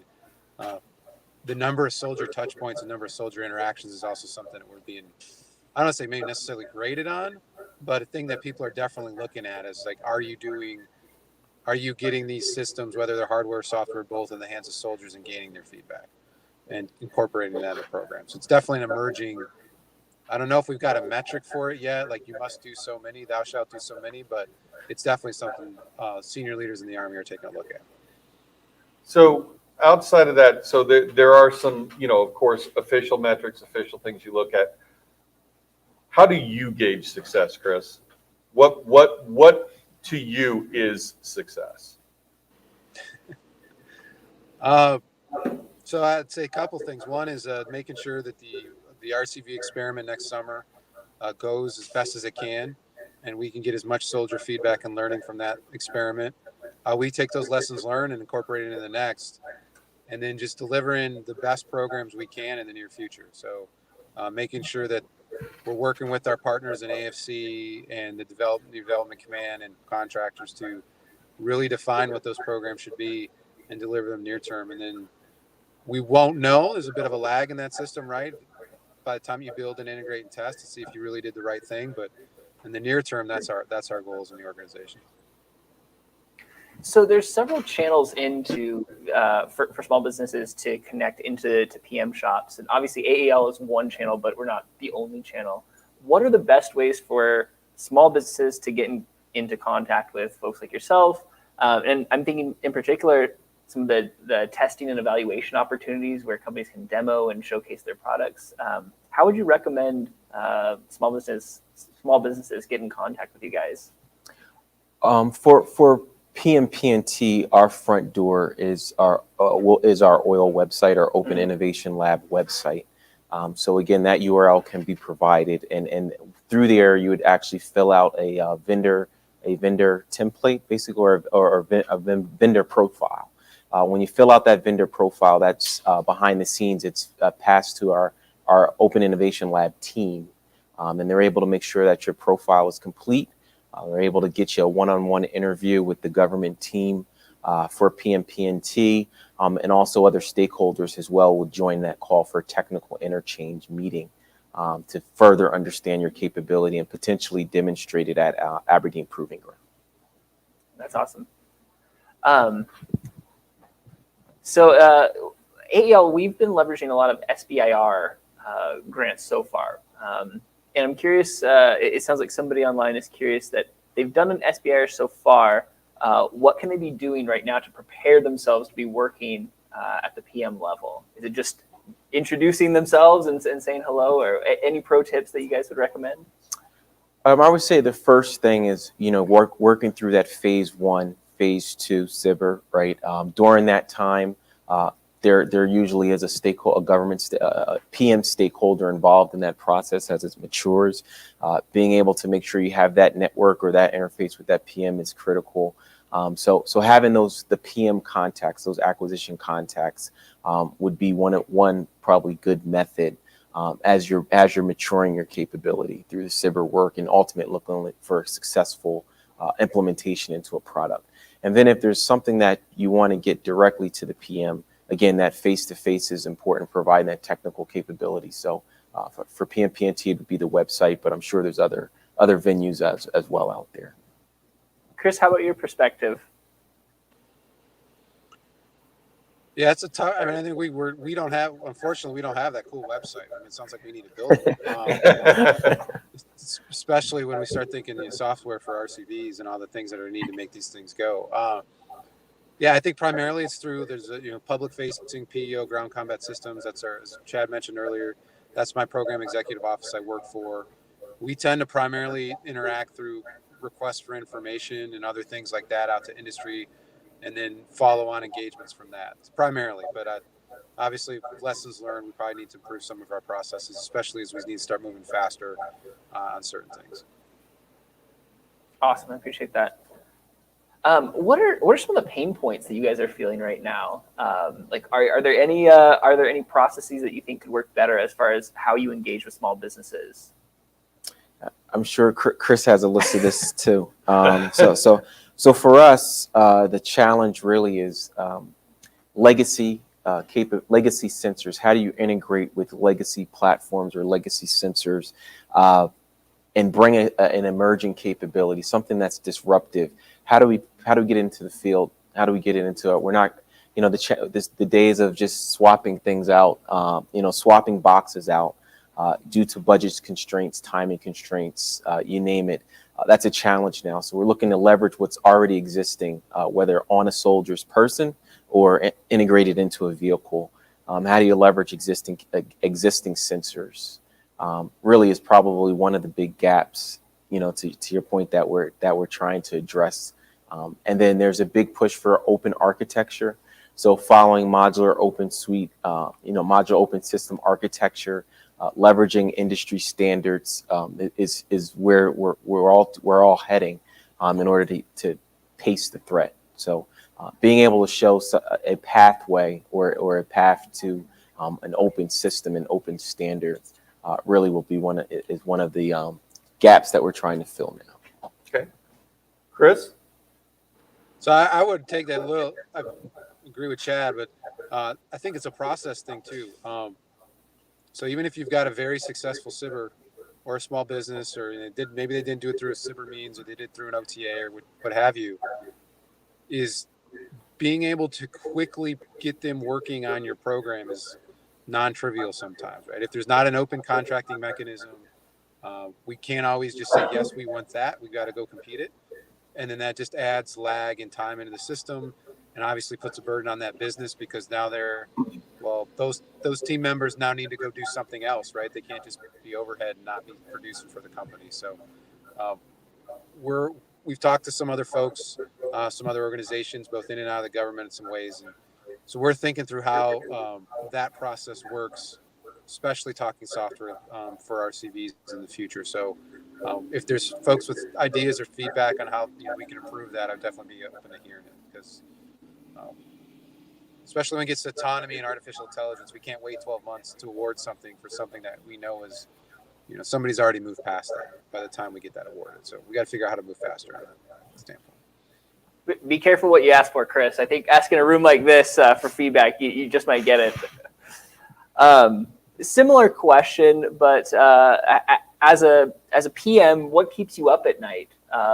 Whether it's about the operations and how you operate, about the programs that you run. Are there things that long term you want to see better collaboration from industry with? Well, I would say the threat keeps me up at night. As the emerging threats always changing, how do you rapidly pace the threat? How do you provide a way to provide a way to scale a capability and be able to provide as a defense against a certain threat, right? So again, things like open architecture is a means of us getting to be able to pace the threat.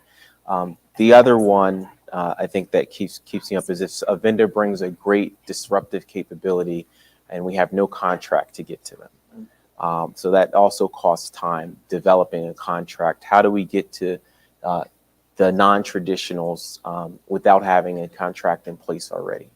So the acquisition side and understand the contracting, innovative contracting. We just had the workshop on that one prior to this. So I think some of those approaches will help mitigate or minimize the timeline to take advantage of some of the non-traditional capabilities. Awesome. Chris, anything you'd like to add there? I'd say that one challenge, big challenge, and this will be no surprise to anybody who's filming with robots, is developing, testing, certifying, if that's the best word. At least that's the first word that comes to mind. Autonomy for RCVs, because really that base mobility of the platform is really what's going to push the value proposition, or it was one of those things. And how we develop it, how we test it, how we certify it, make sure it's safe for soldiers is a big challenge we have in the program, and we're constantly thinking about it. And yes, it does keep me up at night sometimes. I appreciate that. I appreciate the honesty there from you guys. That's good feedback. And again, talking to a room of innovators, I think they might come up with some solutions. I'm curious to know what collaboration across DoD organizations looks like from the PM level. Is it you mostly work with Army soldiers, or do you work with other divisions, other branches? Oh, it's encouraged actually to work across DoD. So whether it's Air Force, Army, Navy, in terms of open architecture means a lot. So us being able to converge across services, Air Force using the same architecture baseline, or Navy using the same architecture baseline. So we have a lot of involvement with consortiums. So the ability to be able to have that joint partnership between industry, academia, and other DoD organizations has been a big push as we move towards open architecture. So that's just one example, but it is highly encouraged, something that we work together moving towards. Awesome. I have a question, Brent. Yeah. So you mentioned a point that I wanted to touch on, just because we've had a bunch of really great sessions with all the divisions. So you mentioned working collaboratively, right? What can the acquisitions teams within the Air Force and the Navy and DIU and all these other groups do to better collaborate with you? Like, is there a contracting way that they can make that easier to expedite that process? Or what pieces of advice would you give if the word of the day is cross collaboration? That's a hard question. I know it is. Everyone's working on it too. Yeah, so we're still trying to figure that out as well. In terms of having a venue, to be able to collaborate cross organization. I think one of the biggest things is communication. Being able to have platforms like this, being able to get your capability out and understand who's doing what, because a lot of times we don't communicate across. So some of the capabilities or requirements, if you will, that other organizations may have, knowing that we're trying to tackle the same problem. and someone we can incorporate other lessons learned from other groups as they go across, as they develop their solutions. So I'd say the biggest way would be communication, open communication, and the venue. I think digital means like this is probably the best one at the moment. Chris, I'll turn. What do you think? I think communication is key, and it's hard because we get so busy, and it's not purposeful negligence or anything like that, but you get so focused on your program and trying to deliver capability for us to soldiers, for everybody else, could be guardians, airmen, Marines, sailors, whoever. And if you don't stop or have somebody who knows somebody, I think it's also networking as well. Having those folks that will help connect people. Is it a good example is the OSD team that's governing the new software acquisition pathway. They've been fantastic helping my program reach out to partners, I should say, in the Air Force, the Space Force, and the Navy to get examples on how they're leveraging these new software programs, and it's been very helpful for us. On the topic of communication, I'm curious to know from your perspective, from outside the Army, I think I always would look in and think, okay, everything that happens there is like super secret and secure, and like there's a reason they don't talk to industry. Is classified information and secure stuff, is that actually a barrier to communication in interaction with industry? Or is that maybe just a misconception from small businesses? I think classification and security, I'll say, is always a big factor. So if we have a means to get to you through a contract, right, we can put that the specific capabilities or the specific technology that we're looking at. That'd be kind of part of the contract criteria. There are limitations to things that we can say in public forums. We can give kind of general capabilities as we discuss and as we build partnerships, right? And I think the specific criteria will come out, whether it's classified, through the proper communication channels. So sometimes that is a limiting factor of what we can put out in RFIs. But the assumption is, or the goal is, as we go down the contract path, we can have that discussion at a higher classified level. Number one, to see if the vendor meets that criteria, or the ability to meet that criteria. Chris. Yeah, if there, it can be an administrative barrier, as Chad was referring to. There's a thing called the DD 254, right? Or it might get 250. I might be confusing it, but it gives access to contractors to classified information. I might have messed the number up, but it's one of the two. If they don't have that, then we can't necessarily have a conversation. But even if they have that from other programs, we can. But we just have to make sure we get in the right forum and do all the checks on clearances and things. So it should not be, as long as there's a need to have the discussion, right? As long as the appropriate parties have or need to know, it should not be a barrier if we can get everything done right. Awesome. And all in all, the thing that keeps on coming up here is collaboration, whether it be collaboration between you guys and Army Applications Lab, between the vendors and us or you, or between branches. I think the ultimate message for everyone to take from this is that cross-communicate, open, honest, and transparent communications between all of us actually help us get the job done. And that job being to solve a soldier problem and bring in the rest of the solver community, the non-traditional solver community, to the party and be able to participate with us in helping us bring the best solutions to the soldier. I agree absolutely.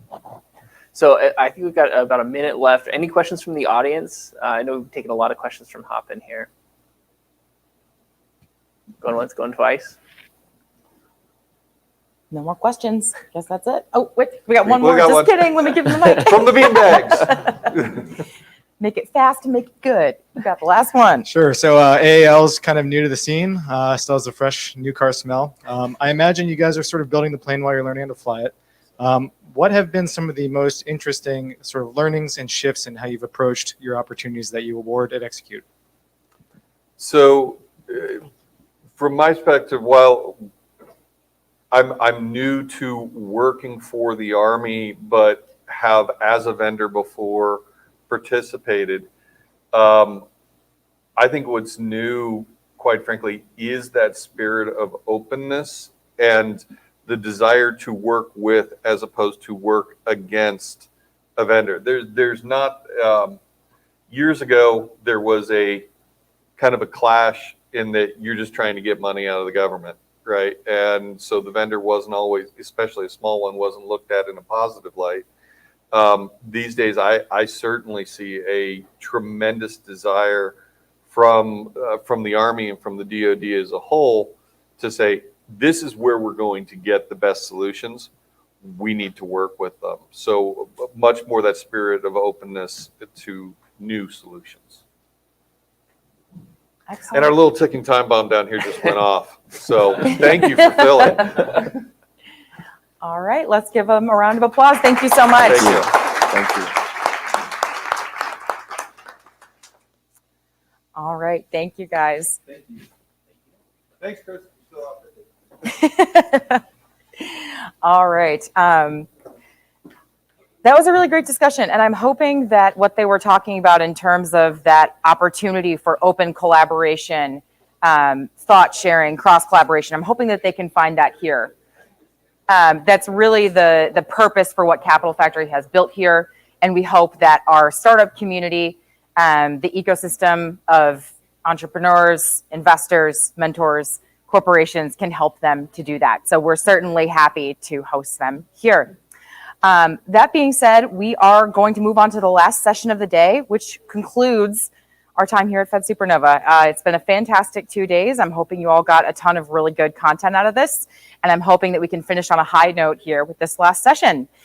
Today, we're welcoming to the stage Brigadier General Stephanie Ahern as she discusses tech for tomorrow's battlefield, how concepts of the future drive investments for today. Brigadier General Stephanie Ahern, she is the Director of Concepts for... Hey, y'all, real quick. Sorry, I don't mean to be rude. There's people listening online, so just if we could.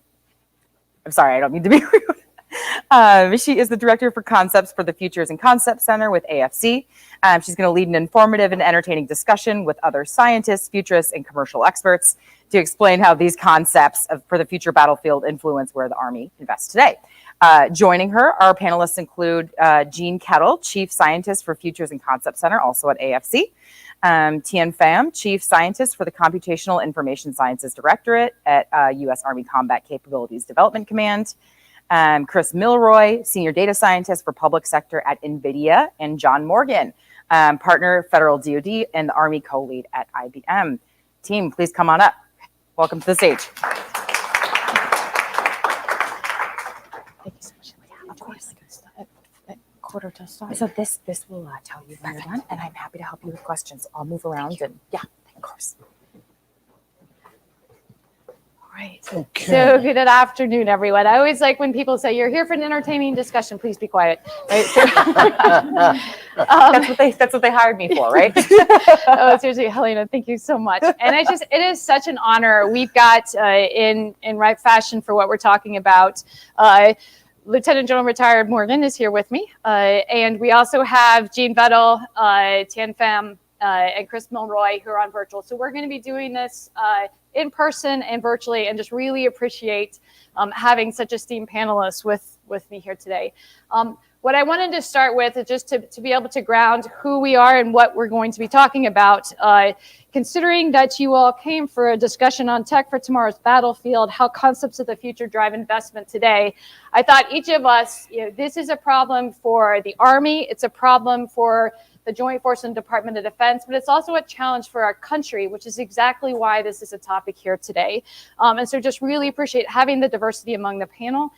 The other thing is that I fully intend to ask quite a few, allow for question and answers, because we want to make this to be as informative for you as possible. So both of those folks that are here in the room, but also online, if you have questions, Helena is going to help us with that. So what I wanted to do, though, is just very quickly what we do. So I'm the Army's Directorate of Concepts, and for that we do 4 things. So we do Army concepts, And that's the concept community, but it's also working with scientists and technologists. What is the future? What's the possible future? Working also with the threat community. So it's not just us that's changing, there's others in the world that are changing. So trying to make sure that we are informing the concepts of the future for the Army. We also do Army wargaming, and there are many parts of the Army that do wargaming. We have we call it Title 10, the Army senior leaders, they get to pick a topic that we are going to be studying. And right now that is focused on the future Army. So the Future Study Program is the title of that Army war game. But we also do joint concepts, because just like we'll never fight alone, we shouldn't be developing concepts alone. And so my team helps represents the Army within the joint warfighting concept, if you've heard that talked about. And then we also do joint wargaming. Again, if you have an idea about the future, but you don't experiment and assess to see if it works better, it's really just an idea. So that's really what we do. Dr. Pham, would you mind introducing yourself and kind of how your expertise fits within this space? Yes, good afternoon. Thank you for inviting us to be here. My name is Tien Pham. I'm with the Army Research Lab. And so we focus on early and applied research. And what we're looking at is harnessing a lot of the research that's being done in AI, machine learning, and robotics and autonomy. And so for us, what we really want to do is focus the AI challenge within a complex multimodal environment. And what does that mean? So we want to be able to do is impress upon the researcher and the collaborators what are the real challenge problem that we should focus on. And so you can imagine like a city like Mosul, where it's a lot of activities going on. It's a lack of infrastructure. So you have a team of highly dispersed humans and robotic agents accessing heterogeneous information. So within that context, we have to learn with the new environment, with deception and persistent threat. And so this construct of dynamically learning and replanning at the speed of fight is very important. So if you're looking at AI machine learning today, it's very brittle and it takes a lot of data, a lot of training time, a lot of resources. And so what we want to be able to do is find ways and innovation to be able to solve these problems to help the soldier understand and operate in this complex environment. And so some of the things that we've been looking at is really focus on what we call science in the dirt, or S&T in the dirt. It's really trying to bring the research from collaboration with university, industry, and coalition partner out into the field as early as possible. And without waiting for maturity, we want to have an opportunity to do experiment and also collect relevant data. And so I'll be happy to discuss more of that as we go along. Thank you. Thank you so much. And Dr. Vettel. Hello, so I'm Dr. Jean Vettel. I'm the Chief Scientist for the Futures and Concept Center. And I have this amazingly awesome position where we are working on realizing a bunch of Army Futures Command's intention for really modernizing the Army fast and as agilely as we can against a thinking peer competitor in the future. So a lot of what we've been working on recently is how to actually work this segue between how we, in the technical side, need metrics that drive how the technical advancements can help the Army, with what folks on the operational side need in terms of the operational metrics to achieve an advantage against a peer competitor. So this focus on the metrics, or the ways that we can quantify the difference between, or the needs between the communities, I think also really drives well with what we're going to talk about on this panel today, where we're working across community, and eventually when we're in the capability development phase, we want to pull in our industry partners for all of their innovation as well in the process. So I really look forward to the dialogue today for working across these, not just within the government community, but across government industry as well. Thanks, Over. Jean. Thanks. And Chris, Mr. Milroy. Yeah, hi, thank you so much. Chris Milroy, data scientist at NVIDIA. NVIDIA creates the majority of the hardware and software that's used in modern AI, and also has one of the largest accelerator programs for startups working in that space.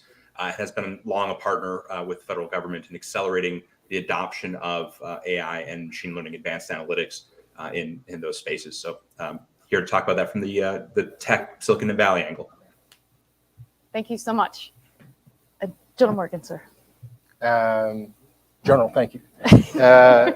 And to everyone, it's indeed a great opportunity to be here and talk to you about this important topic of technology, the battlefield, and the warriors.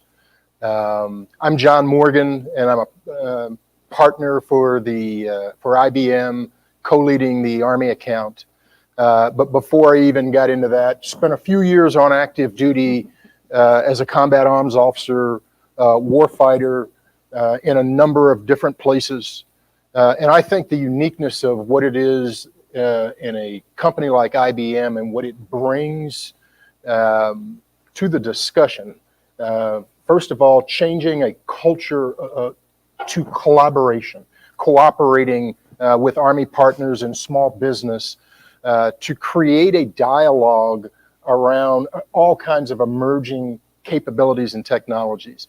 IBM in particular, in terms of design thinking, solutions, and how you bring those kind of new capabilities forward with partners in the small business space, with the Army, hybrid cloud capabilities, and how we're able to think about leveraging and maneuvering data. When you think about being able to do that, you've got to be able to secure it. So therefore, securing it in a multi-domain environment becomes extremely important, and these are capabilities that I know that IBM brings to the discussion plate. And then that thing that's out there on the horizon, and we start talking about quantum computing and the ability to move and compute and analyze data at speed faster than our adversary. These are the kinds of things that I believe that IBM brings to this discussion that will help hopefully move the Army in the right direction and continue to work with partners in the industry space. So excited to be here. Thank you. So I thought I would take serving as a moderator and a panelist a chunk of my words up front. And so maybe to frame a little bit about what we're doing in the space within concepts. But first, and I think these have been come up throughout the discussions today, but why Army Futures Command, working with our joint partners, what are some of the problems that we're trying to address? And one of that is really to get that idea to solution. And so one of the challenges that we, for those of you that have worked with the Army, it just simply takes us a while. We found out that there were often many more people that could say no, that could say yes. And we were looking at trying to come up with things that we need and not fielding them for 7 years. And that's obviously a problem considering how fast things are changing today. One of the other challenges are, as far as, within the Army, we like to say someone's in charge, but even having what we would call a unity of effort. How do we know everybody is actually working in the same direction? And previously, my part of the Army, the concepts community, was completely distinct from the S&T community. So where Tian is from, where Dr. Vettel originally came from. Separate from that were people that were looking at the threat. Separate from that were people who were looking at the acquisition, and separate from that were people that were doing the experimentation.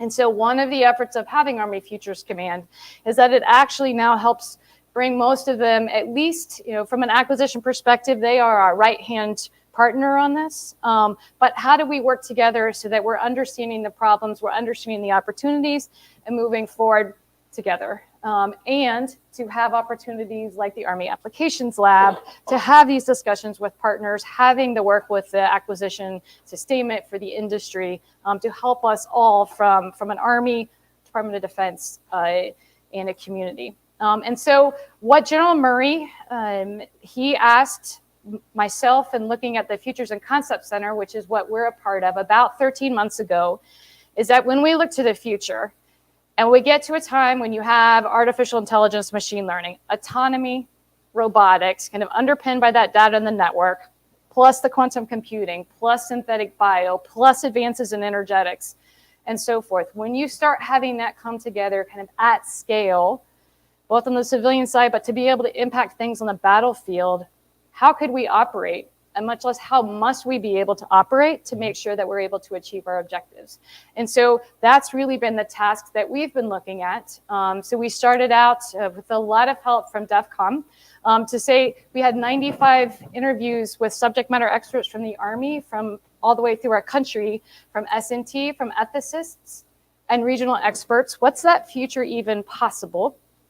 At the same time, we had within that war game effort that we ran, we had 4 separate events, several hundred people at each of them, bringing in defense and non-defense experts to help work through what does this mean for warfare? What does this mean for land warfare?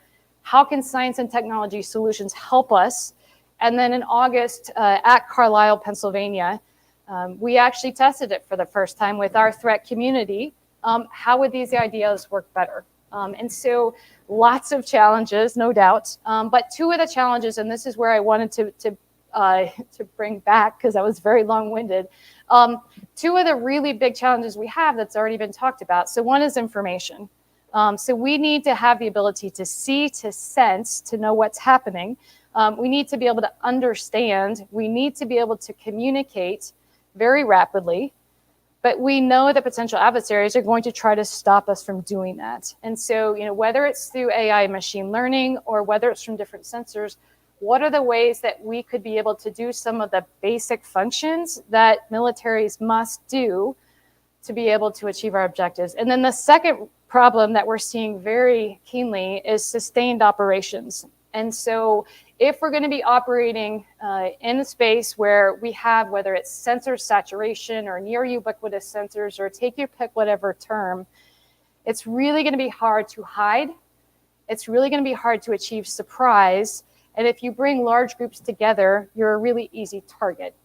And so we think one of the future of how we are operating differently, but if we're going to be spread out over larger distances, we also then have to sustain operations. And we Army are really good at it, but we are also good at moving large mountains of stuff.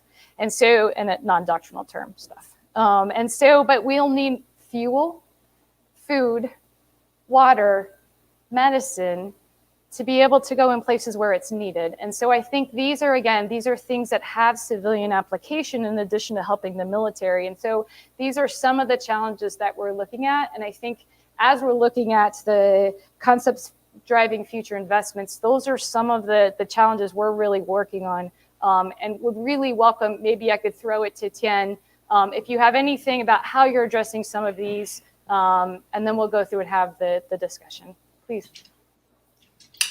Sure. Well, thank you. As you have alluded to, we have many challenges within this context. So one of the things that we've been really trying to do, and I think we were in the previous session that talks a lot about collaboration, how to best work with academia, industry, and small businesses to really, find innovation and then drive it to transition to programs. So I was fortunate enough to be involved with one such event recently. It's part of the X-Tech Church. This is really focused on targeting small businesses.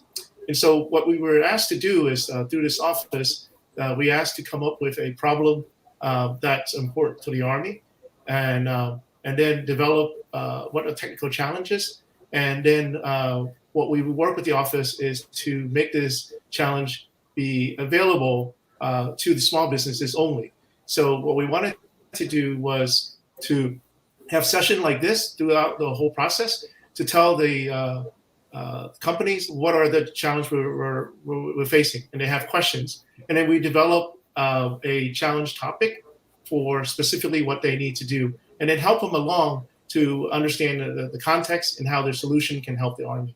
So the challenge topic that we were involved in recently was focused on how we can use AI ML algorithms and tools to enable analytics capability in resource-constrained environment.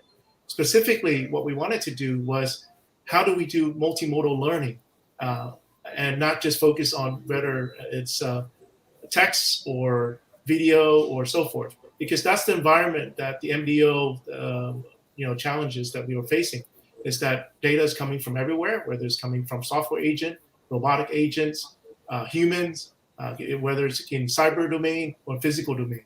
So having that particular problem and explain to them and give them the use case, I think we were able to attract 30 different companies. This particular challenge was involving international partners.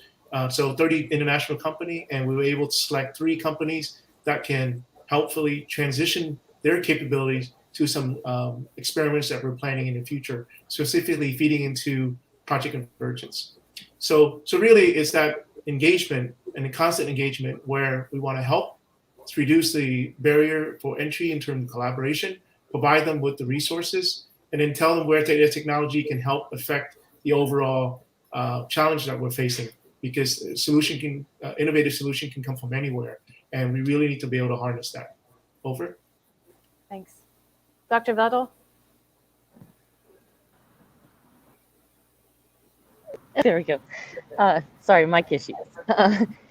I want to talk. So, in the Future Study program this year, one of the things that the Beyond 2035 concept hypothesizes is that, as AI, autonomy, and robotics mature by that time frame, we may actually have the first movement without any humans involved. And so we've been having a bunch of different discussions of, well, what would that actually also entail that we haven't necessarily thought about traditionally? And think of the machine-on-machine warfare itself. The nature of even what deception would mean is different.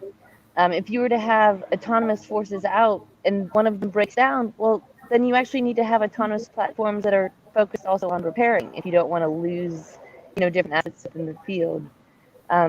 Similarly, in terms of information, like the way that you spoof a human or deceive a human is also different than the way that you deceive a machine. And so what all does that actually entail for different, tactics, techniques, and procedures that we would actually use? So I think a bunch of these different spaces of innovation and ways that we can kind of bring minds together about what might be possible is a really interesting place that hopefully we can engage the audience with today. Over. Absolutely. And I think General Murray's continuing press is what could be, not what is, what could be. So thanks. And Chris?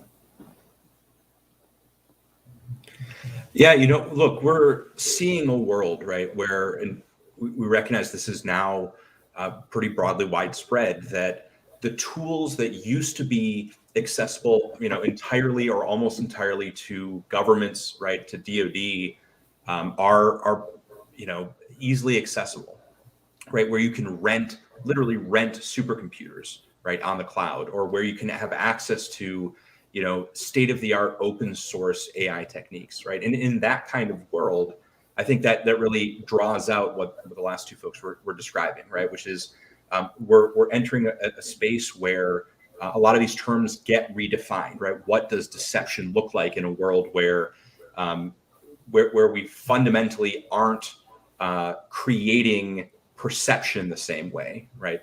And the ability for that to change, not just for a single threat, but across all of the whole threat spectrum overnight, because some new technology proliferates, I think draws on the way the government can use companies, startups especially, but even the platforms being created by large tech companies to use that as sensors of a different kind out in the world for what is coming next and how to stay ahead of it. Over. Great point. I'm going to go back a few years here.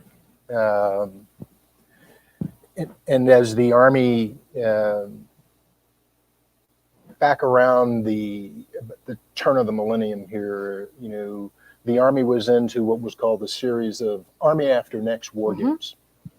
Army After Next was essentially used as a way, not at first to transform the Army, but it was a methodology that was put together by the senior leadership to inform ourselves about what the future looks like.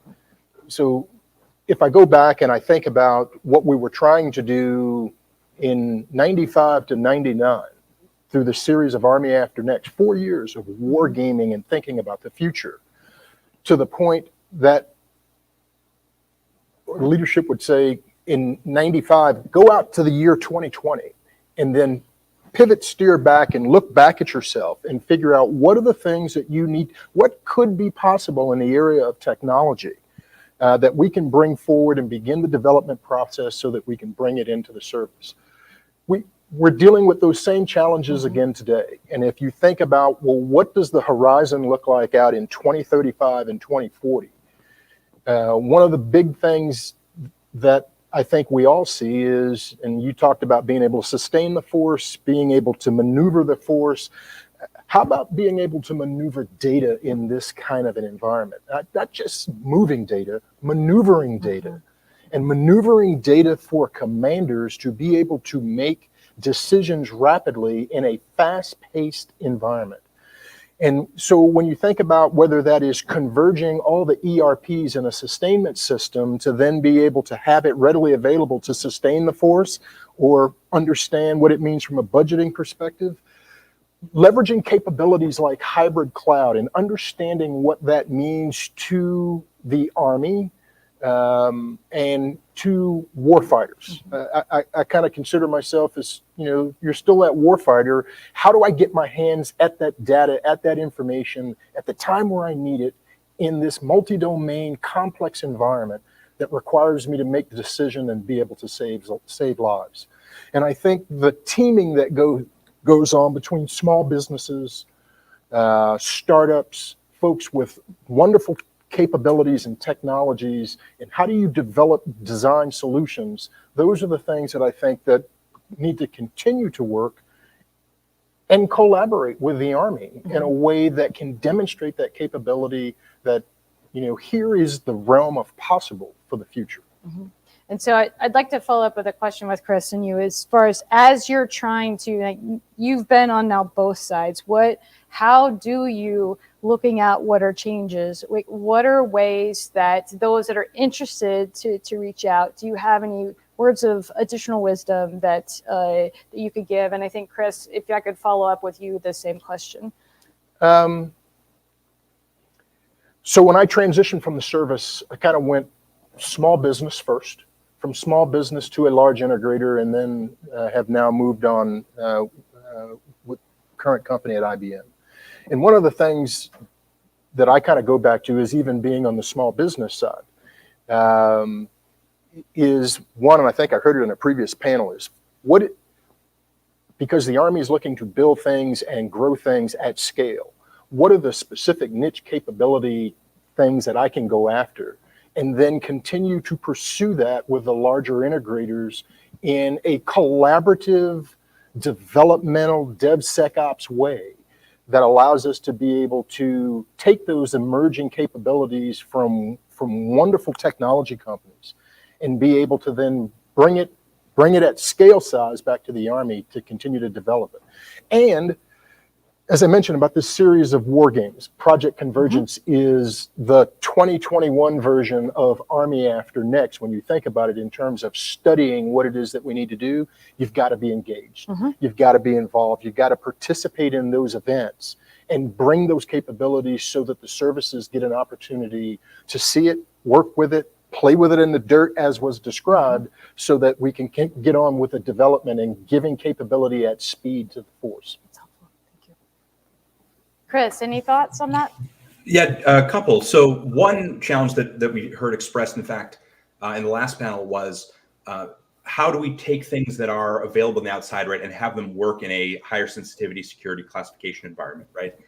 One of the things that we certainly have been excited about is, because the same core foundational technologies apply both inside and outside government, being able to, say, train an AI model on the outside and then bring that inside is much easier than bringing a full software platform, right? Again, you're transitioning at that point math effectively, right? A bunch of numbers. So that's one, is I think the barriers for that have probably never been lower from a software perspective. Second, when we think about kind of how easy it is to scale, right? To Mr. Morgan's point, ultimately the ability to try both at massive scale, right? Be able to take the same code, the same technology, and easily scale it up to cloud size, or down to, embedded credit card size chip, because it's the same technology. Again, that's a capability that really hasn't existed historically and enables a different kind of thinking about, kind of cloud all the way to edge and data center. And then finally, major organizations, IBM, NVIDIA, we're running significant startup acceleration capabilities, right? Programs. Ours is called Inception. For folks who are looking to access these technologies, there are great platforms like that where it's designed to kind of move you as quickly as possible through those early stages and get to the point where somebody like AAL can take that and turn it into, a program that ultimately become program of record. So lots of incredible resources out there, I think, are new conceptually even in engaging with the government. No, that's super. And I think one of the priorities that General Murray has, pressed for all of us is it has to be persistent modernization. We have to continue to learn. And some of the things that we're doing in the far future, that technology is still deep in the labs, or we're working at that basic and applied. The benefit of project convergence is that those are technologies that we can get in the dirt. And so again, depending on where the maturity of the science and technology, Army Futures Command is trying to find different vehicles by which we can start testing and assessing, does this work better than what we're doing now? And so, really trying to get as many the Americans and others who are trying to solve these problems together. Let me also add too, and you kind of triggered in my mind here in a sense that when you think about research and development in emerging technologies, where some of the larger integrators really help in this regard with small startup businesses with wonderful technologies and capabilities, is the ability to bring that forward and continue to work with the larger integrators to help continue to develop that and build that and create that capability so that 4, 5, 6, 10 years from now,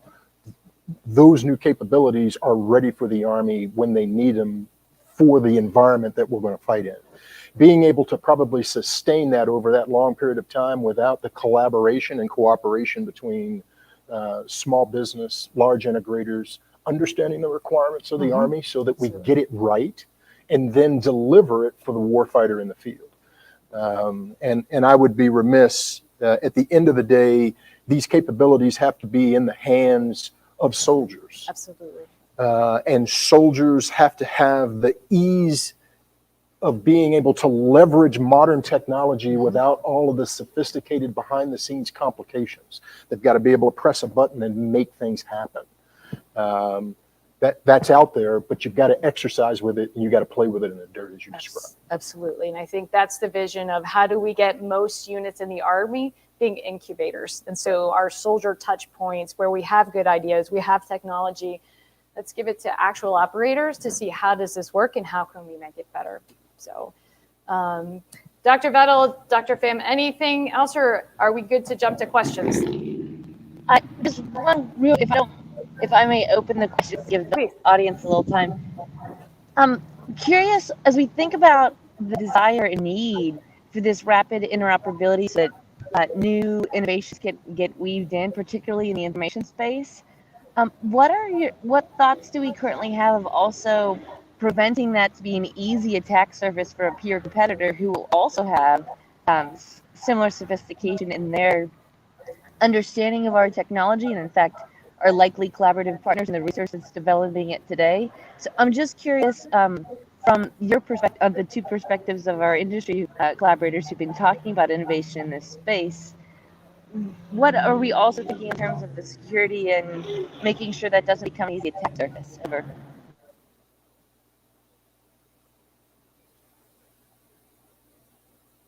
Is that a question to me? Or we can ask Chris. Let's go to Chris here first, okay? No, it's a great question, right? We hear and try to respond to these questions all the time. One of the many ways, right, that we think about security is ultimately, in some sense, of course, this is our bias. Compute has become an arms race, right? Of who's got and who's most effectively using compute, because in many cases the solution to a perception or other computational problem, right, when there's kind of a concern about adversarial action, is just more and or better compute, right? One of the things that we do in NVIDIA when we put out technologies, generative technologies, for instance, right, that we recognize people could put to all kinds of uses, is precisely making sure that we have an understanding. We've gone beyond the public understanding of these things so that we understand how they could be misused and identify ways to detect that, right?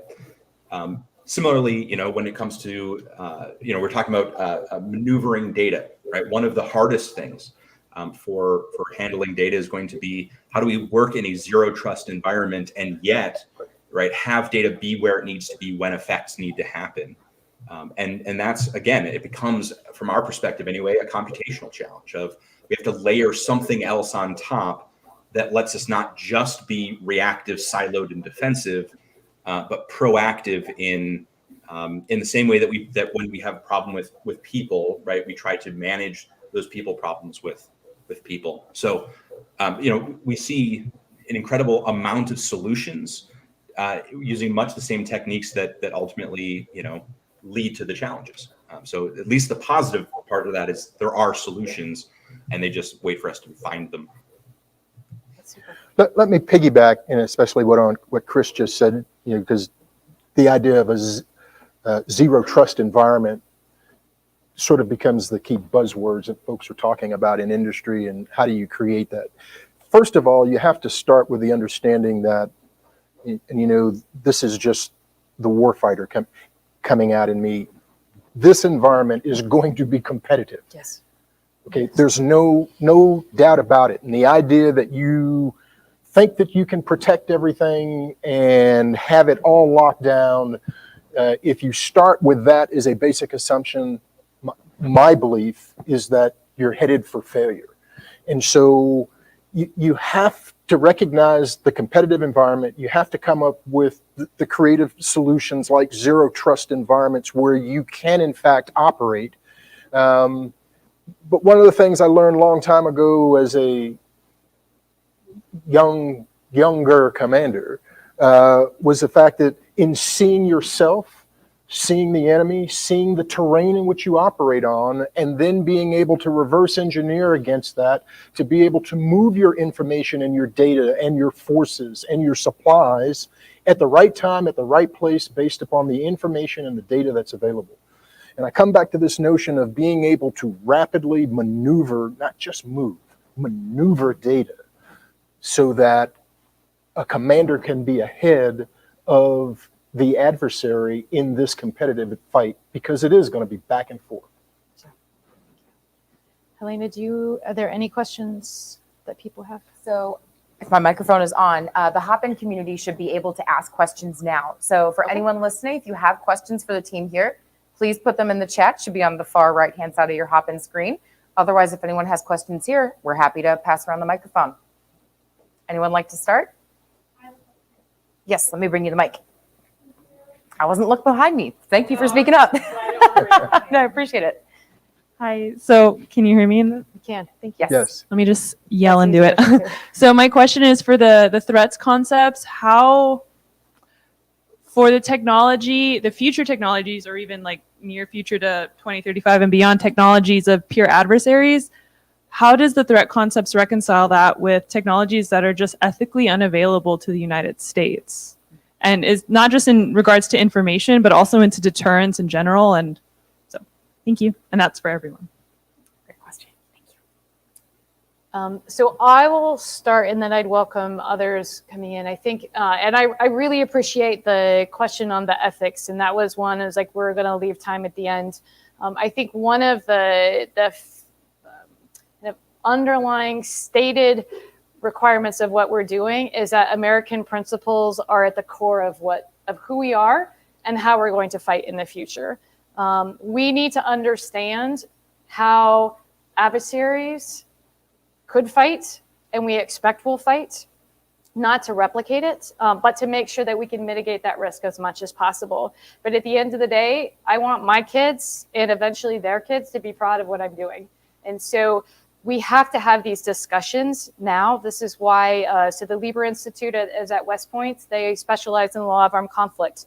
Army Futures Command held a half-day session earlier this year that General Murray chaired. And we talked about this with people who, from academia and from the practitioner community. What does it mean when you have the ability, not Terminator v. Terminator, we're not seeing those yet, but the ability to prosecute lethal force without humans being involved? In the Gulf War in 1990-91, from a defense perspective, we've had these technologies for a long time. What we're trying to make sure is before those technologies exist to be able to use on battlefield, we as Americans and those that are coming at this perspective, wanting freedom, expecting to have transparency with their people, that we're starting these discussions now, because there are going to be challenges in the future, and we don't want to wait for the future to have those discussions. But I would welcome any of the other panelists about how some of these challenges are fitting into their line of work as well. Hi, this is Tian. I can potentially answer. That's a really good question, and something we grapple with all the time. I think one of the exciting research that's happening that we've been involved information science and human science. It's really looking at human-centered machine learning and so forth. And so one of the things we want to be able to do is, because we're operating in a complex, deceptive environment, we don't have data ahead of time. We don't know exactly what's the situation is. To overcome the lack of data, we've developed techniques to have human-in-the-loop reinforcement learning. Okay, so by doing that, you're actually training the machine learning algorithms and system to be able to overcome a lot of technical challenges. But it's also, you can have those nuances, right? Things that you care about, things you don't care about. So potentially that's a way to think about in terms of fighting ethically and building into that. The fact that you're building a system that's going to be developed by humans and the user, then there's going to be a little bit of trust into the system as well. So then you'll be able to impart some of the human aspect, if you will, in terms of that. Now, we haven't explored that specifically, but I think that also goes toward some of the things that we care about in terms of how do we want to make sure that the machine learning algorithms are behaving ethically. Over. Thanks. Let me add, and you eloquently brought it up. We're a values-based nation. In talking about the Army, we're a values-based Army. And I think the values that you see in, company like IBM that understands the emergence of new technologies are already having these kinds of discussions about how these applications and new technologies can be leveraged in support of U.S. national security. And as long as that dialogue is going on and the discussions are happening, just like we have dealt with the emergence of indirect fire weapon systems and how and which and when you employ them to reduce the kinds of collateral damage, we will do the same things with the technology that comes along in 2030 and beyond. So I'm not as concerned about not being able to leverage or use the technology as much as thinking about it, having the discussion about it, and as General Ahern said, far enough in advance so a values-based nation and a values-based Army knows how to properly employ it and use it. I think we're out of time. That's what this thing is bleeping. It's telling you that you're done? Yeah. Oh, darn. Okay. Well, I know that we had some other really good questions, but I also know that there's networking after this. So please stick around. We're happy to continue the conversation. And thank you so much for joining us. Absolutely. And thank you for finishing on time. Oh my gosh. Thank you so all much. so much too. Thank you, sir. Thank you.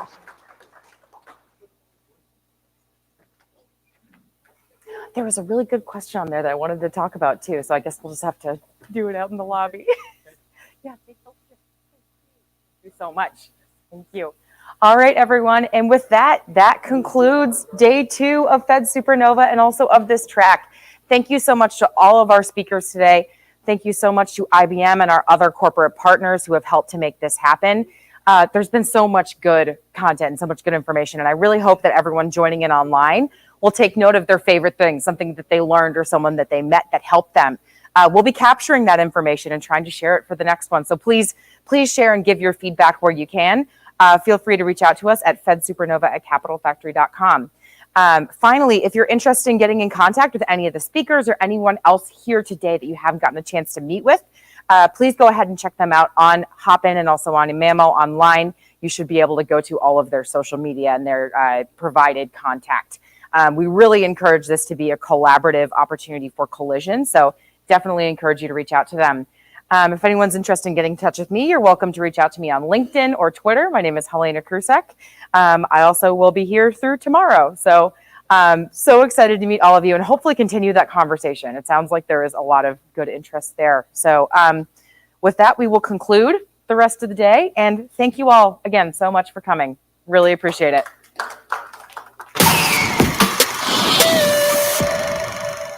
As a veteran, I know how incredibly difficult that transition from the military to the civilian sector can be. Today, there are so many more opportunities and programs available to veterans, specifically those in the technology field. Your experience makes you an asset to any team. Never, never underestimate your value.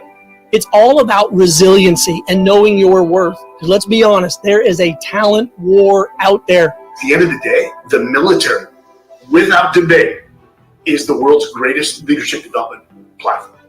And that actually serves to your benefit when you get out. If you are a great military leader and you have the ability to take those leadership strategies and tactics and apply it to the private sector, you're going to crush it.